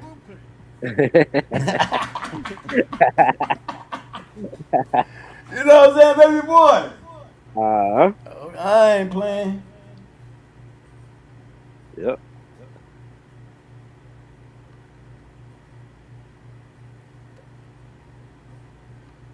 Well, I'm gonna go ahead on and get off here, man. Good Yeah, talking with y'all. man. Gate for coming through, fam. It's been Oh, yeah. it's been a pleasure, man. Oh yeah. Hey, what? It wasn't that bad, Carlos. All right, you know what I mean. Feel free at any time, man. Yeah, man. It All was right. good to have you come up, man. That's for damn sure. Oh yeah. I enjoyed it. I really enjoyed it. Thank you. All right. Hey, don't forget that email, right? Send me that Yeah, message. it's in there. Oh, I sent okay, it earlier got you. today. Yeah, I sent Got it you. earlier today. My man. All right. Hey, big shout out to my man, Mr. Carlos Regas in the house, showing that man now. That's right. Get the thumbs up, Mike. Come on, man. Come on, fellas, help me out. We need to get out of here. Give me the damn thumbs up, thumbs up, thumbs up, thumbs up. Muscles, muscles, Muscles. muscles. Yeah. Now, get yourself and my man Carlos Regas some roses. Roses. We need them damn roses. Right now, man. I mean, just put your hand on that damn keypad and just click. Just click. That's all. It's all good. Just click. Damn, Mike, you just took over the screen, didn't you, cuz? Hey, man, hold on, cuz. No, I got it. I got you. No, Keep me out. well, no, Keep me out throwing the out. roses. Hey, big shout out to my man MB. MB, I see you, fam. Cosmic Cal, I see you, fam. Hold on. Jay Green, what up, though, fam? Cosmo TV, what's up, baby? Glad to see you in the house. Johnny Rocket. Rocket. I see you, fam. Appreciate the love. Hey, look, fellas. I know we started the conversation off a little rough today. You know, how I get my feelings sometimes. But as usual, Mo, come right and put things right back on track. And hopefully you're at least understanding that even in the now, these breedings, these concepts, it doesn't really matter. A good dog was a good dog regardless of what you want him to do. As long as he's doing what you want him to do, be great at it. We just showing you a format, a blueprint. You want to try to take advantage of the game? Take advantage of what we supply as far as the history part, but make it yours. But you can't get around the work, fam. And there's so many things that these dogs can do if you're willing to put in the work. Our purpose don't have to be everybody's purpose. The dog gonna be whatever you want him to be because he's an American Pit Bull Terrier. And if you got the right one, the only way we ever gonna know about it is you gotta put that work in to get it, because he can't do it by himself. Yeah, man. Shows. Gotta go to those shows, fellas. Give him something else to talk about. Give them something to talk about. I mean, really. It'd be good to go to those shows. It's not enough people out here. The organizations are out here, but hey, man, they need participation. Big shout out to the APTR. They got a show coming up, I think, here. I'm going to get with Jesse, see if we can help promote it, because they got a good thing going on. A couple people got a good thing going on. There's a lot of good things that can be going on, even better if you just want to participate, because the competition and the experience is something that I truly believe it will make you respect. You'll like it. You're going to like it, because the competition is definitely out there. And it'd just be nice to know we have something else to talk about, because, hey, the breeding's going to be what they are. Just because the purpose change don't mean that the breeding can't stay intact. Because if you're putting in the work, the traits and everything else will take care of itself. Because I still believe that you're going to be able to look at a damn Bolio dog or a Red Boy dog and still see that same dog. Over many years of breeding, you're going to still see the same dog. Mm-hmm. Especially if you're breeding it a certain way, you're going to see it. Yeah, all you're doing is breeding the traits. That's why they're so lucky. They're going to give you percentages. You're already going to hit the jackpot. The playbook has been already out there for you to play by. Whether you look, that's it. Whether you're looking for the air, the body, the strength. I mean, there's enough bloodlines out there that could give you anything and everything to satisfy today's needs when it comes down to doing confirmation shows. The thing is, it's still going to be boiled down to the person with the dog. And let that be your competition. Show up and show out. I mean, that gives them, things to really talk about. Right. Again, one thing you're going to do is keep you out of trouble. Yeah. It's going to save you, really. You got to do something. You gotta have those dogs and have a reason to sit there and say, "Hey, I show my dog and got the proof to show." You gotta be there to get there. You gotta get to that point. At some point, it would be wise for guys that got a lot of dogs to take their dogs and start showing them. And nobody wants to mess with the ADBA. No, But I wouldn't.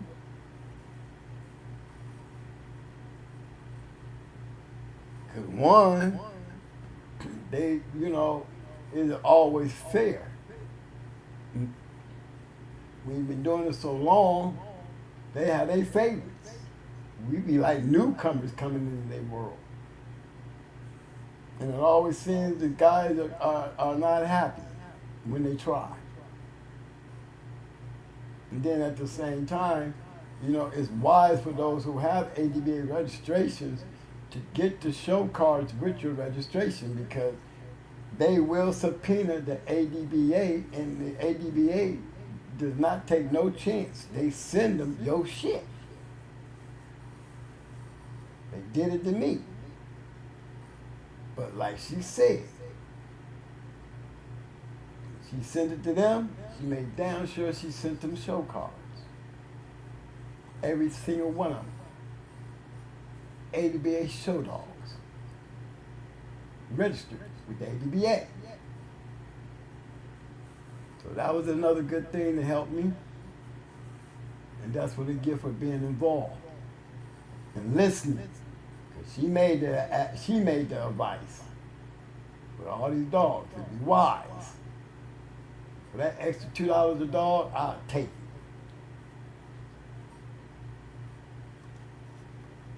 And in the end, when they sent them papers, all them dogs that was in my name, and all them dogs had them damn show record with the ADBA. Come on, man. They couldn't do nothing with that. And it was always wise for that to happen. Because they gonna follow the law. So if you don't want to deal with the ADBA turning over your shit, you know, we got other organizations out here that we can do the same thing that they're doing. You don't have to be ADBA registered for a lot of those guys that don't want to register their dogs with them because of that fact. But there's others out there. Doesn't mean you got to not do it. When they're out there, you want to get your dogs in activity. And be wise for Jesse and them to come up with those registrations for those guys that's trying to be registering to get some type of show card to show that our dogs are involved in that type of organization. You gotta have a type of membership where you guys got that shit to cover yourself. Because of what you're doing, because you don't have to be doing nothing to get the same fucking problem somebody just doing something. So protect yourself. Yeah, I'll talk to Justin and see if that, you know, it'd be something, because what's the use of going to the shows, everybody, really, you know, when there should be some type of registry where we can always fall back on those shows, you know what I mean, as a registered person that participates. Hey, like Mo, the ADBA does. You Yes, know, sir. Jesse starting a podcast. I know he got a show starting tomorrow. I can't remember what time, but yeah, he's got a podcast. APDR. I think you're gonna find him on Facebook. Find out and drop We'll in. drop in. Yeah. Yeah. Yeah. Put that out there. Yeah, we'll drop in. Find out what But yeah, time man. it is. Yeah, man. But yeah, hopefully y'all got the point tonight. You know, it's a dire needed point, but then again, talking about it is one thing, but doing something about it, that's a whole new ball game. Okay? Take on the challenge. That's all we all ask you to do. Just take on the challenge. You know, stay close. When I say stay close, support the channel, support the movement. You know? That's why we do this. So, until Friday, y'all know we're going to be back. Hopefully, God permits. And y'all just don't forget, hold on, I didn't even have it on the bottom, but look, just in case, for all the viewers that come in, don't forget to hit that like button. You know, don't forget to hit that Cash App. Every little bit counts. Every little bit helps. Don't forget to hit that like button. Don't forget to hit that subscribe button if you haven't already done so. So to say this and know that this is fitting to be the end, give y'all time to check out that information down at the bottom. Give you time to hit that like button. Get a chance to hit that everything, because as I take us out, you know, when you true to this, when I mean anything that you do in life, I mean, it's hard. Having these dogs is a hard task. We try to, you know, keep it real with you, been the things that we've been through, but we all live different lives. But at least you have some type of ideal or prepare yourself. You know, don't let it happen to you and be unprepared. Take advantage of it because we live by that motto. And don't nothing come easy. But that's okay because we always. Let them know, Mo. We always. I'm telling y'all better Always. always scratch the win. I feel like y'all know, man. Come on. Real. This ain't no game. They ain't playing. They ain't playing. Hold on. I got showtime. Hold on. Well, Showtime. Showtime. What's up, Mike What and up, Mo? fam? What's up, baby? What up, man? Oh man, just dropping by, pay some homage, man. Oh, yeah. Appreciate that, fam. It's all great. Must have been one of the moving moments to get your attention. Cause you be like, you know what? You probably want to say it, don't you? You want to be, I got to get out here and let them know. Well, you got to say that before. One more time for Showtime. One more time, Showtime. One more time for Showtime. It's all love, man. Nah, I just be sometimes I like sit back listening, man. What you think, Showtime? What you were saying? 'Cause I had my phone in my pocket. Okay. Hello. Yeah, I'm here. I thought we lost you there. What was the question? No, I was like, so what do you think about tonight's show? I seen your Oh man, comments. it's always good, man. See, I got these weirdos and they want to poke at the bear, man. Somebody, as soon as they come on, they say Showtime on the Diddy juice. Like, Oh, come on, man. We got what we got. It's not even a 1% asshole in here. It's like a point. It's like a point. You know what I mean? So that means 99.9% is what you concentrate on. Yep. You know what I mean? Like I tell them. We ain't Like perfect. I tell It them. ain't perfect. Go ahead, Showtime. Said OG. I said it ain't perfect. So you always gonna have that 1%. You know what I mean? So Yeah, they keep poking at me, man, and so that make me go at them more harder, man. but see, there's no need when you know. I mean, like I said, that 1% to the 99%. You know what I mean? Yeah. I'm gonna say that to you as an old man. Why waste that valuable time with a 1%? A point. You right. A point. You know? Yes, sir. Don't become the show. Be the show. Yeah, okay? yeah. Showtime. I like that. Okay. Yeah. Keep them right, Showtime. Keep them right. Look. My man. You know what it was like going over there to Puerto Rico, man? Oh man, I love you. Let's talk. I mean, even though Red Ace lost, it's the way she lost. But you know, I still left there with my head up because they knew there was a reason why I came over there. You know, even though they won, they knew what they saw that night. Okay. The time that I had in Puerto Rico. Look, we're supposed to be there 3 days. We're there damn near 2 weeks. Yeah, I'm telling you, it was. Y'all party like rock stars for real, man. Oh my God, man! Oh my God, man, look. Hey, do you know? I love Tony. I love Tony. I love Jesse. Because they've been very good to me. Even though things that, you know, we had our issues with Jesse, I still love him like a brother. Same with Big Mike. Because they took me on a ride. For real. You know, I tell y'all that. I had a very great experience with those guys. But that Puerto Rico, Tony, Tony. All these beautiful women. They have beautiful women in Puerto Rico, y'all. Y'all think them I'm girls gonna up take there in New York take me a and trip there Jersey? soon, man. Yeah, it was a great experience. Great. And we was living in that big ass castle before it even was finished. Damn. He hadn't even moved in it yet. I'm living up in there like I'm Tony Montana up in this bitch.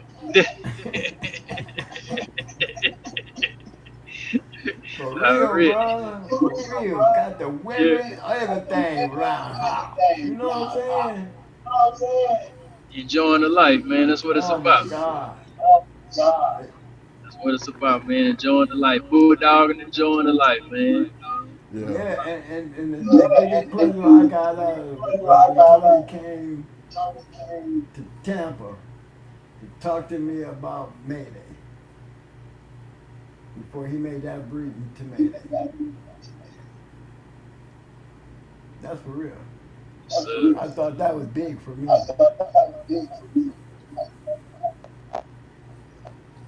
and one thing, you tell you, I mean, y'all got some good stories, man. I love listening to it. Damn, what was that? That was your mic going his thing. Come on, man, we trying to get out of here, bro. Okay. It's 3 o'clock. Shit, that's what. Hey, you already know we gonna might as well make it. Man, it's always a pleasure talking to y'all, man. I just want to come in and pay some homage. Always, Hey, fam. You appreciate you always stopping in, welcome. fam. Always welcome. Remember Yes, sir. what I said. Man, y'all, Enjoy the Shark Tank, and continue being Showtime. You know what I oh mean? yeah, that's all I can be, man. You know, You know Yes, what I sir. mean? that's one thing about me. If anybody know me, and I've been around these bulldogs, they know Showtime demand, he demand the room everywhere he go. Okay. Yes, sir. Hey, I'm a shit talking motherfucker too, boy. I'm a shit talking motherfucker. That's why I gave you that word of advice. You know, remember, don't talk about it, be about it. Guess how long that conversation Yes, to go sir. being with your experience. Okay? Yeah. You ain't gotta talk Yes, about it, sir. bro. That's all you gotta do is remember that. Cause they can't Yes, talk about sir. it when it becomes their turn. 9 times out of 10, the one running their mouth ain't got shit. They scared. They scared to click the link. Or they won't come up here. I They tell them can't come show up you. here. I tell them show your face, man. Why they so scared to show their faces, man? Show your face. They can't do that, man. They know they can't do that here. We got a Shark Tank. I Hey, I know they can't. That's why they talk shit behind fake names and everything. Well, again, you know, those aren't that ain't nothing that should be catching your eye to respond to anyway. Cause that's a Yeah. 1%. And there's far bigger things going on in this room than them. Yes, Don't sir. make Yes, them the sir. show. Don't become they show. Nah, You be your show. I'm not. I'm not. So, All right, then. Hey, y'all enjoy it, man. you got it, Yeah. fam. Appreciate you, fam. All right. All right. All right, Mo. You sure, I baby. did my scratch the win thing already. Yes, sir. Hey, everybody, look, you ever get a chance, go to Puerto Rico, San Juan, go up in the hills. You'll see something, the most beautiful things you ever want to see in your life. They're not in New York. They're really in the hills. They're really in the hills. Oh my goodness. I'm telling you, I always thought in New York, all the pretty girls left Puerto Rico to come to New York and that area. And you know what I mean? Until I got to Puerto Rico. Yeah. I said, I know why there's so many fine girls in New York, because the finer girls are here. They still here. I mean, the finer ones. I'm talking about stars over in that bitch, y'all. Stars. Stuck to home. I mean, that's their country. They Puerto Ricans. I'm talking about I mean, I guess it ain't hard on the guys because they're around beautiful women anyway. You know? Yeah, that's why Puerto Ricans walk around with a little chip on their shoulder. You notice that? You know, because they got a beautiful country. They got beautiful people. And they sure got some beautiful women. I am not lying, y'all. I'm talking about fine. 15. Not a 10. 15. They feed them something over there. Woo! But I love Jesse and them. I love Tony and them for giving me the time of my life. Even though I lost, I came out even greater. Came home with a daughter, produced, a registered and married, and my boy Buck Rogers. And a good time. Can't ask for nothing more than that. So, I'll leave it at that with a big shout out to Puerto Rico. Yeah. Y'all, till Friday. Y'all stay safe, man. I'm out. Yeah. Bet I knew my head, but I don't talk about it, be about it. That's the code we live in the game with them people. See the proof and how to give from the pit to the trophies. Every chain, every game. Don't talk about it, be about it, be about it. Don't talk about it, be about it. That's the code we live in the game with them people. See the proof and how to give from the pit to the trophies. Every chain, every game. Don't talk about it, be about it, be about it. Most wanted kennels in the spotlight. Danger alert come with the name. Super kennels competition, all built for the fame. Work kennels was the work and work. While Cherokee kept the game strong. Evolution built a bloodline where the heart come from. These dogs ain't hype, they the truth in the pit. Every pedigree stamp when them paws hit the street. Ain't no fairy tales, this that real y'all grit. Don't talk about it, be about it. That's the pit bull script. Shout the brothers with the backbone thick. Veer brothers, color brothers, Bishop brothers legit. They don't talk about it, they be about it every day. Put the work in and y'all let the results say. Them boys on the rise, yeah the circle stay tight. Plow boys, wall boys, Havana boys in the fight. Different flags, same ground, same fire, same spit. Don't talk about it, be about it. That's the litmus test. Legend of doom behind set tone. Loctite, locked in, carved in stone. Church boys hold it with the pit bull gauge. Fruit colors on man, Sean B in the maze. Arsenal game deal, but your knife stay sharp. Only in America, walk them down Ram in the dark. DSK and Mad Ohio dog, pound by hard when they hit. Praise to the men who rock this shit. Don't talk about it, be about it. Yeah, they live it. Fat boy the legend. Bill Buster, real strong, Southern Bulldog, keep the bloodline long. Latin force pressure, sniper don't miss. Shaded day, shaded with a killer instinct. Twist, super night power, unit whole rank. Boot camp, click hitting like a Sherman tank. Little fine with the vision. Tennessee dog pound, got their eyes on the pit. All legendary, really the shit. Don't talk about it, be about it. Yeah, they built it brick by brick. Talk about it. Yeah, they built it brick by brick. Talk about it. Yeah, they built it brick by brick. Talk about it. Don't talk about it, be about it. don't talk about it. That's the yard law, from the pups to the legends, everybody stand tall. Every name on this track got a story that's lit. Don't talk about it, be about it. Every name on this track got a story that's lit. Don't talk about it, be about it. Call this some legendary pit bullshit, pit bullshit, pit.